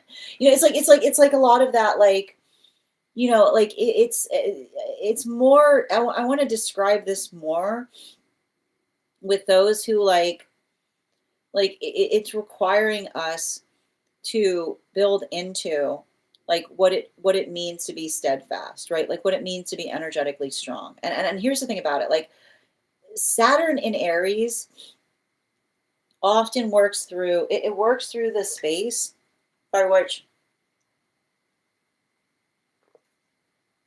it's a continuation of understanding that we don't wait on manifestation goals, that manifestations are productive spaces, right?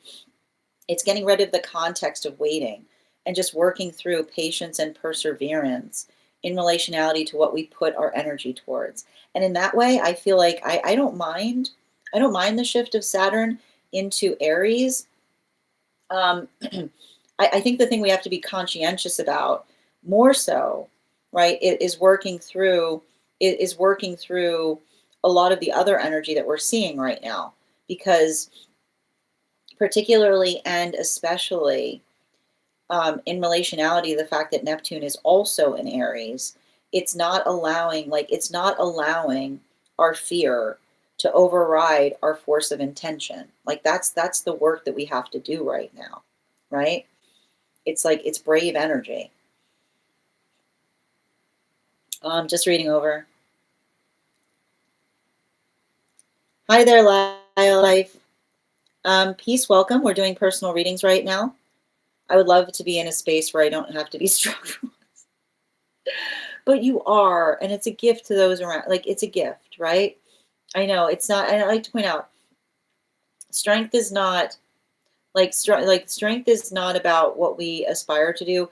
It's being able to articulate what's like. You know, this is often what happens with those that are working into that point of strength, right? And I want to point out, if you felt like you wanted to be, then you wouldn't be strong, right? Like it's often the space by which we understand and identify strength is something that we embody. When we're not in an egoic space with it, we rarely desire to be it, but we have the capacity to do so, is the best way I can describe it, you know? All right, we're going to continue right now.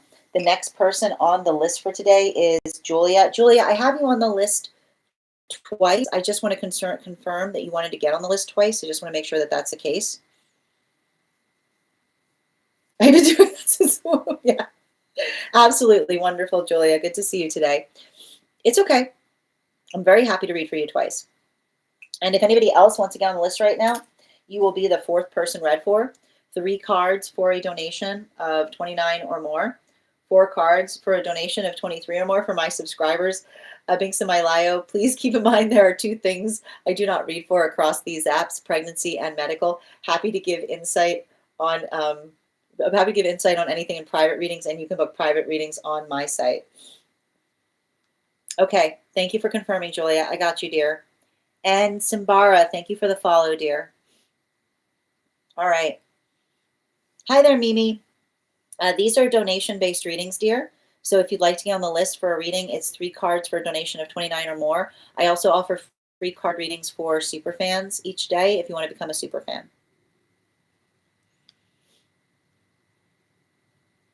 Let me tell you something. I understand, Julia. Oh, wonderful. Thank you. Right back at you, sunshine. Have a beautiful rest of your day. Excellent. All right, where were we? Before we continue right now, Let's warm up those intuition muscles with an intuition check. I've got the animal spirit guide cards here. I'm going to count back from 10, and when we get to 1, I will reveal the card. 10, 9, 8, 7, 6, 5, 4, 3, 2, 1. We got the goose. We'll do that again after the next reading. All right.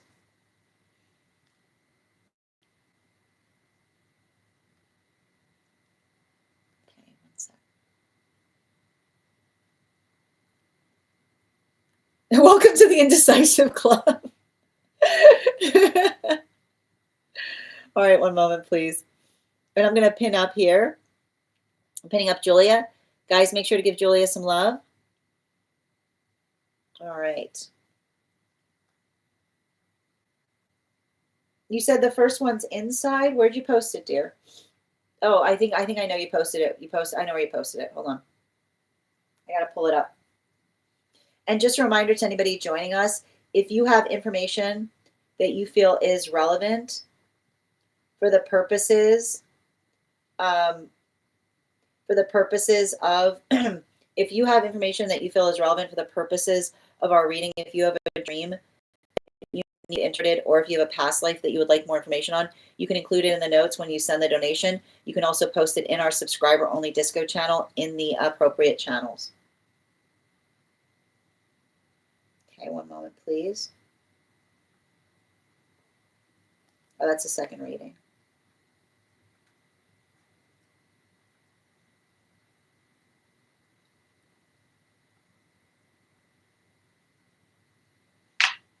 Okay.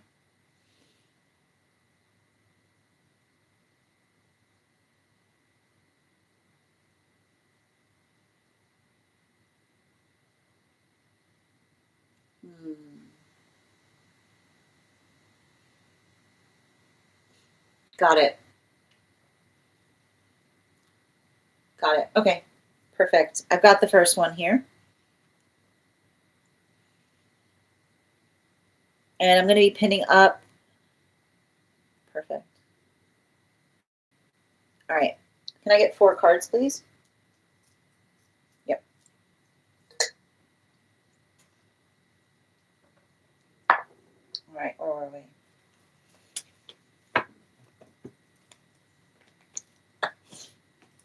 Got 3 out.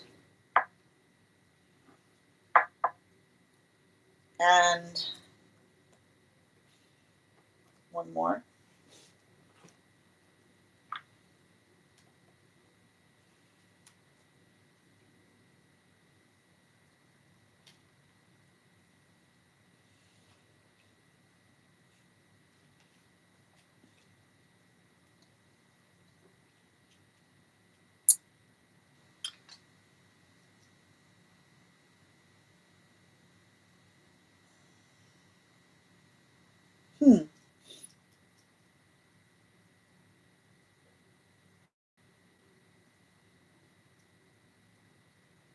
You know, I think it's interesting because it's effectively saying to me, like, there's something I'm seeing in relationality to these cards, with the fact that they feel like they've never met someone like you before, is what I'm seeing. I don't know if you had a conversation with them, you know, something about I keep on hearing like somebody returning back to a conversation that they had with you. And it almost feels like, I don't know, like it's giving me an indication of some kind of insight or something that you said to them that, like it feels, I keep on hearing accurate. Like the word I keep on hearing, in this reading is I just keep on hearing the word accurate over and over again. And I need to describe, like, when we talk about accurate energy, it's interesting. It's not the type of word that would typically come up when I'm seeing, like, when I'm reading into an energetic connection. But when I keep on getting accurate, like the word I keep on seeing has to do with being able to effectively, um,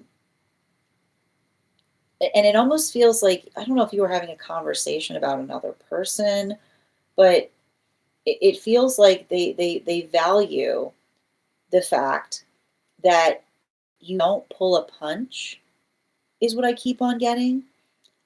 And what I mean, like, and I keep on hearing, like, you don't pull a punch in the best way possible, because when we care about each other, like, I keep on hearing, like, when we care about each other, we say hard things, is what I keep on hearing, which is the modality by which I see somebody that appreciates. Like, I keep on hearing, they find that refreshing. Like, this is not, I feel like this might be the type of person that often, like, and it's interesting too, because, and I need to stress this, you you had a quote that you said before we started this reading that felt incongruous, but now feels very very incorporated in terms of what we're identifying here. And I believe the phrase that you articulated is, I just want to try to go back to see if I can find it. Yeah, let me tell you something, right? Like that. Let me tell you, like, let me tell you something. Which is somebody who has a tendency, like, I want to say, like, somebody who has a tendency, like, they have a tendency, and I want to point this out. I keep on hearing they're strong T. They're strong T, right? And strong T, here's the thing with strong T, like strong T sometimes has that modality of being like, come back here. What, did I say something too true? Did I say something like, are you walking away because you have nothing to say because what I said was so true? Like, and I feel like this is the type of energy that I'm picking up on someone, like the type of person that when someone walks away from them, they hold it like a capital V. They're like, victory. They're like, is what I keep on getting.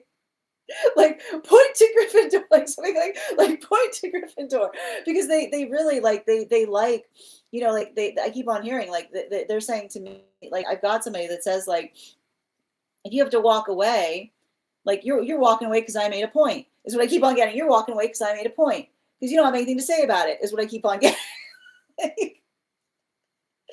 And I think that it's hard because I feel like in that way there's someone who really really appreciates a steady conversation, is what I keep on hearing. And the hard part, again, like, strong T requires a steady force, which is the modality by which, and that's the heart, like a steady hand. Like, strong T requires a steady hand, because the modality by which I feel like it's the space by which I feel like they see some kind of quality in you, by which they recognize, like, potentially others, like sometimes others that, don't, like, that are more, like, I keep on hearing, like more in the space by which they feel like they have to soften their edges to a certain extent.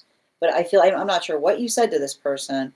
I'm not sure what the conversation you had with them was, but, like, I feel like it has to do with, and I keep on hearing something about being energetically surprised with how you, like, how you appear versus, like, how you, like, I keep on hearing, like, there's like I feel like, in a way, like, and this is the only thing about it, like, I feel like the wires are crossed a little bit, because there's something in the modality by which, um like, and that's what I meant in terms of, like, accurate, is that there's something I'm almost seeing there in relationality to, um like, them almost coming into the space by which, like, you have made them reflective about, their own assumptions about things, is what I keep on seeing. I keep on hearing someone say, accurate, you've given me a lot to think about, which is the modality by which another, like, somebody's saying, like, something about a conversation that you had with them, by which, like, you weren't necessarily worried, like, you are like happy to articulate to another, right? Like I see you almost saying something, but even in the context by which you are energetically saying something, I see them kind of like working through working through another person's misconceptions too. I don't know why, like, it's I don't know where this I don't know where this misconception is coming from. Like that's the only thing I think is kind of interesting about it. Because like I want to describe this, I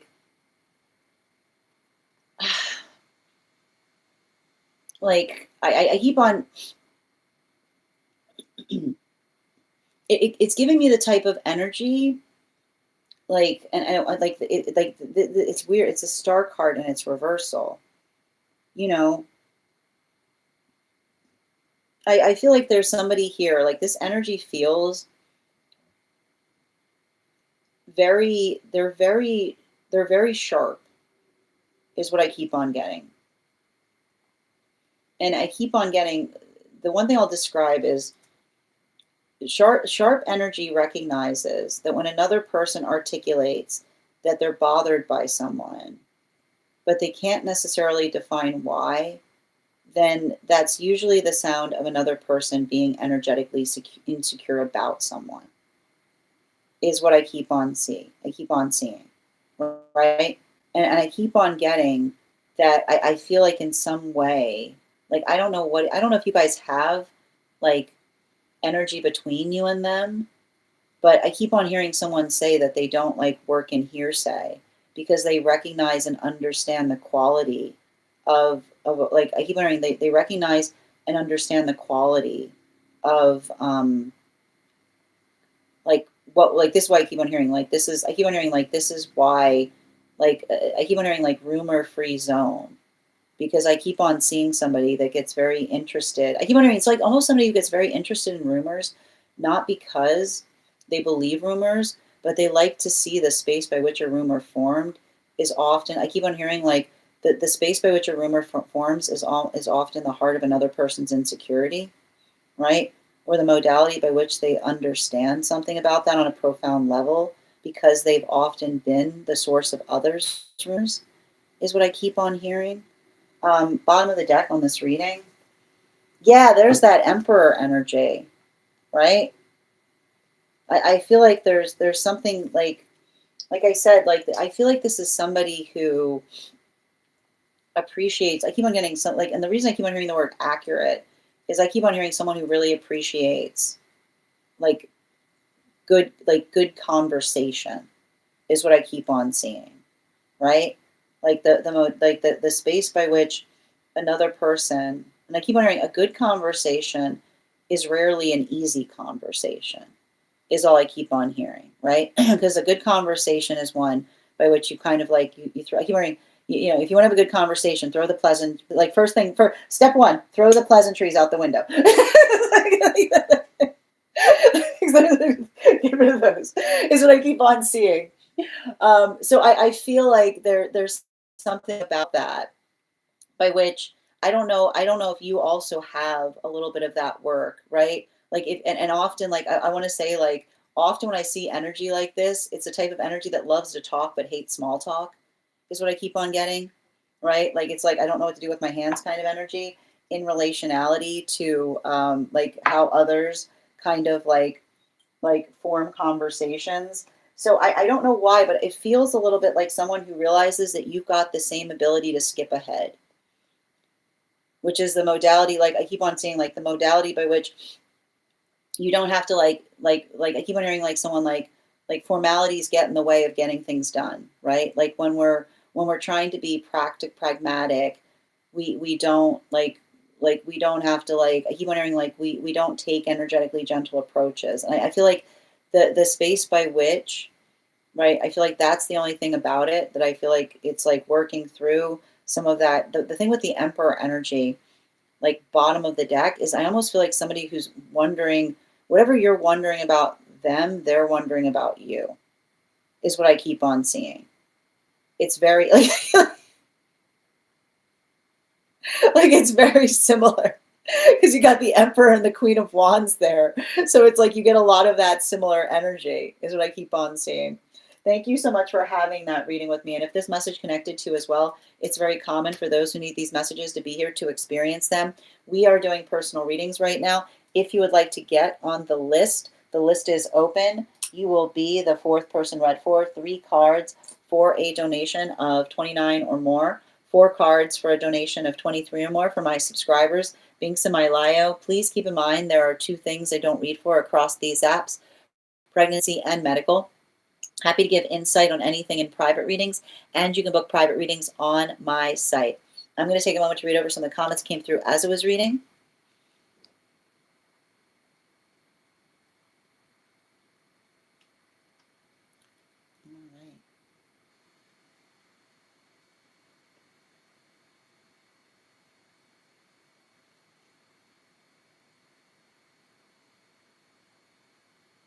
All right. Oh, sending you so much support, Nikki. That is profoundly frustrating. Yeah, hold on a minute. Just reading over your comments, Julia.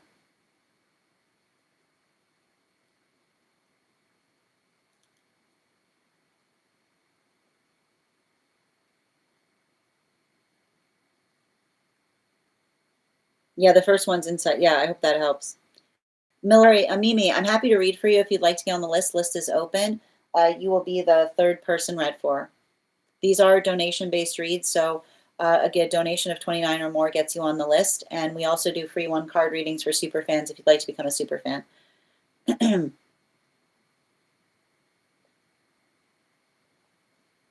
Really, Bridget? I posted in the disco. That makes a lot of sense, especially with the strength. Yeah.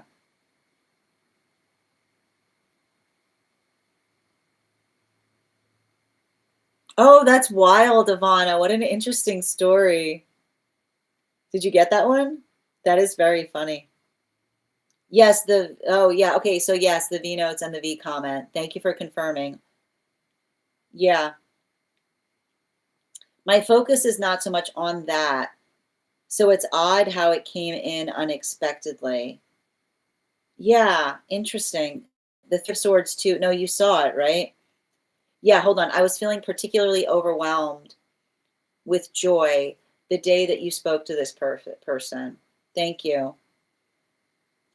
Yeah, and some of that light transferred over. I could feel it. Yeah, I mean, again, it says to me, like, I feel like,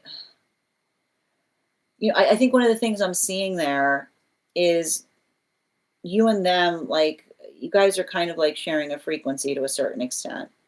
But, and I want to describe it, like, even in that experience, like, even what I was seeing there, like, like, it's like, when we say, like, we're on the same wavelength, like, that's what we mean. You know?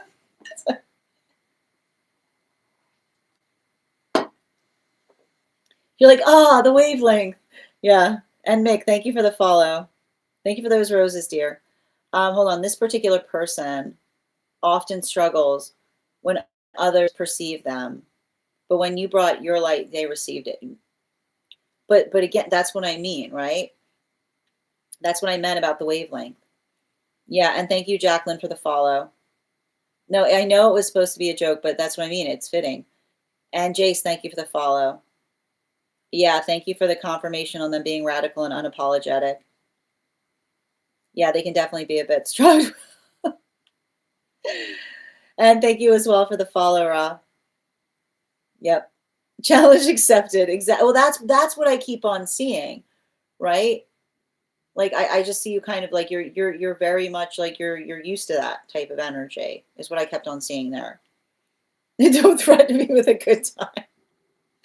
That makes complete sense. Yeah, this person's yep, understood. Absolutely. Yeah, it's some rough experiences as well. Mm-hmm. Exactly. Yeah, like that, like, but you are too. You know what I mean?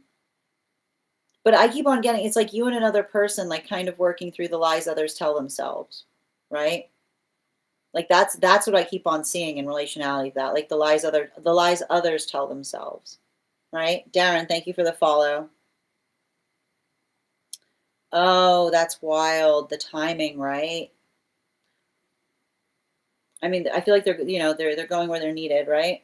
Yeah. Happy to read for you on that, Dave. If you'd like to get on the list is open. You'll be the fourth person read for.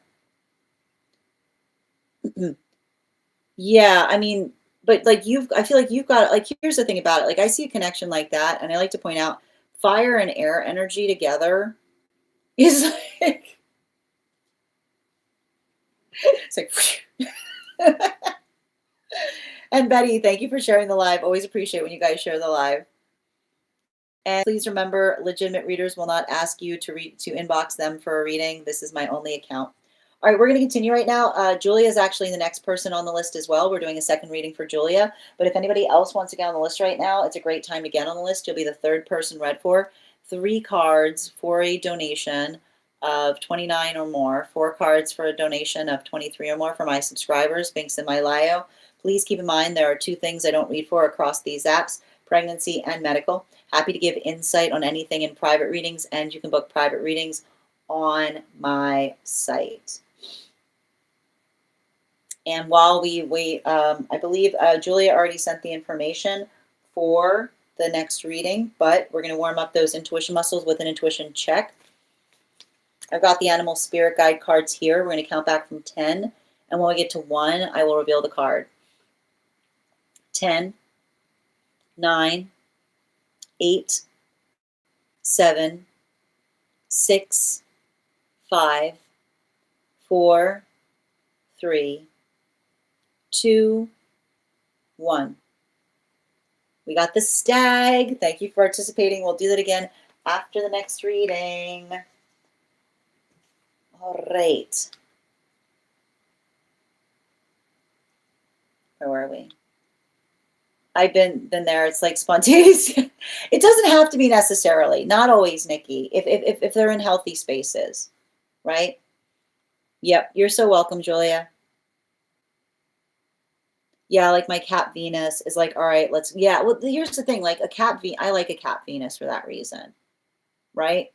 Like, that's the thing about cat Venuses are lovely, because cat Venuses are like, if it's good, it can be slow, right? Like cat Venuses are like, okay, do it now, but do it slow this time. You'd be like, oh, what is it? Right? It's like, it's a lot of that work of understanding, right? Like, not like rushing through things, but like savoring every moment kind of energy, right?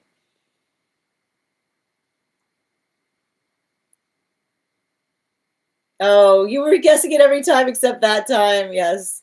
Cackling. I didn't mean it like that. Get your mind out of the gutter.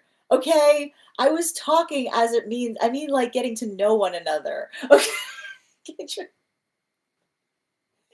get your minds out of the gutter. Jeez Louise. Yeah, exactly. Savoring moments. Okay, all right. Okay. Like Nikki's just winking in the chat space. All right, we're gonna continue right now. The second one, I believe the second one's outside tea. Yeah, it's outside tea. Perfect. And as I mentioned, it's a great time to get on the list right now. If you want to get on the list, you will be the third person read for. Highest and best guidance regarding my current path and anything my higher self guides want me to keep in mind moving forward. Any shadow aspects I may not see. I'm feeling particularly stubborn at times on how hard I've had to work to get here. And I'm like, please, Spirit, throw me a bone. I got you, dear. 4 cards, please. All right.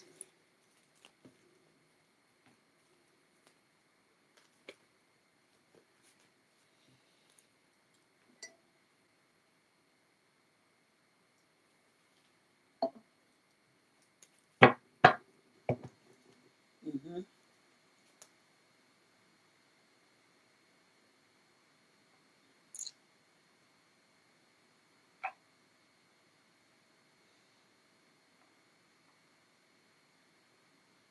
Okay.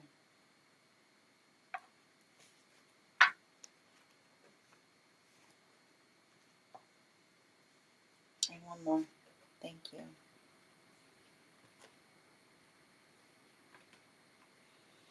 Mm-hmm.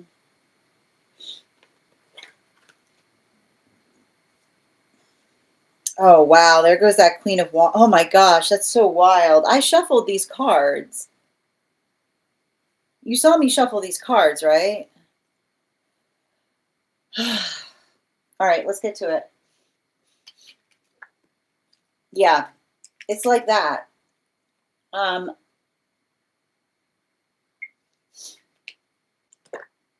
I feel like the thing I see that you're working through right now, and I need to stress, like, and I want to, it feels like it's coming through specifically as it relates to relationship, is I keep on hearing you are not an accessory.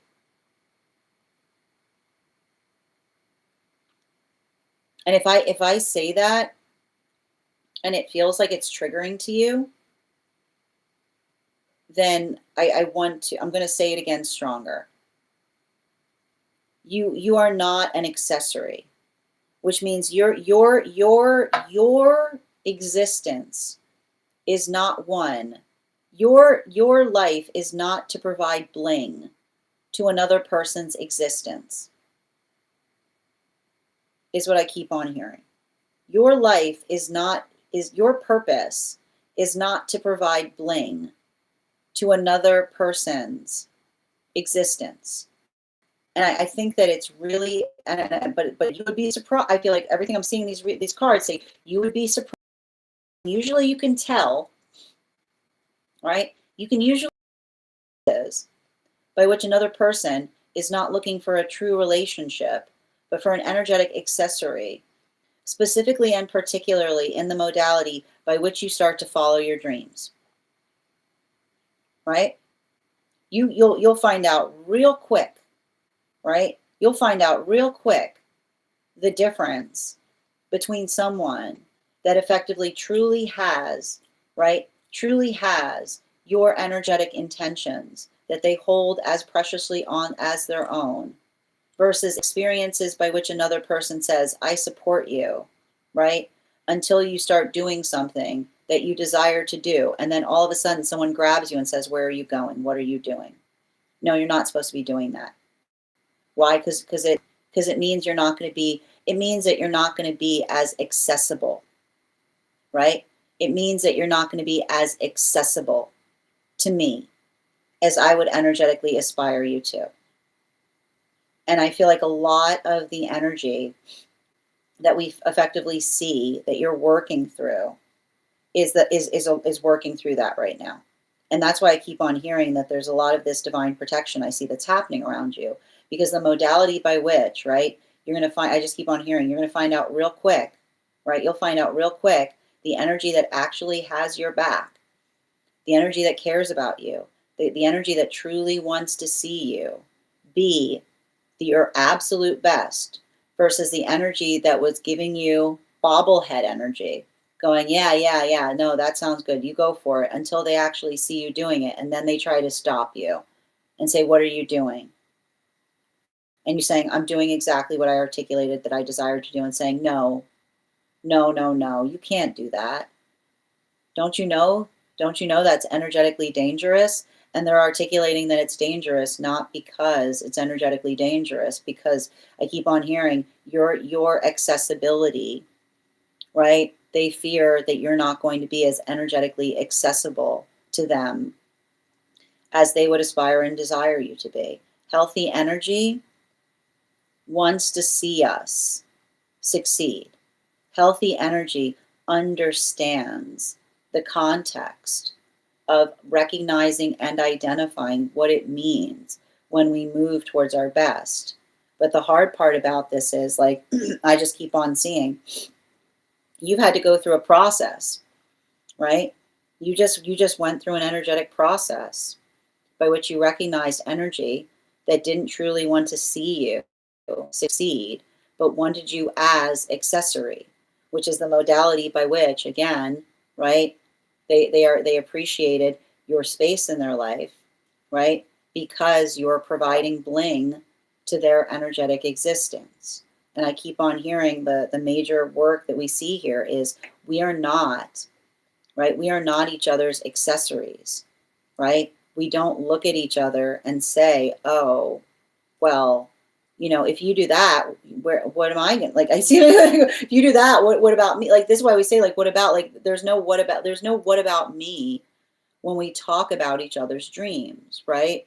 It's not the modality by which we effectively impede. And often when you see somebody in that modality, that is exactly why, right? Like it's the modality by which we understand and amplify that the space by which we build into things is the space by which we're perpetually energetically celebrating. We're perpetually in that space by which we're energetically building, not in the space by the space by which we amplify and articulate the energetic happiness is often the modality by which we understand, right? We help each other, right? We help each other energetically grow. And often, like that journey, I feel like that is the important thing. And that's what I kept on saying, be very conscientious, right? Be very conscientious in relationality to who potentially tries to come back to you on the other side of you energetically succeeding, right? The modality, especially in proportionality to understanding, right? The difference between someone that articulated, right? Someone who articulated upon the fact that you had that you had those energetic gifts versus the energy that saw you moving towards them, and instead of doing everything they can to energetically support you, tried to make you feel, right? Tried to make you feel energetic fear, which was their effective fear about the fact that you would not be as accessible to them. And I keep on getting that a lot of this work that I see right now, like, again, it's not easy, right? I feel like you're going through a period of deep solitude, but I keep on hearing from your guides, remember, whose solitude is this? Is this the solitude that you yourself chose? Or is this the solitude that others have effectively forced you to have to navigate something through, right? The difference between someone effectively trying to help you, right? Helping you find that sense of easement, helping you find that sense of peace, versus the energy or the experiences by which another person saw you doing something hard and then decided to try to make it harder, right? Like try to, like, I keep on hearing, like, instead of recognizing how hard you were working, try to amplify or make it even more difficult. Because I keep on getting that understanding, right? I keep on hearing, I feel like there's a lot of energy that just lock themselves out of your life, right? Which is the energy that holds themselves hostage, that say, if you do that, say goodbye to this, right? But often energy that says, if you do that, say goodbye to this, once they recognize or identify that that doesn't energetically work, tries to come back, right? Tries to come back in acting like nothing energetically happened, right? Like trying to act like that, trying to get into that space of saying, like, oh, like, oh, sorry. Like, I keep on hearing somebody being like, oh, like, oh, so I literally see energy trying to come towards you in some clueless fashion. Like energy trying to come towards you in a clueless fashion. Like literally, like, what's been happening, and you having to say to someone, exactly. Like I keep on hearing, prepare for like the screen wipe. Prepare for the screen wipe of someone being like, huh? What happened? Like literally someone being like with like literally like honest, like completely like, oh, I was completely unaware. I keep on hearing, when you hear I was completely unaware, you can say, how dare you? Right? Because I keep on hearing that the energy that has, like, the energy that perpetually has their ear to the ground, right? Like, I keep on hearing, make sure someone's not coming towards you because the tea, right? Again, because the tea has gotten a little bit stale, and they're looking for something to effectively reignite or add some kind of energetic vivacity back into their life, is what I keep on hearing. You are not, like, you are not, that is not who you are. And the fact that another person would effectively, and I keep on seeing, like, I keep on hearing, you don't have to articulate that to them. You don't have to fight when you see energy like that. Clock it and lock it. Bottom of the deck. Clock it and lock it. Clock it and lock it. That's all I keep on hearing. Clock it and lock it. Clock it and lock it. You write it down. Clock it and lock it. Clock it and lock it. Feel like, you know, don't even have to. Don't like, look at this. Look at this. You see this? Oh, what? Like, I was just passing through the neighborhood. See that? Thank you so much, dear, for having that reading with me. And if this message connected to you as well, it's very common for those who need these messages to be here to experience them. We are doing personal readings right now. If you'd like to get on the list is open. It's 3 cards for a donation of $29 or more, 4 cards for a donation of $23 or more for my subscribers, Binks and Mylayo. Please keep in mind there are 3 things I don't read for across these apps: pregnancy, medical, and legal. Happy to give insight on anything in private readings, and you can book private readings on my site. I'm going to take a moment to read over some of the comments that came through as I was reading.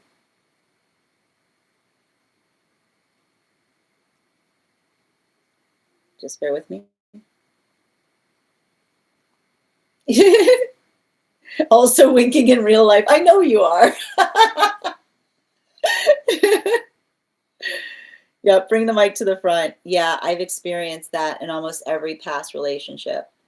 And it's look, it's painful to recognize, and you shouldn't have to go through it. But that's why I keep on seeing, right? Healthy energy is going to celebrate those moments that you move towards achievements. They're not going to crash out because you're having them and it feels like you're becoming less accessible to another person. Boom, boom, boom. Yeah. Hi there. Happy Friday the 13th, Nicole. Thank you as well, Fuzzy. Thank you. Oh, sending you so much support on that journey, dear. To get a reading, Kendall, all you do is send the donation. So it's 3 cards for a donation of $29 or more for non-subscribers. I also offer free 1-card readings for super fans if you'd like to become a super fan. And Jacqueline, thank you for getting on the list. You'll be the 2nd person read for today. If anybody else wants to get on the list right now, you'll be the 3rd person read for. Yeah, that's exactly it, right? Just add another boulder to that backpack. Tap to claim. Yeah, and I know. I'm sending you so much support. Just wait for it, dear. Hold on a minute. Oh, well, I deeply appreciate if this is your first reading, Kendall. I hope that, again, if you want to have a reading here, you're happy to have one. Or again, the other thing I like to point out is often just being in the space, there are messages that come through that we need to hear as well. A sprinkle of amnesia, exactly. I know, and it should make you angry. Like, I need to point this out, you know, like, I got to point out, like, the 7 of coins here is no joke, right? Which is like, it's like, it's a good reason to be upset, you know? Yep, clock and lock. I am accepting more readings. Jacqueline, I've got you on the list. You'll be read for after Nikki. Absolutely. And thank you for the follow, Kendall. I do my best, Dr. Genuine. Thank you for being here and receiving these messages as well. All I've been doing lately is joking and laughing, but that's good. Continue. Like, that is, look, that is you generating your own joy. That is your job right now. You know? My readings, I mean, I think that on average, my readings are about 9 minutes long. And Cheeky, thank you for the follow. But again, I usually like, that's an estimate, but like, I usually, like, again, you guys are here. The dream readings sometimes tend to go longer because I need to get to all the points in the dream reading. Oh, yeah. So if you stick around, we'll have your reading in about 10 minutes. Yep. Thank you. All right. We're going to continue right now. And thank you for becoming a super fan, Kendall. Anyone who immediately becomes a super fan is automatically entitled to 1 card. So if you have a question, just let me know and I'll be happy to draw a card for you. Excellent. Yours is Inside Tea. Thank you for letting me know, Nikki. And before we get started with Nikki's reading, Let's warm up those intuition muscles with an intuition check. I've got the animal spirit guide cards here. We're going to count back from 10. And when we get to 1, I will reveal the card. 10, 9, 8, 7, 6, 5, 4, 3, 2, 1. Whoop. We got the seal. Thank you for participating. We'll do that again after the next reading. All right.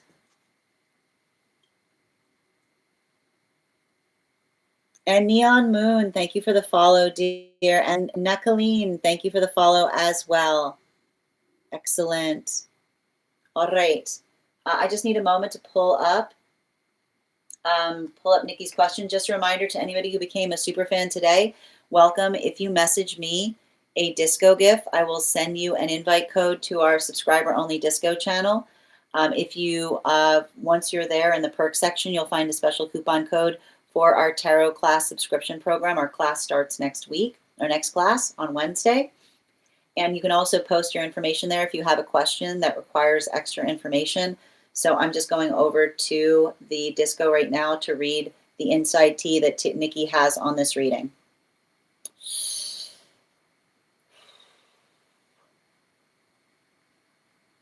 Okay.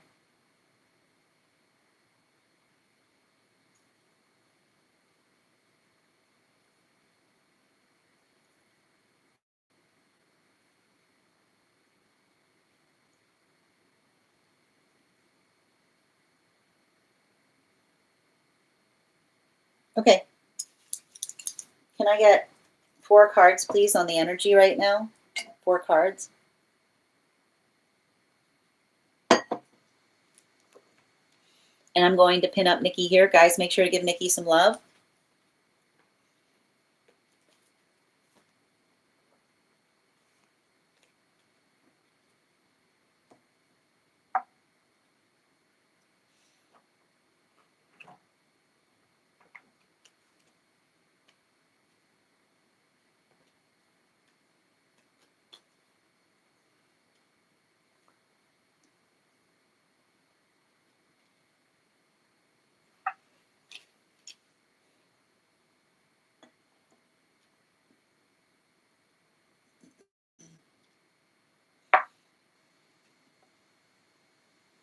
So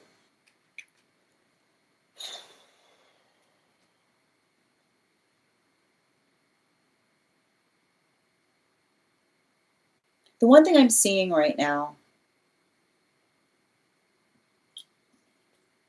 and I want to describe, you know, I think there's something really important, and I feel like it's happening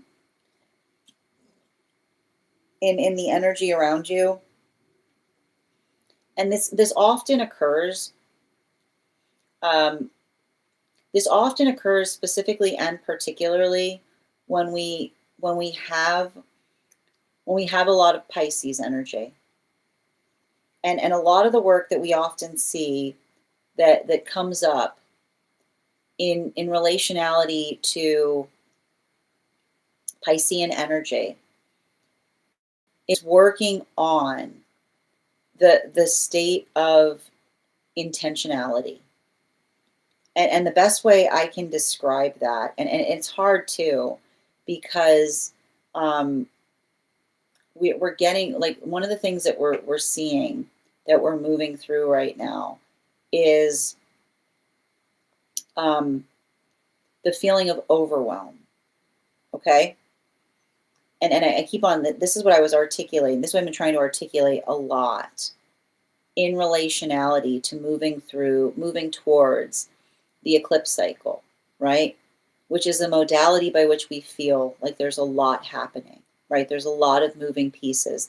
There's a lot going on.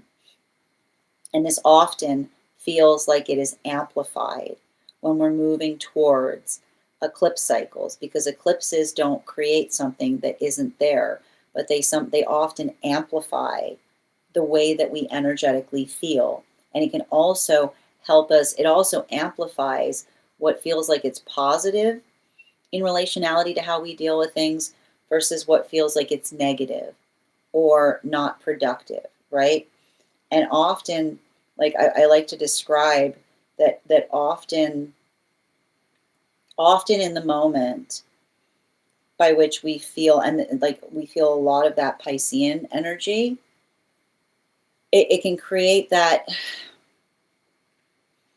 it can create that space by which there's so many things that are happening that we often feel like we ourselves, like there's not enough of us to energetically go around, as it were. And I feel like this type of energy right now. It's not so, that's what I meant in terms of saying, like, if you've got a lot of Aries placements, it's not as difficult. Um, like it's good if you've got, how do I describe it? It's good if you've got fixed, like some fixed sign work right now will be beneficial, but the hard part about it is it requires us to be adaptable, right? And so what I effectively see is happening right now is I feel like there's something happening in relationality to another individual, like working through, like becoming adaptable is energetically uncomfortable, right? Because it doesn't give us the ability to anticipate, right? And I keep on hearing, and this is what's hard, when we're in relationship, being in relationship ruins our ability to anticipate. It's just a fact of life. Being in relationship in any way is like just ruins our ability to anticipate. If you want to anticipate, you just got to just stay in solitude, right? If you want to anticipate, just stay in solitude, because when you're in solitude, then you can anticipate everything. But the modality by which we build into relationship is often the space by which we feel the frustration in relationality to navigating things that we did not anticipate. But what's beautiful about this, right? What's beautiful about this is that when we recognize that, right? When we recognize that relationships are spontaneous energy, then we can get stronger in being adaptable, which doesn't mean that we have to be in a perpetual state of adaptability. But I like to point out, and this is what's beautiful in terms of working through hurdles in relationship, right? There's nothing that we sweep under the rug, right? We don't sweep something under the rug. We don't say, let's pretend it doesn't happen, because then it's going to be absolutely guaranteed to do so. But the state or the space by which we're effectively able to say, okay, next time, right? And I feel like this is, you and another person need to, that you need to hold the words next time sacredly, is what I keep on getting. Because next time is climbing. Next time is climbing. Next time is climbing. That's all, you have to write that down. Next time is climbing. Because it's the ability to which you say to one another, right? It's the ability by which you say to each other, I'm not going to abandon you, right? I'm not going to abandon you in the space by which something is not going perfectly. And this is how the next time it happens, because it will. This is how we're going to do it better, right? This is how we're going to do it. And I keep on seeing, you and another person need to start employing next time instead of never. You need to start employing next time instead of never, because you guys have the same abandonment wound. You and another person have got the same exact abandonment wounds. And it's the modality by which, right? Like it's the modality by which you're worried that something going wrong or not doing something right is the space by which another person is going to abandon you. So your ability of saying to each other, I keep on hearing, next time is the light switch, right? Next time is the gift that you give each other. Because every time something goes wrong, and instead of saying never, right, you say next time, what you're really saying to each other is, one, like in those two words, you're saying, one, I'm not abandoning you in this moment. Just because something is going wrong, recognize that doesn't mean I'm going anywhere. And in fact, this is going to happen again. I'm preparing. I'm anticipating. Right? I'm now anticipating that this will happen again. And this is what we're going to do differently to make sure that it's better the next time it occurs. So I feel like as we move closer, towards this eclipse season, make sure, I keep on hearing no nevers, always next time, which says get rid of the word never, right? Like erase that from your dictionary, right? And instead of never, say next time, which is the space by which, and you have to understand, never is a dangerous word to apply in relationship, because you have to understand, when we can't anticipate things and then we say to each other never, we put each other in crisis situations, right? And I want you to write that down. When we recognize that relationships are all about being able to not be able to predict what happens, but then we say to each other never, we are accidentally putting each other in crisis situations, because there might be a situation that arises that requires us to use our never, right? Which is not the space by which we take something off the table for each other, right? Because that creates the space of crisis. So the state by which we say, right, that we never, and this is why you have to say this to them, never say never in a relationship. Because when you say never, you're building into a crisis moment where inevitably the person needs something, but you've given them all these nevers and they don't know what to do. And then they energetically panic in that moment. So instead, right, no nevers, always next time, which is the way that you fix something, is not to say to someone, don't do this, but to say, do this instead, right?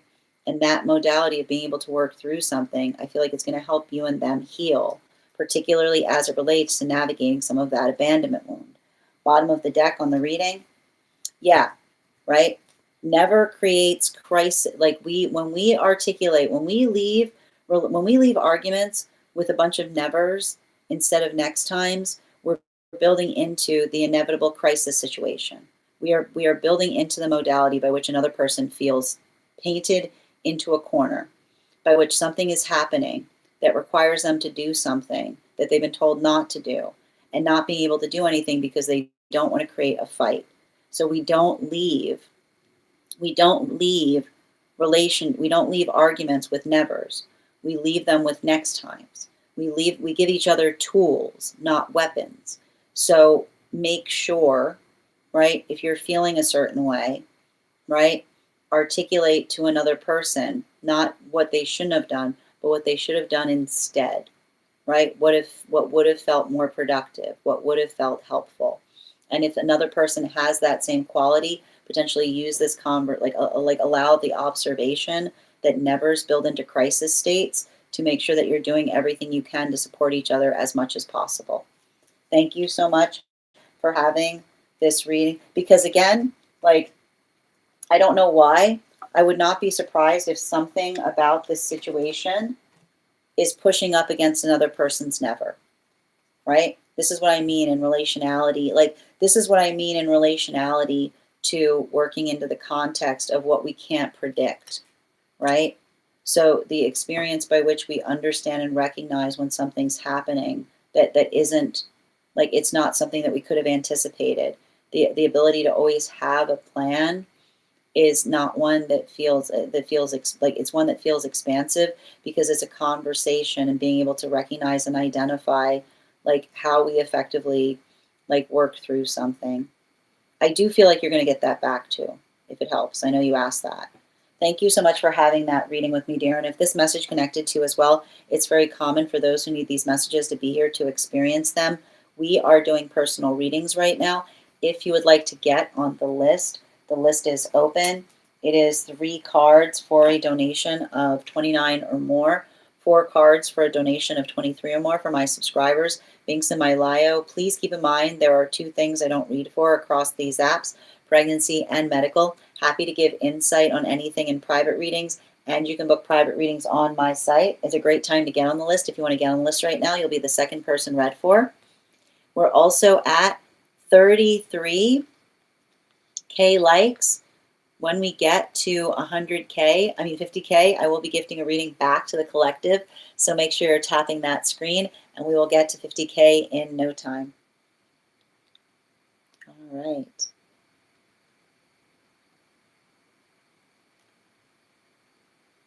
And thank you for those heart me's, Neon Moon. I appreciate you. And thank you for that follow.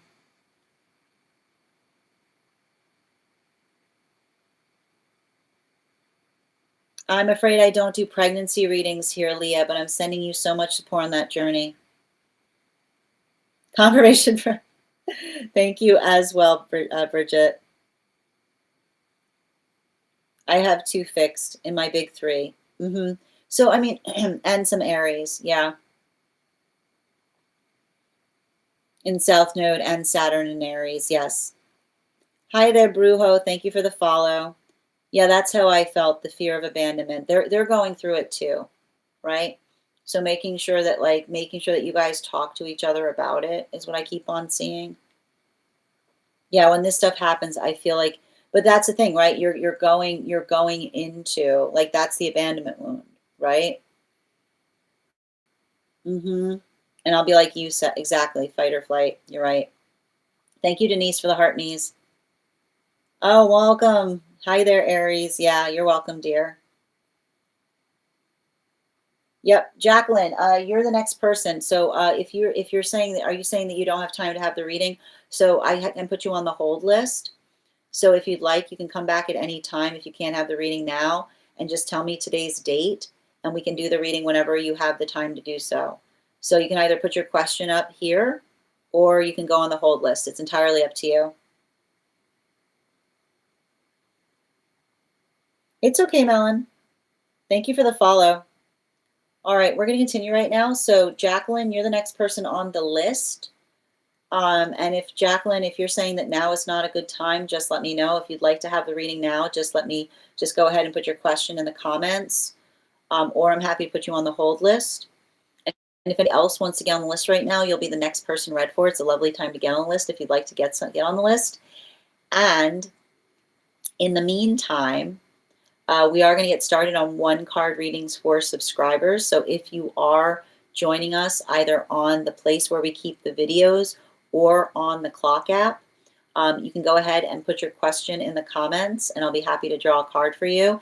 If you would like to become a subscriber, if you're on the place where we keep on the clock app, you just hit that button at the bottom of the screen, and your superfan status will make you eligible for a 1-card. If you're joining us on the place where we keep the videos, your paid membership also entitles you to a 1-card reading. And if you are joining us over on the clock app, if you recharge your heart needs, you're also eligible for an animal spirit guide card on top of your 1 card. All right, we've got Bridget here. Starting out with Bridget. 1 card for tonight. Exciting! It feels, I feel like there's something, I feel like make sure that you just give yourself a moment. It's funny too, because I keep on hearing, like, remember your mantra, which is like almost like working into the space of like taking a minute is what I keep on seeing, right? Not feeling like you need to rush through things, but almost like moving through things slower than one would anticipate. Bottom of the deck. Yeah, especially with Judgment card in its reversal, right? Don't hold too much to expectations, because that's how we allow things to go even better than expected, is what I keep on hearing. Animal spirit guide. Yeah, especially with the owl energy, right? Being that grounding, like being that grounding center, like the ability to effectively just be effective, like be present and allow the space. Like I keep on hearing, like your priority is creating a sense of peace, is what I keep on hearing. And sending you so much support for that, my dear. To get on the list, Melon, all you do is send the donation, which is 3 cards for 29 for non-subscriber, 29 or more for non-subscribers. Chrissy, 1 card regarding connection, please.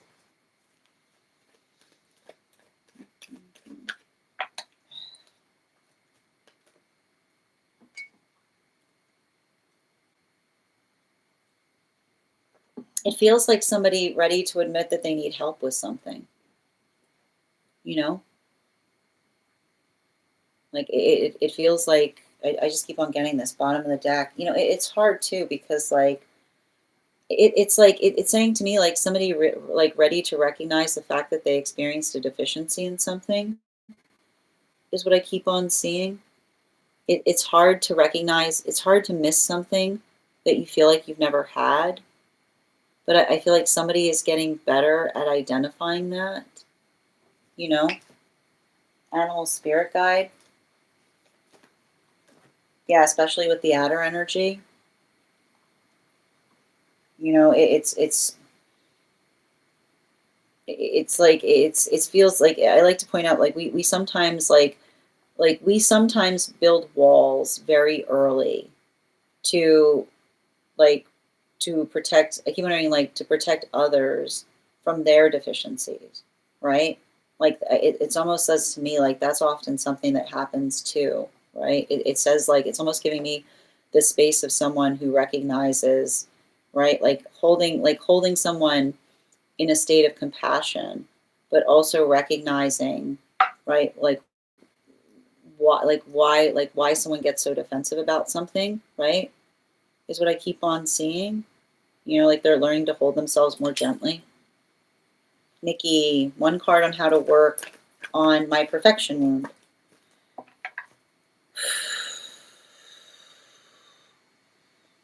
Who says it's not perfect? Right? Perfect is subjective, depending on what you're looking to perfect. Perfect is subjective, depending on what you're looking to perfect. Yeah. Right? Perfect is holding another person's perfection, right? Making sure that the perfection you're holding yourself to is your perfection, right? Working through the space of your ideal, not feeling the space of letting others down, right? And I feel like a lot of that is like working through having compassion for yourself in less than perfect circumstances. That's pretty perfect. Animal spirit guide, holding compassion for yourself in less than ideal circumstances. That's pretty perfect, right? The ability of kind of working through a space and not feeling the weight of why something's happening, but just effectively arriving in terms of what you're like. I keep on hearing like building into the present, right? Not worrying about how to change something, but just accepting the situation as it is and taking the next necessary step, right? And if you're doing that, you're already working towards your perfection point. And sending you so much support on that journey, dear. Ella, 1 card, highest, please. Yep. Queen of Wands. I feel like this is you. I feel like this is you getting better at communicating upon your own needs or helping others, is what I keep on seeing. Like somebody who really appreciates, like the fact that you, like I see somebody who's like who appreciates the fact that you're able to effectively communicate something. Bottom of the way, like it's so funny. I was about to say bottom of the deck, and I said bottom of the way, but like I feel like a lot of like what I'm effectively seeing there is I keep hearing like some kind of observation by which you yourself are getting like you're being easier on yourself, right? You're like, and I keep on, and like especially with this animal spirit guide card coming out here, yeah, the fox energy. You know, I feel like you're getting better at letting go of energy that you constantly feel like you have to like run circles around to try to figure out what's going on in their headspace. You know, like I almost see you kind of in that you know, I don't see you in that modality by which you're chasing after things. Like I feel like I almost like I keep on hearing like if someone like why am I getting like somebody who takes it personally if you're not chasing after them is usually exactly like I keep on hearing like that's not healthy energy, right? Like it gives me like that's somebody who needs to heal from their avoidant tendencies, right? Healthy energy does not require us to chase after someone, right? We come towards each other. We don't we don't play. I keep remembering like we don't play some kind of like keep away or tag is what I keep finding. Hi there, Ava. Good to see you today. Woof. See how fast they came out? Wow, those are some intense cards. Did you have a dream about this person recently? Speaking of which, speaking of which, you know, it feels like I need to point this out. Like, I'll never understand. I'll never understand energy that, you know,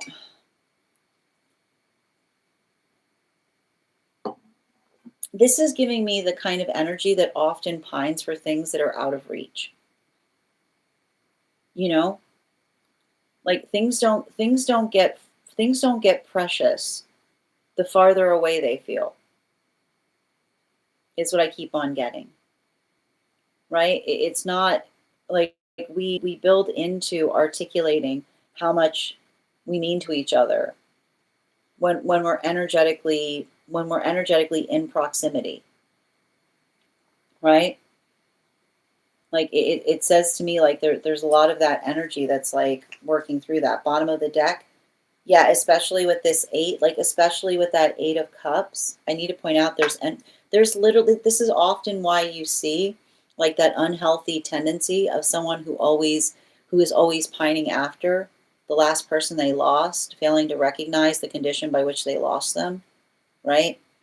You know, we build into, right? We articulate what we desire. Like it's them not working through an intimacy wound, right?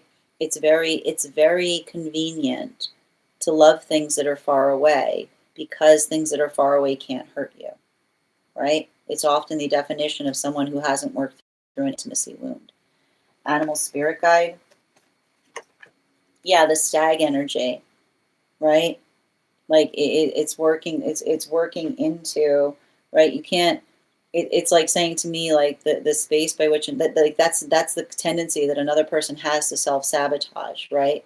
By which they don't feel comfortable in the reality of a relationship that's waiting for them, but only becomes sentimental when something feels like it's out of reach because now it's finally in a space by which it can't hurt, and then it feels safe to love, right? So the space by which I wouldn't be surprised if that was energy that you saw that always felt like they were pining for like the last person they were with, right? Like the minute something becomes impossible, it's the only thing that'll make them feel better, right? Because that is, I keep hearing like that is the intimacy wound in action. Thank you, dear.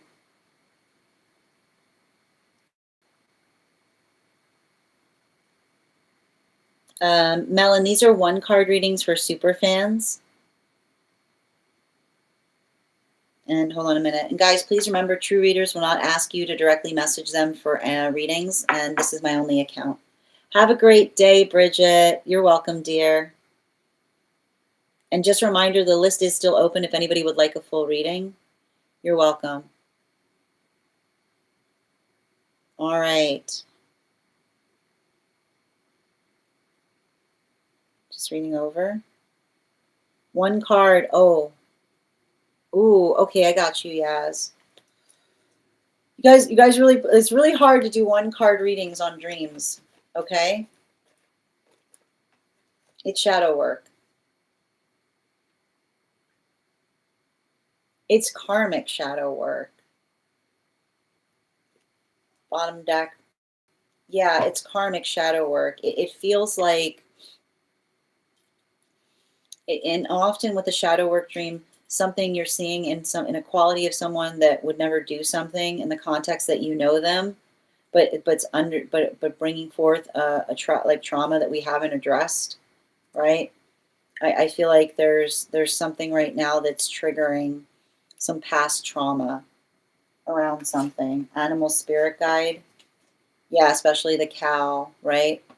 The familiarity of a past trauma being expressed in a person by which it would typically not present itself.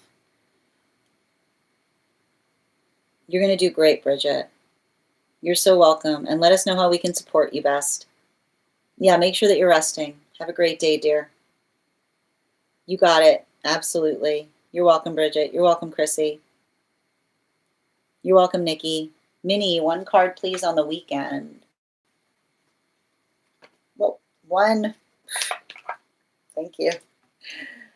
This feels good. This feels like I see you doing a lot of things, getting a lot of things done. You know? It's interesting because I feel like plans are changing, but like it feels like plans that change in the best way possible, you know? Animal spirit guide. Yeah, especially with that blank energy, right? Like the ability, I keep wondering, the ability of you and another person to effectively like be on the same page as it relates to making last minute decisions on things is what I keep on seeing, you know? Like having like it feels like a little bit of that like spontaneous energy, but spontaneous in the best way possible. Nicole, one card, highest priority, please.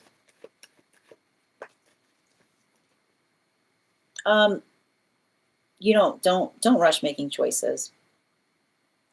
Sometimes it's good to wait on a choice, right? Especially if there's something to take into considerations. Yeah, particularly and especially with the Six of Cups. I like to point this out, like when it comes to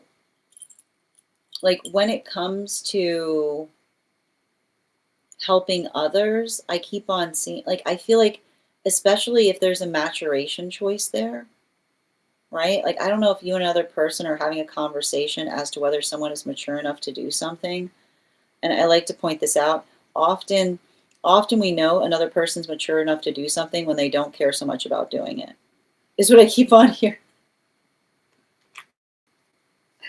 Again, I don't know why, especially with that raven, right? Like it's work. I keep on hearing it's like it's working into it's working into the conversation of saying to someone, what does it mean to you, right? Like helping to understand why something means a lot to another person, particularly and especially as it relates to like what they're working towards, right? Like I keep wondering, like instead of saying immediately giving an answer, having a conversation. Oh, you're so welcome, Ella. I'm so glad it was spot on. And V, thank you for the follow. We completed the collective reading today, V. We're doing one card readings for superfans now. The list is also open if you would prefer to have a personal reading. So personal readings are 3 cards for $29 or more for non-subscribers. Yeah, absolutely. Excellent. No problem, Ellen. Have a good day. You're so welcome, Yaz. Hi there, Julie. Welcome. You're welcome, Minnie. Thank you for sharing the live, Ellen. Thank you for reposting. My friends, final call right now for anyone who would like a 1-card reading, who is a super fan, or if there's anyone who would prefer to have a personal reading today. As I mentioned, it is 3 cards for a donation of $29 or more. 4 cards for a donation of $23 or more for my subscribers, Binks and Mylayo. Please keep in mind there are 2 things I do not read for across these apps, pregnancy and medical. Happy to give insight on anything in private readings, and you can book private readings on my site. No problem, Ava. You're so welcome, dear. My friends, I want to thank you guys so much for being here today and sharing in these messages. If you missed the Daily Collective, it'll be up later today on the place where we keep the videos and photos. It'll also be up as a podcast. It's also up as a podcast over on my Spot and over on my Stack. We will be off tomorrow, and ideally we'll be returning Sunday evening for one-card readings for subscribers. If you would like to get on the list for the next personal readings, we'll be back to our normal schedule on Monday. So if you'd like to secure a spot now, if you secure a spot today, you'll be read for first on Monday. You'll also have first priority in being read for before we start the daily collective. I want to thank you guys so much for being here today and sharing in these messages.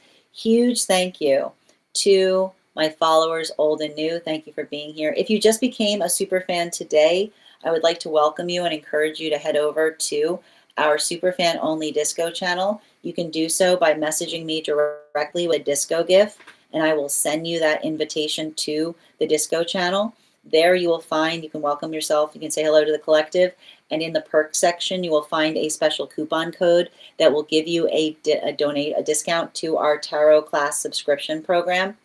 Our next class is going to be held on Wednesday, February 18th at 6 p.m. PST, 9 p.m. Eastern. We're going to be continuing our studies into the tarot with a focus on, oh yeah, as you want to get on the list? Absolutely, happy to do so. Did you want to, were you going to send a donation or did you have a gift? Excellent, thank you, dear. All right, we're going to pause right now as Yaz gets on the list, but I'll continue as I was saying. The next class we're going to be having is going to be focused on the sword suite, the court cards in the sword suite.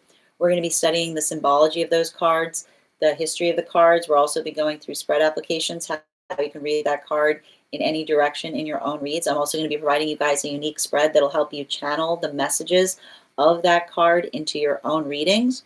And all of that is going to be available to you as a subscriber. Now, if you are not as a subscriber to the stack, now if you are not subscribed, if you don't have access to the disco but would still like a coupon code, I have a smaller class coupon code that I can offer in this live and in this live only. Just private message me the word class. And if you are interested in learning more about our tarot retreat, which we're going to be having August 8th through 13th, we're going to be traveling to Italy to study the tarot, to learn more about the cards in the culture by which the tarot was first documented to be discovered. You can message me the word trip, and I will also send you information on that retreat. Now, bear in mind, we have a $200 discount that is expiring, and you want to secure a spot in that retreat. We are getting down to the wire in relationality to being able to secure a spot. Please remember your deposit is just to guarantee your position in the retreat. You don't have to put the full payment down, and you can find that over on my stack and over on my tree that is Binks in it in my Lio. All right, and thank you. Yaz is the next person on the list for today. Yaz, if you could let me know if we're doing a general reading or if you have a specific question you would like me to answer. And if anybody else would care to get on the list today, we've got 4 spots available before the list will be closed. In the meantime, we're also at 35.9K likes. When we get to 50K, I will be gifting a reading back to the collective. So make sure you're tapping that screen and we'll get to 50K in no time. Yeah, absolutely, Ava. If you'd like to get on the list, I also have room for you as well. Perfect. All right.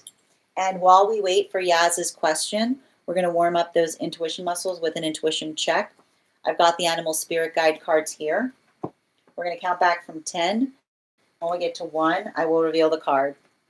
10, 9, 8, 7, 6, 5, 4, 3, 2, 1. We've got the Hind. We'll do that again after the next reading. Thank you guys for participating. And Yaz, if you could let me know if you'd like it, if you have a general reading or if you have a specific question you'd like me to answer. And thank you for also getting on the list today, Ava. We've got 3 spots available before the list will be closed. Question through email. Just bear with me a moment. And just a reminder, if you have information that you feel is relevant to the purposes of our read, if you have a dream that you would like interpreted, or if you have a, oh, hold on a minute. Or if you have a past life that you would like more information on, you can include it in the notes. When you send the donation, you can also post it in our subscriber only disco channel in the appropriate channel. Excellent. And I'm going to pin up Yaz here Guys, make sure to give Yaz some love. Outside tea. My question is about Scotland and wanting to understand why I feel such a strong pull towards the country. I find myself crying very naturally whenever I hear a bagpipe being played. I also think very often about that locationality with a lot of fondness and nostalgia. So my question is, what is the reason for that? Do I have a past life in Scotland? And yes, you can tell me more. And if you can tell me more about that, please. I got you, dear. Can I get 4 cards, please? Beautiful. Whoop. It's fast.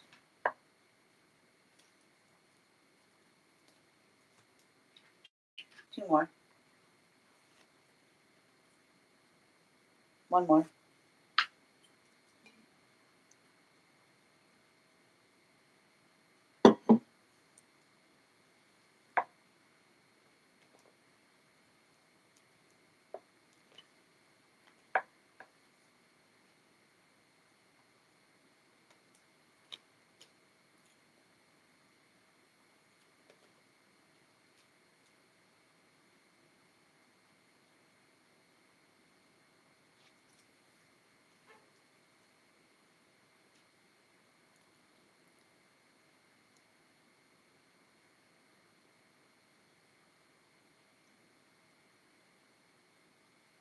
You know, what's interesting about it is like I'm looking into this and it's like, and I want to describe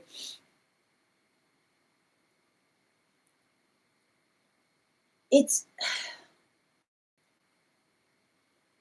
I need to just it doesn't feel like it feels like it's coming through counterpart is what I keep on getting.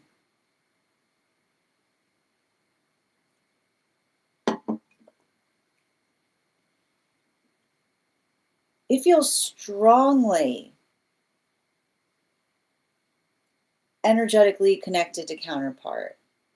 And I want to just like, and I keep on feeling like it's interesting too because um, like everything I'm seeing here, it almost feels to me like, and I want to describe this, it feels like somebody telling you about some place that has a lot of deep meaning to them is what I keep on getting. And especially as it relates to, and I do feel like what's interesting about it is like it feels like I'm just walking you through what I'm seeing here because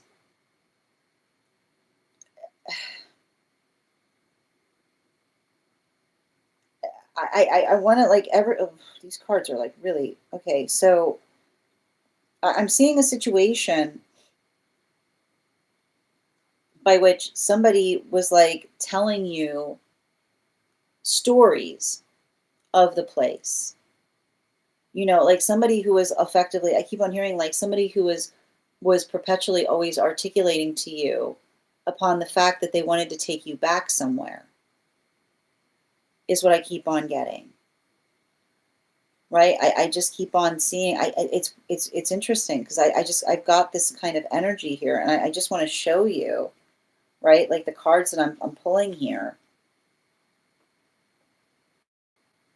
you know, like there's a tragedy in here, especially with this 10 of Pentacles in its upright and the 5 of Wands in its reversal.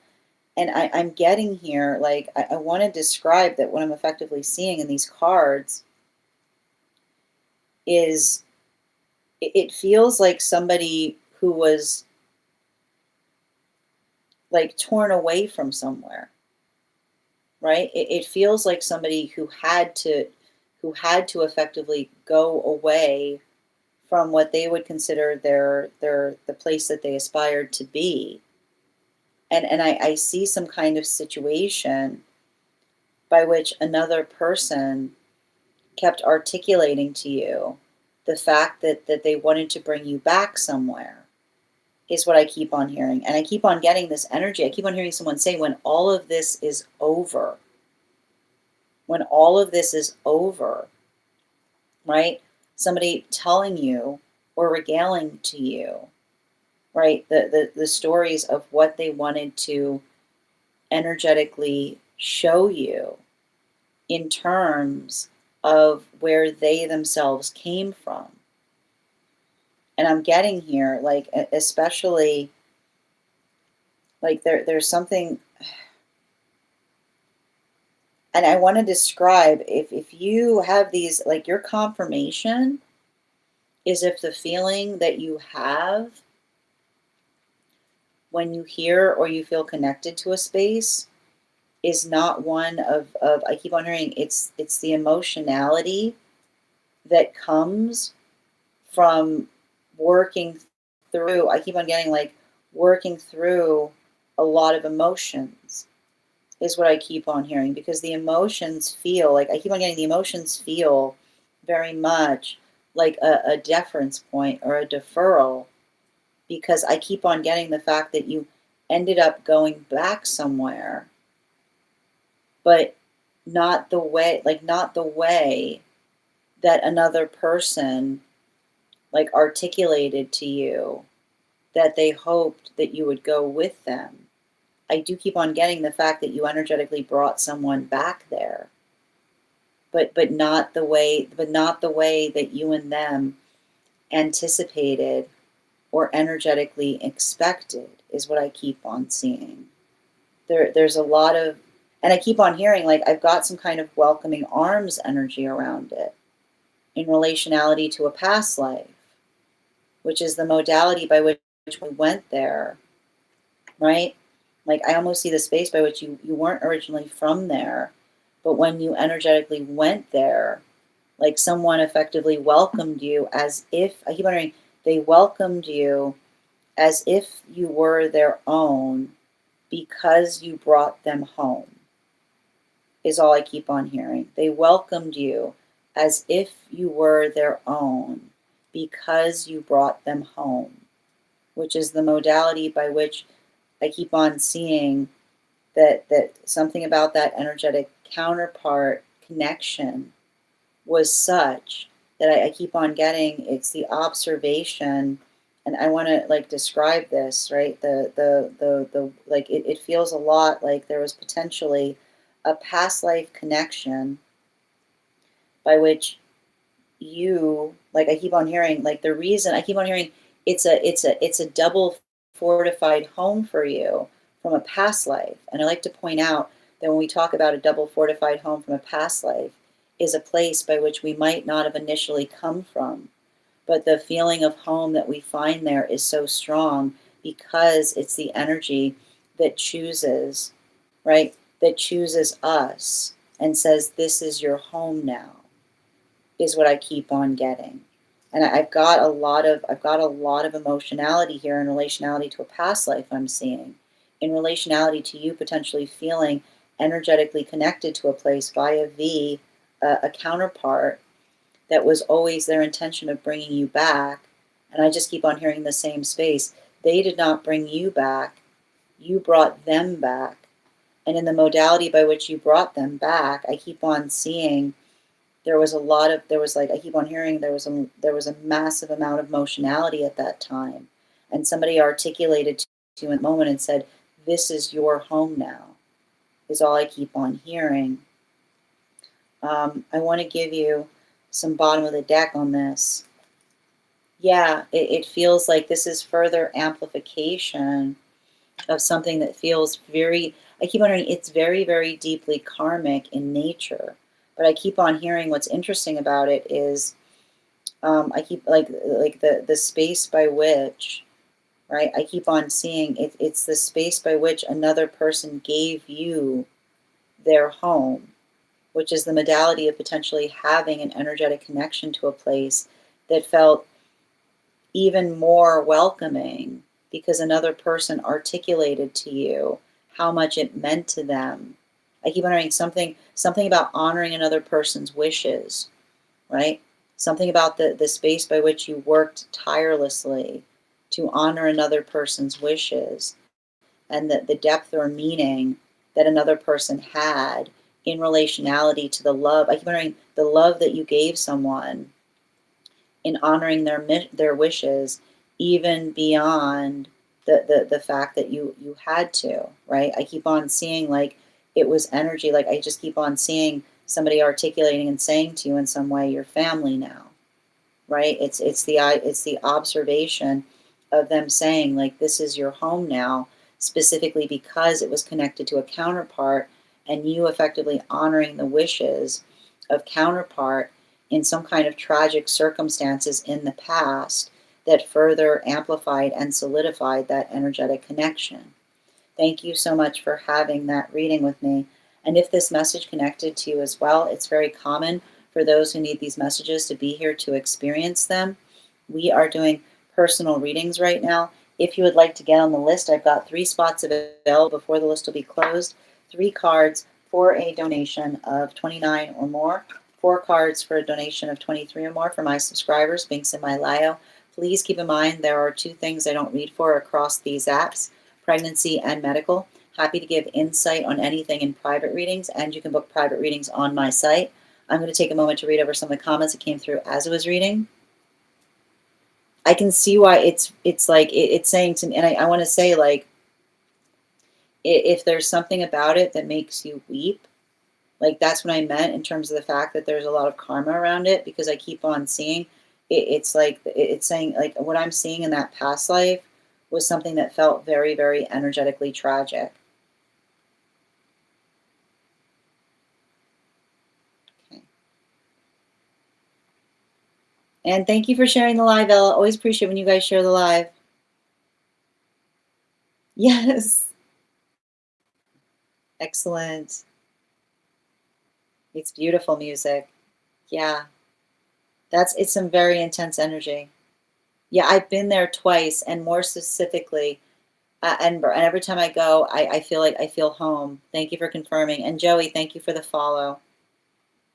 Yeah, like that. Did you see? Like, I keep like the thing is like I have to point out that double 10 was the time by which you first arrived. There's somebody like somebody saying this was not these were not the circumstances that we expected to meet you under.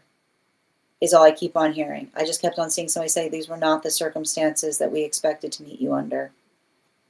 Yeah, and you both cried. Exactly. Thank you for confirming. No, it was. I keep on, but it feels really tragic. It feels really tragic. I haven't seen it, but I know this is what I keep on saying. It's a connection that you have with the locationality based on because of a counterpart is what I kept on seeing. You're so welcome, dear.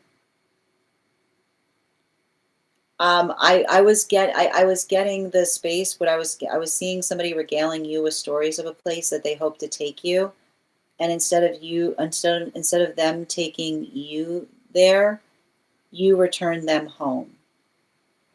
Is what I keep on getting. You return them home to rest. Minnie, yes, Wednesday's 50K. Yep, I got you, dear. You've been added to the list.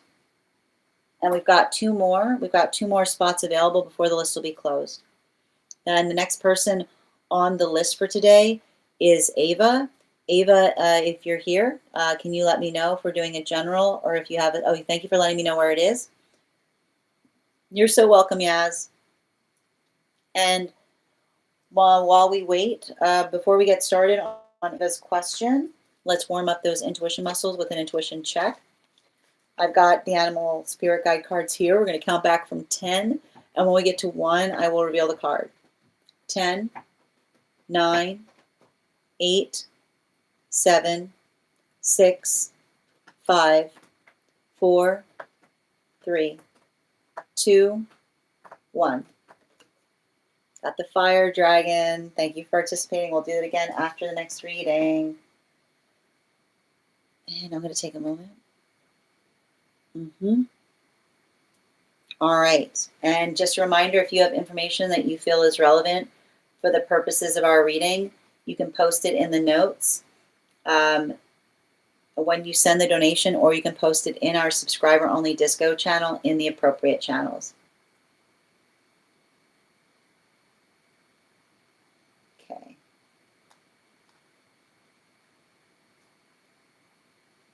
And this is outside tea. Got it.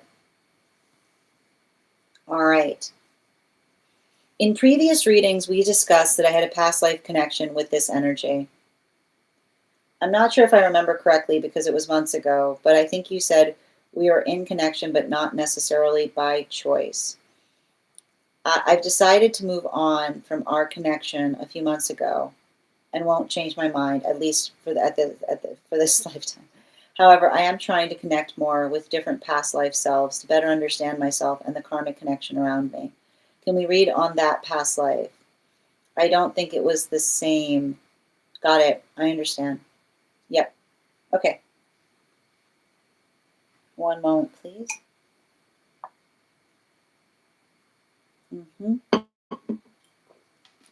Yes.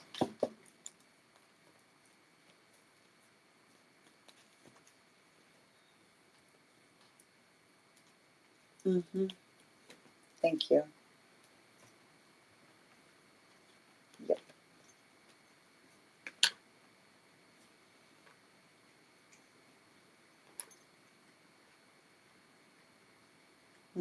And one more, please.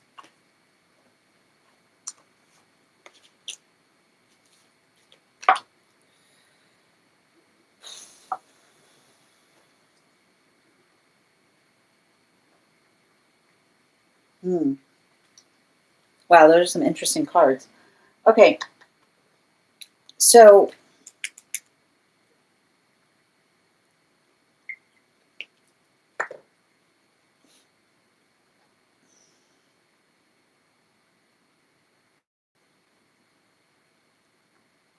I'm going to walk you through.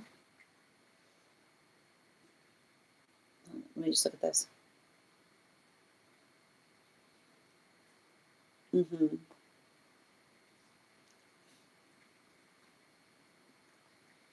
There's something really important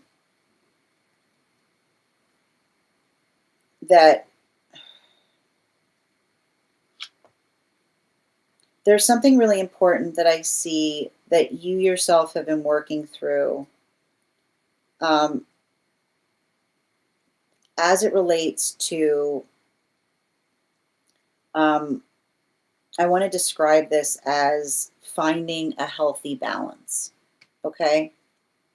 And the thing I keep on identifying, particularly in relationality to some of the work I see here, and what's interesting about it is these past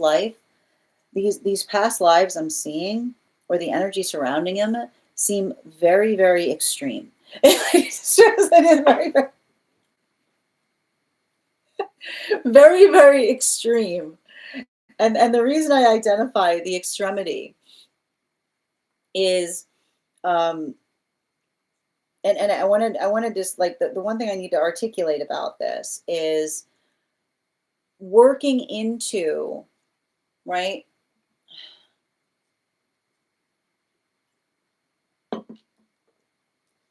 There is a how do I describe this a bit?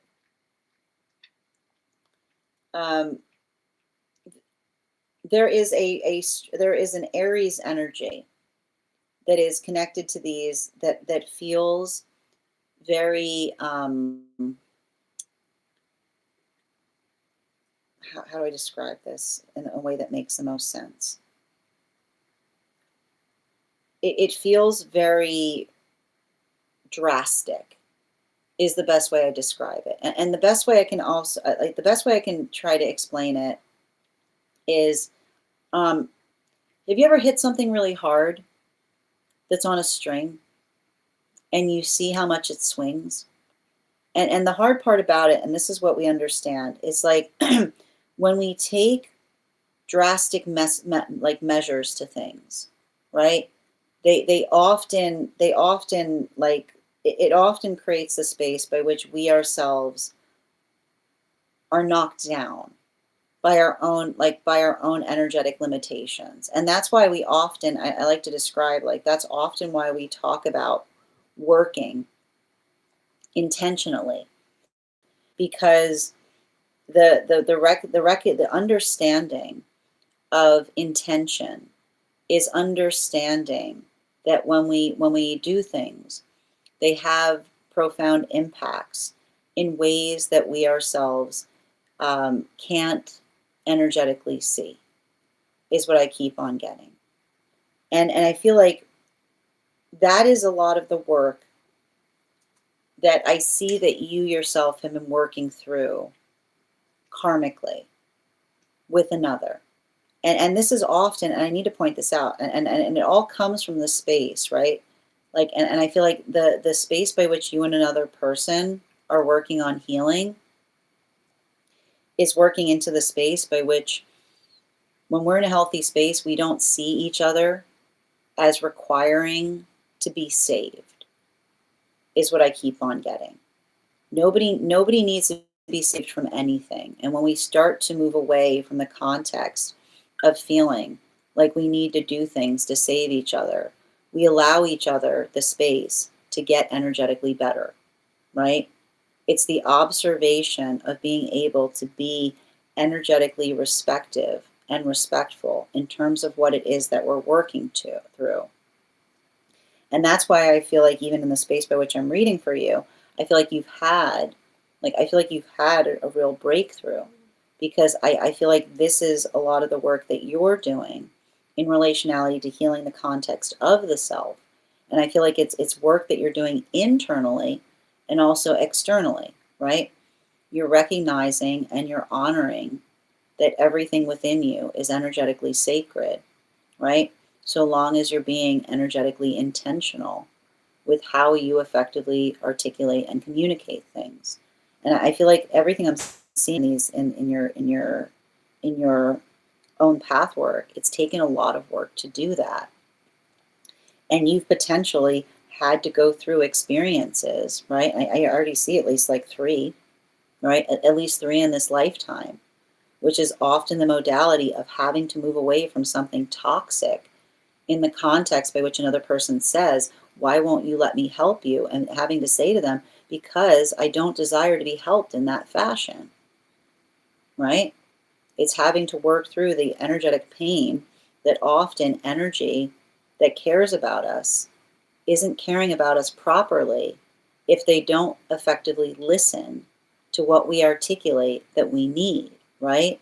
It becomes the space by which another person, right, is feeling. I keep wondering the space, and when another person isn't listening to what we say that we need, right, they're not actually loving us. They're living out an energetic fantasy, right?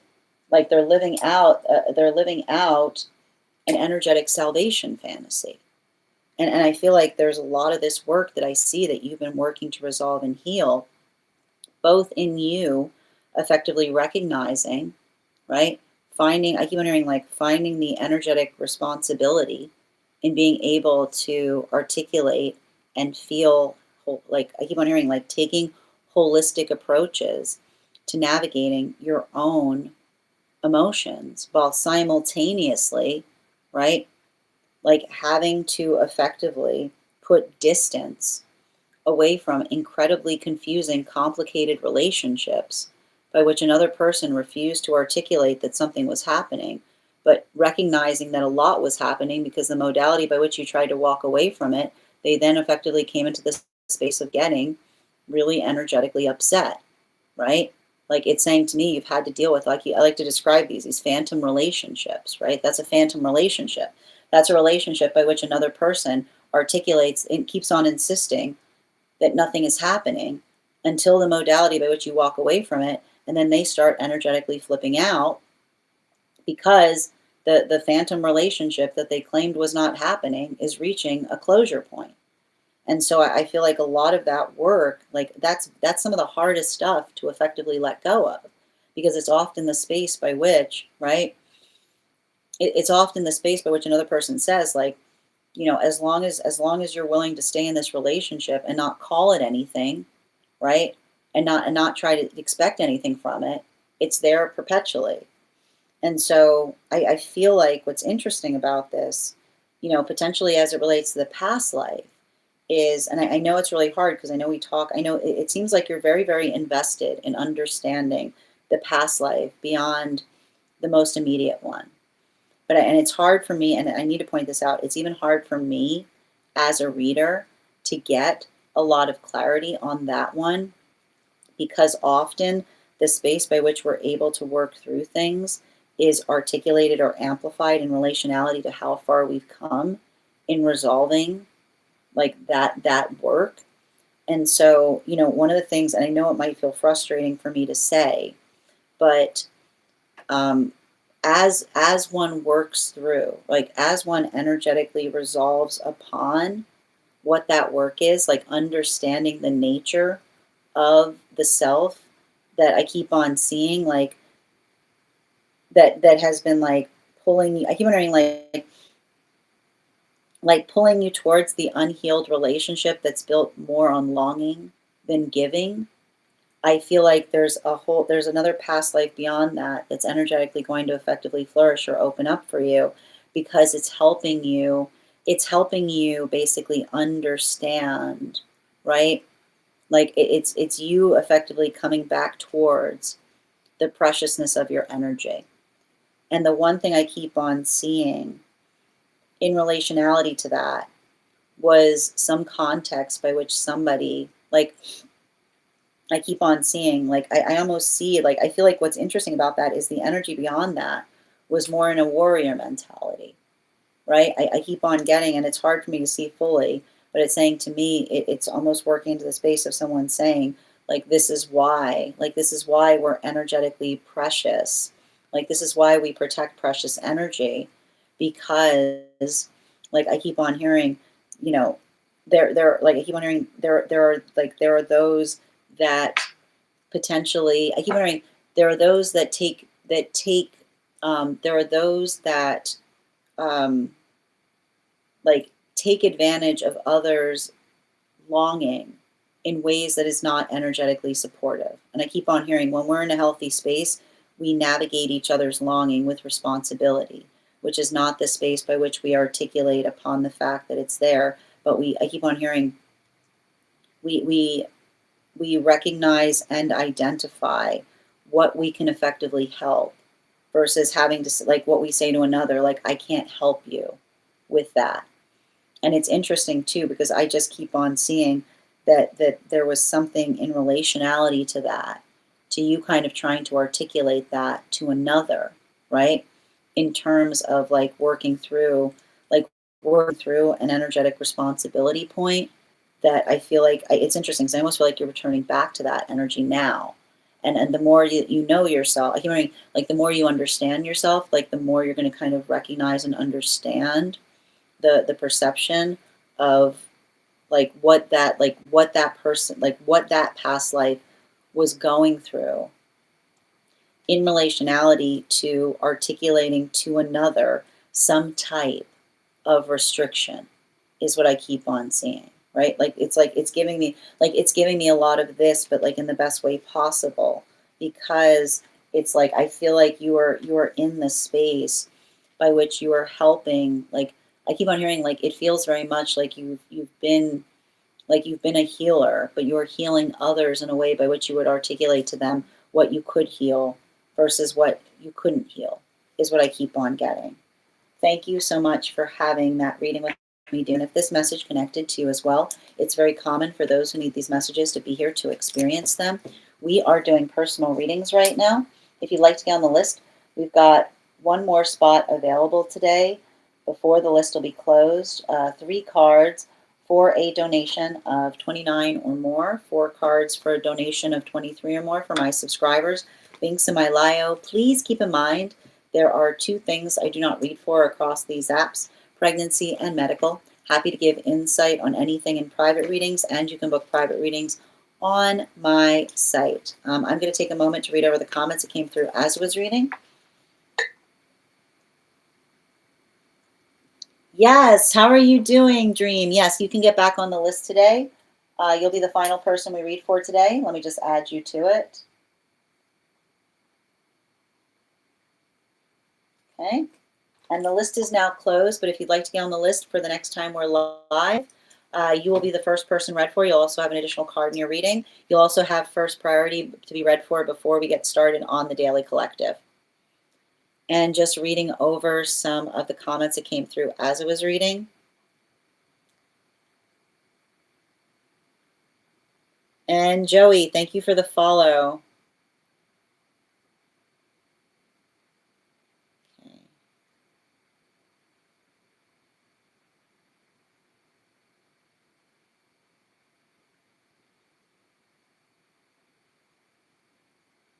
Yep, I've got you on the list, dear. No problem. And thank you, Angie, for sharing the live. Always appreciate when you guys share the live. Audrey, I've got you on the list too. So the list I have right now, for anybody asking, we've got Mimi, Audrey, and I Dream. And then the list is now closed. But if you want to get on the list if you'd like to get on the list for when we'll be doing full readings again, which will probably be on Monday, you will have first priority in being read for, and you'll also be read for before the daily collective begins. And thank you again, Ava, for that reading and sending you support on that journey. The next person we're reading for today is Minnie. Minnie, if you're here, can you respond in all caps? Let me know if you'd like a general reading or if you have a specific question you'd like me to answer.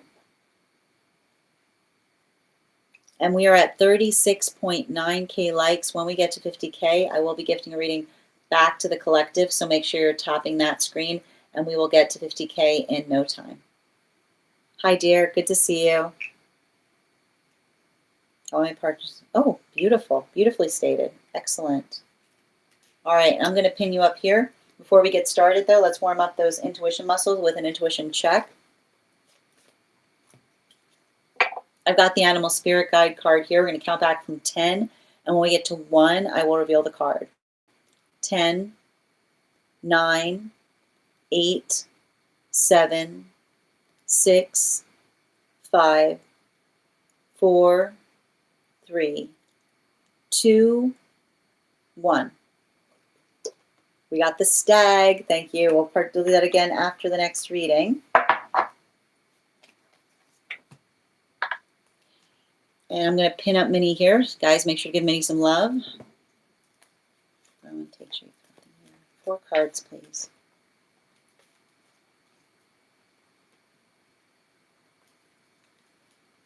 Two more. And one more.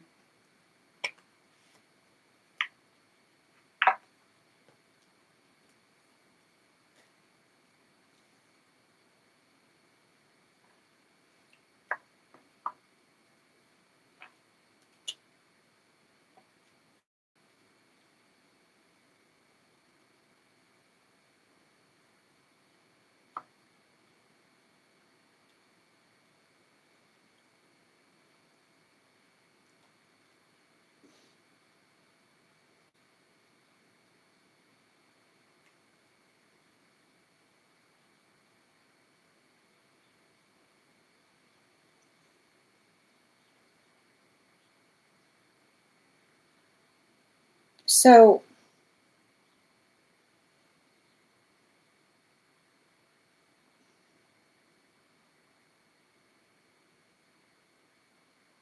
the thing I'm identifying is, I feel like one of the ways that you're really helping each other have to do in the space of confidence. And I need to stress this, like something I'm seeing here,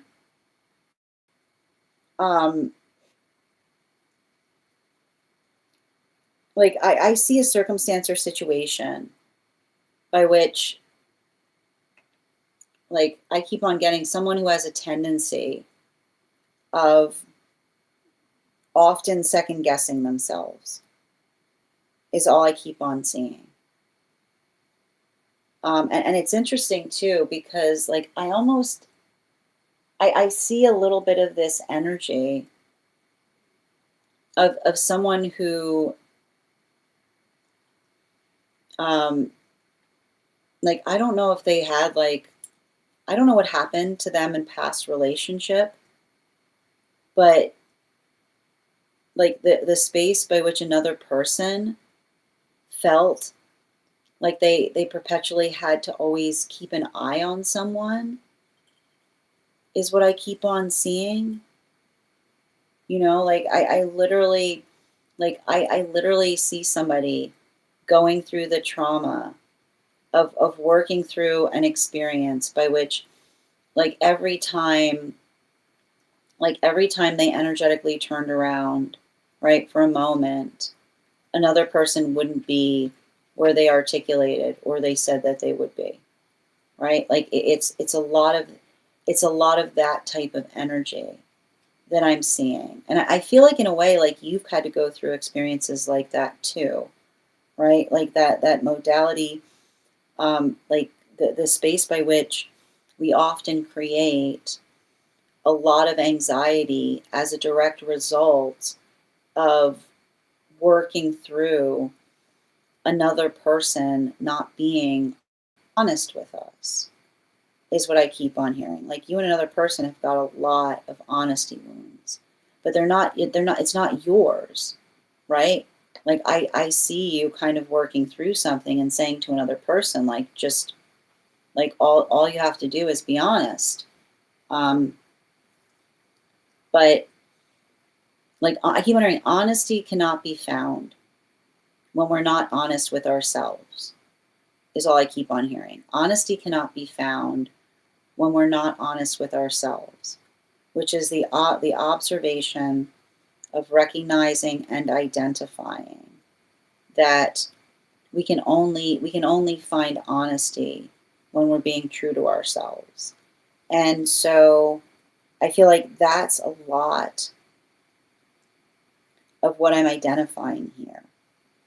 There's something very important that I'm seeing, um, specifically and particularly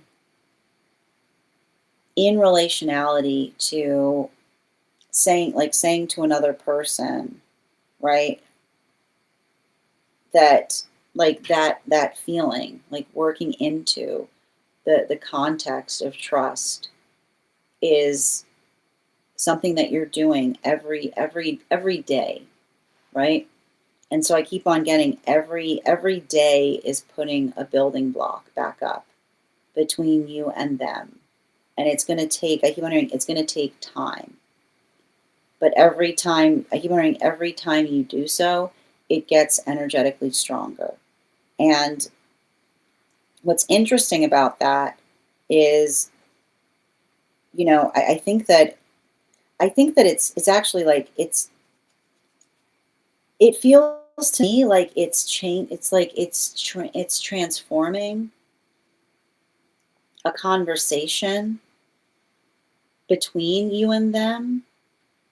And I keep on getting the way that it's effectively transforming a conversation between you and them is being able to effectively articulate to each other, um, like something like something that you and them are effectively identifying. Like I keep on hearing, like you're giving each other confidence to find more. But I keep wondering, especially in the space of like your own sense of, like purpose, is what I keep on getting. Like a lot of this energy that I see, you and them have never had a relationship by which another person was holding your purpose as carefully as they're holding their own, because everything I keep on seeing, like, and I want to just kind of walk you through this, right? Almost like the space, like when we're in our purpose and then another person utilizes our purpose to try to do something that they wanted to do anyway. And then in the modality by which we say, why did you do that?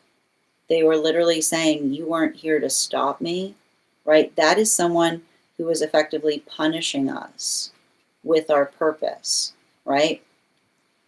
The space by which we're moving towards our purpose, and we identify that it's there, and we identify the fact that we're doing what we need to do, and then another person tries to articulate that the reason that they did something was because, right, it was because there was no one there to stop them. That's not the space by which we feel punished by it, but it's the observation of another person that lacks energetic integrity, right? Like it lacks integrity to articulate to another that the only reason you wouldn't do something is because another person wasn't energetically there to stop you. And so I feel like this is you and them coming into integrated partnership in a way that you never have before, because the energetic integrity that you're finding is the space by which you're learning how to share more, or you're learning how to articulate more. And I keep on getting that takes time, because I keep on getting that it's often to create those modalities or moments by which you hit, right? You hit those experiences again, by which you feel the energetic anxiety or fear, right? Like, and I feel like you're experiencing that now, like a lot of that shadow work coming up, because you're moving towards something that effectively broke a relationship. But I keep on hearing the guide saying the same thing. It didn't break the relationship, it showed you that the relationship lacked integrity, right? Because, and the way you can tell, right? The way you can tell a healthy relationship is a healthy relationship does not require eyes on it at every moment in order for it to stay energetically healthy, right? It just is. So I feel like that is a lot of the work that I see that you and them are doing. And a lot of those moments, potentially feeling a lot of those old traumas or anxieties coming up, but then feeling refortified in relationality to the point of strength that you feel in terms of being able to do the things that you want, and having the supportive energy who's like shape and nature in terms of what they say doesn't change in the wake of them articulating it, that allows you to a certain extent to feel refortified in finding your own energetic confidence to do things again. Bottom of the deck on this reading, yeah, that, like, I keep on hearing it's hard because like trauma sticks, right? If trauma wasn't sticky, it wouldn't be trauma, right? So the modality by which you might have these moments where a lot of these feelings come up, potentially moving towards experiences that shouldn't have caused, right? Shouldn't have caused a wound in the first place. But this is just a reminder that this is why when we're navigating situations that make us feel uncertain, right? That ability of feeling re-supported is the space by which we feel, I keep on getting, it's the space by which we feel energetically stabilized, because it's often the space by which we feel the anxiety of the past coming up. And then we realize that the past is being let go, right? The past is able to be let go because someone is, like, I keep on hearing, like somebody's as good as their word, right? Like somebody, it's not the space by which they're saying something and they're doing something else.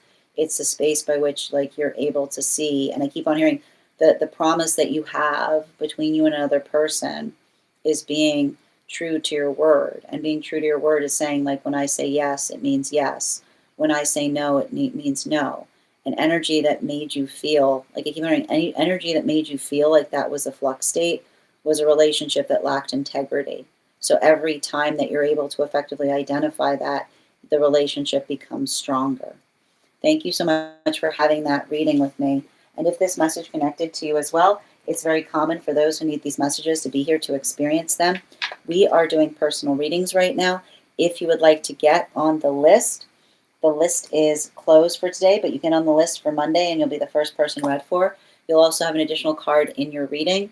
It is 3 cards for a donation of $29 or more, 4 cards for a donation of $23 or more for my subscribers. Links in my bio. Please keep in mind there are 2 things I do not read for across these apps, pregnancy and medical. Happy to give insight on anything in private readings, and you can book private readings on my site. I'm going to take a moment to read over some of the comments that came through as I was reading.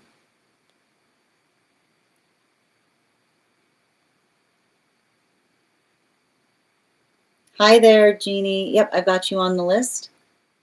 And thank you for sharing the live, Angie. Yes, Audrey, I got you on the list as well.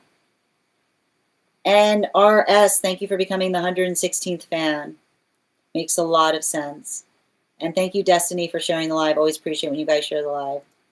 I love that. Absolutely. Matching words. Exactly. Definitely working through that now. How you doing today, Robin? Yeah, I can see how the past relationships lacked integrity. You're so welcome, dear. Thank you as well, Audrey. All right, we're going to continue right now. The next person on the list for today is Audrey. Audrey, could you let me know if we're doing a general reading or if you have a specific question you'd like me to answer? And as I mentioned, the list is closed today, but if you want to get on the list for Monday, you will be the first person on the list for Monday. You'll also have top priority and be read for before the daily collective begins. Audrey, could you let me know if we're doing a general or if you have a specific question? And while we wait, let's warm up those intuition muscles with an intuition check. I've got the animal spirit guide card here. We're going to count back from 10, and when we get to 1, I will reveal the card. 10, 9, 8, 7, 6, 5, 4, 3, 2, 1. We got the Earth Dragon. Thank you. I'll do that again after the next reading. And Audrey, I didn't see your message come through yet, dear, so you might need to rewrite it. If you already posted it and it's not coming, oh, I see it's here. Hold on. Okay. What should I do right now? Highest good. Okay, so just a reminder, we don't put our autonomy in the cards. So we never look into the cards to tell us what to do. We look to the cards to give us advice in terms of something that we're working on doing. So that said, we can do an energetic read in relationality to where that is energetically right now. And these are the cards that came through. They just popped out very quickly. And you've got one more coming through, so can I get one more, please?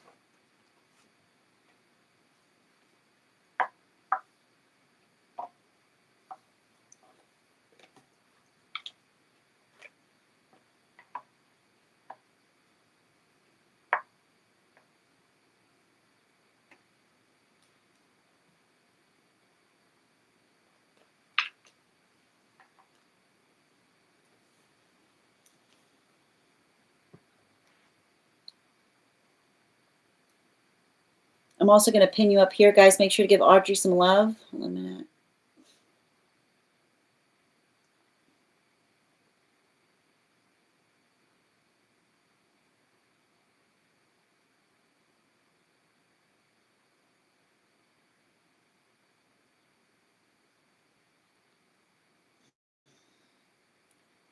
I mean, I think the things that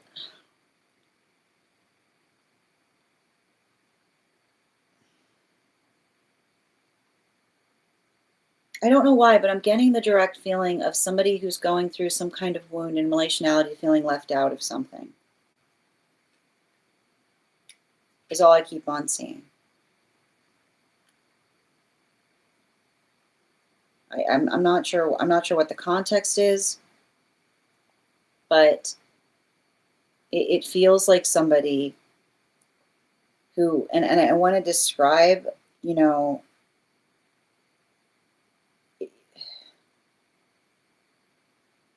like it's. I just keep on. It's like I just see something here in relationality to someone, like especially with this 10 and this 5 of Pentacles, it feels like somebody who feels energetically left out of something. And I want to describe that, you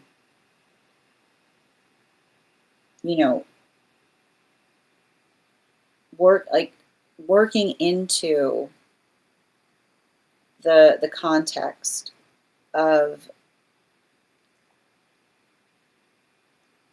I want to, like, the best way I can describe what we're seeing here is it's working into the context of having conversations before, I keep hearing before things happen, is what I keep on seeing. So the one thing I want to describe is, you know, the first thing you have to do is see if this person is in a space by which they want to mend something.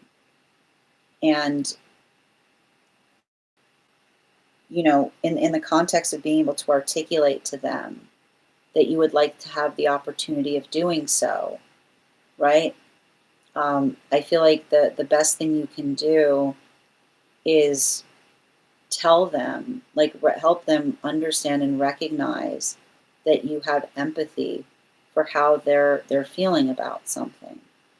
Um, and I don't know why, but it feels like it's very much, it feels like it's very, very focused in relationality to plans or some kind of plans, making plans or giving another person the opportunity to um, be a part of plans. And the best way I want to describe this is like, and I want to stress this, right? Like when we're in relationship, we're never working into the context of like asking for permission about things, right? Like, and you'll often see this, that like those who aren't ready for a relationship will often get will often be in the space of being like, I don't want to have to get permission from you. It's not about permission. It's about understanding, right? It's about understanding that our choices, right? Like our energetic choices have like affect those that we're in relationship with, right? It's the space by which we're able to navigate and energetically adapt. And I don't know why, but it almost feels like someone that's working through some kind of surprise energy, which is the modality by which you potentially, I don't know if you did, like, I don't know if if there was something, there was a decision that you made, right? That has some impact on them or your connection with them. And it almost feels like the type of energy that like wouldn't like stand in the way of that, but feels like the space by which it's good. I keep wondering, it's good to know, right? It's good to be able to understand, because I keep wondering, when we know, we can grow, right? When we know, we can grow, which is the ability or the understanding of being able to effectively articulate to another person, right? Like appreciating, like the space of being able to identify and recognize like what it is that we're putting our own force of intention towards. So I feel like there's something there. I feel like there's something there that's very important, because I feel like the best thing that you can say to them is being able to take accountability, particularly and especially if there's something there that you recognize you could have done differently, right? And that's what all we can really do when we have those modalities by which we recognize that we've inadvertently, like we've been too reactive, right? The space by which we take accountability for the reactivity. But, and I also want to point this out because this is important too, right?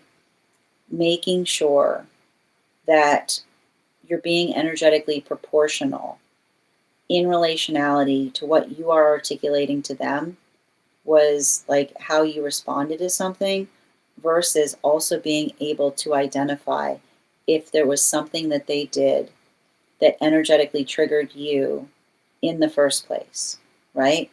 And this is what we keep on getting. Like, this is the nice thing about healthy relationship. Healthy relationship, we work out problems by being able to identify mutual triggers, right?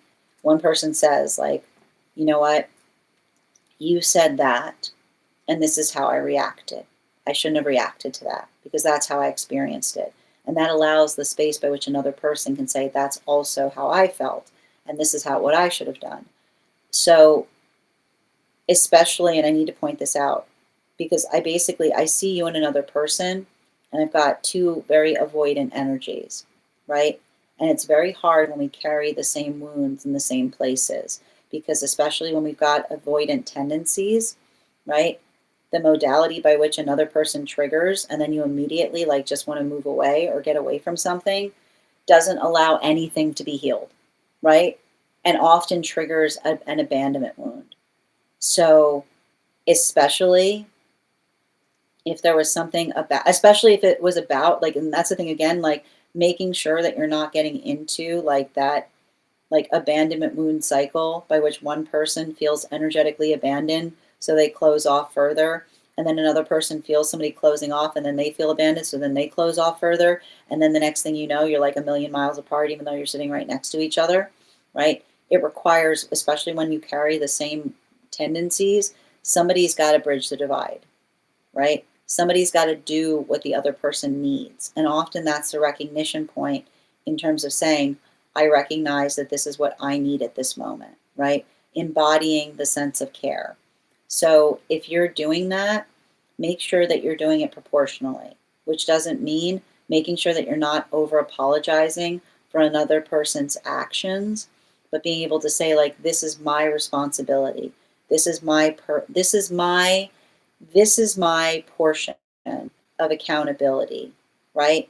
And allowing the space by which you carry those emotions and say to them, this is what brought that forth, and this is what we could do in moving forward to allow that to energetically resolve, right? Bottom of the deck on this reading, you cannot be in it, like, it's not about who started it, right?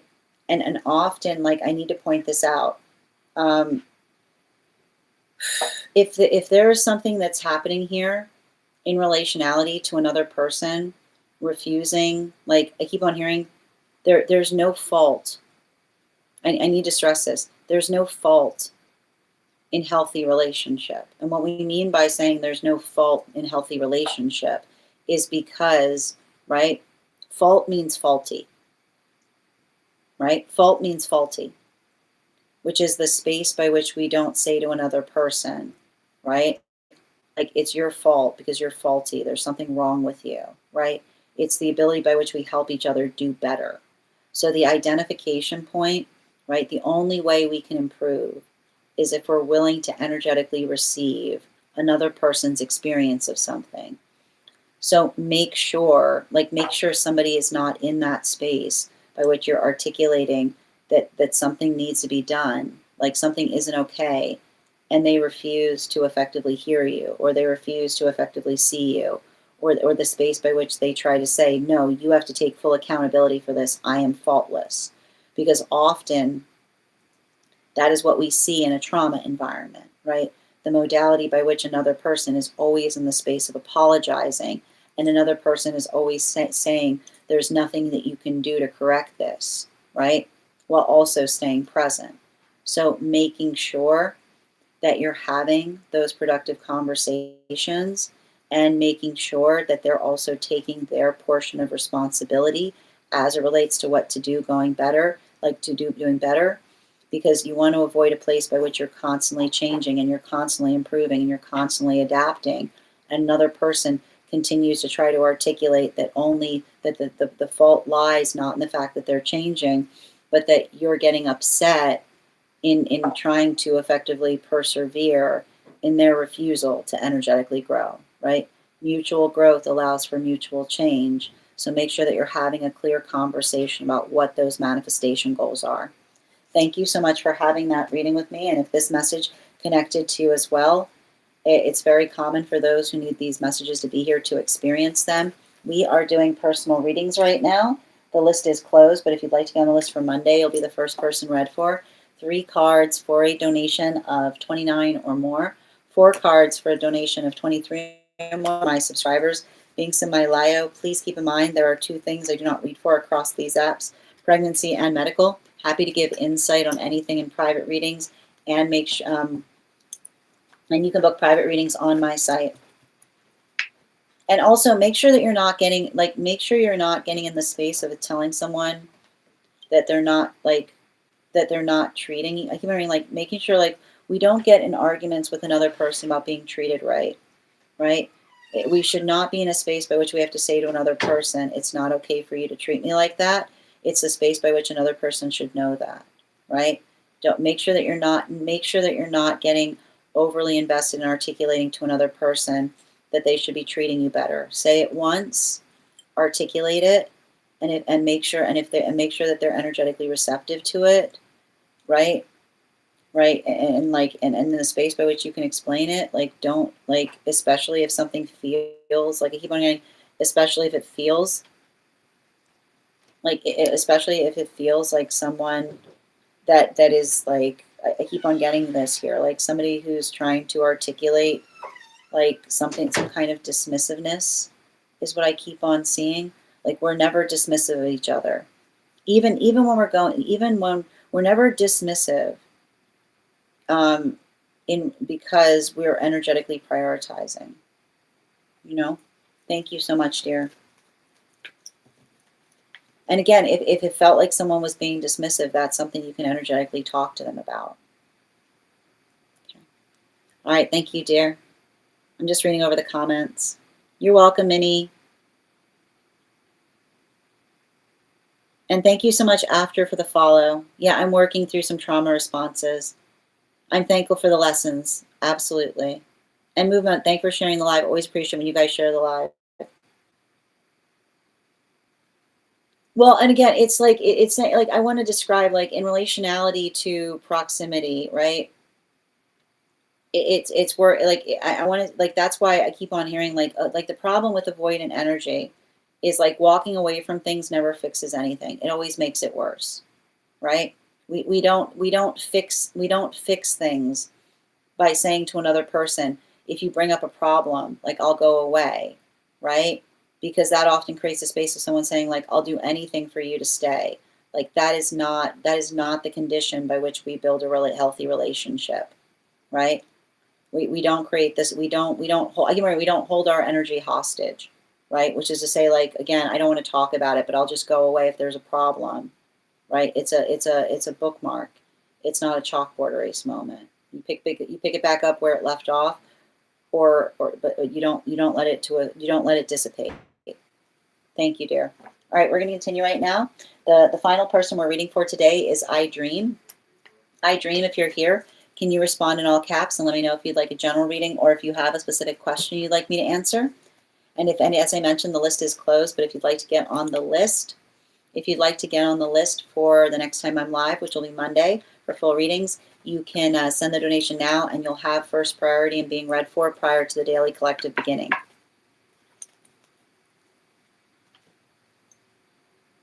Yes, exactly. They won't consider your first explanation on the treatment required. Absolutely, exactly, Ella. All right, the next person we're reading for today is I Dream. Second call for I Dream.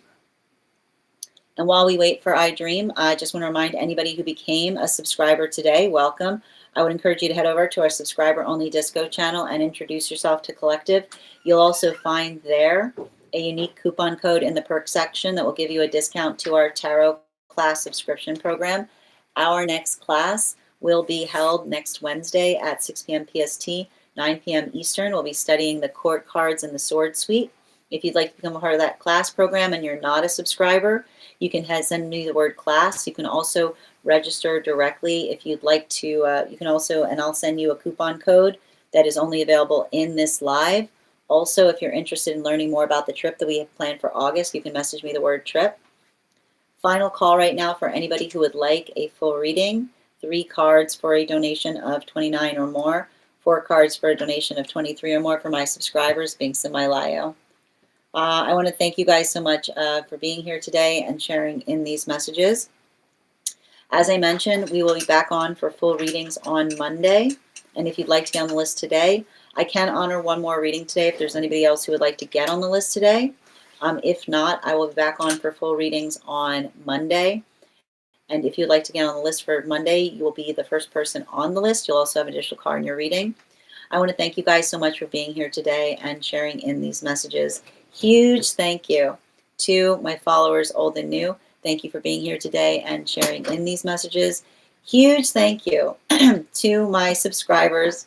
Thank you for being here, and thank you for helping me to support what I do and being able to do this every day. And the biggest thank you to my mods. I hope you guys have an absolutely beautiful day. Please take care of yourselves. Please take care of one another. And we will do this again tomorrow. Have a great day, everyone.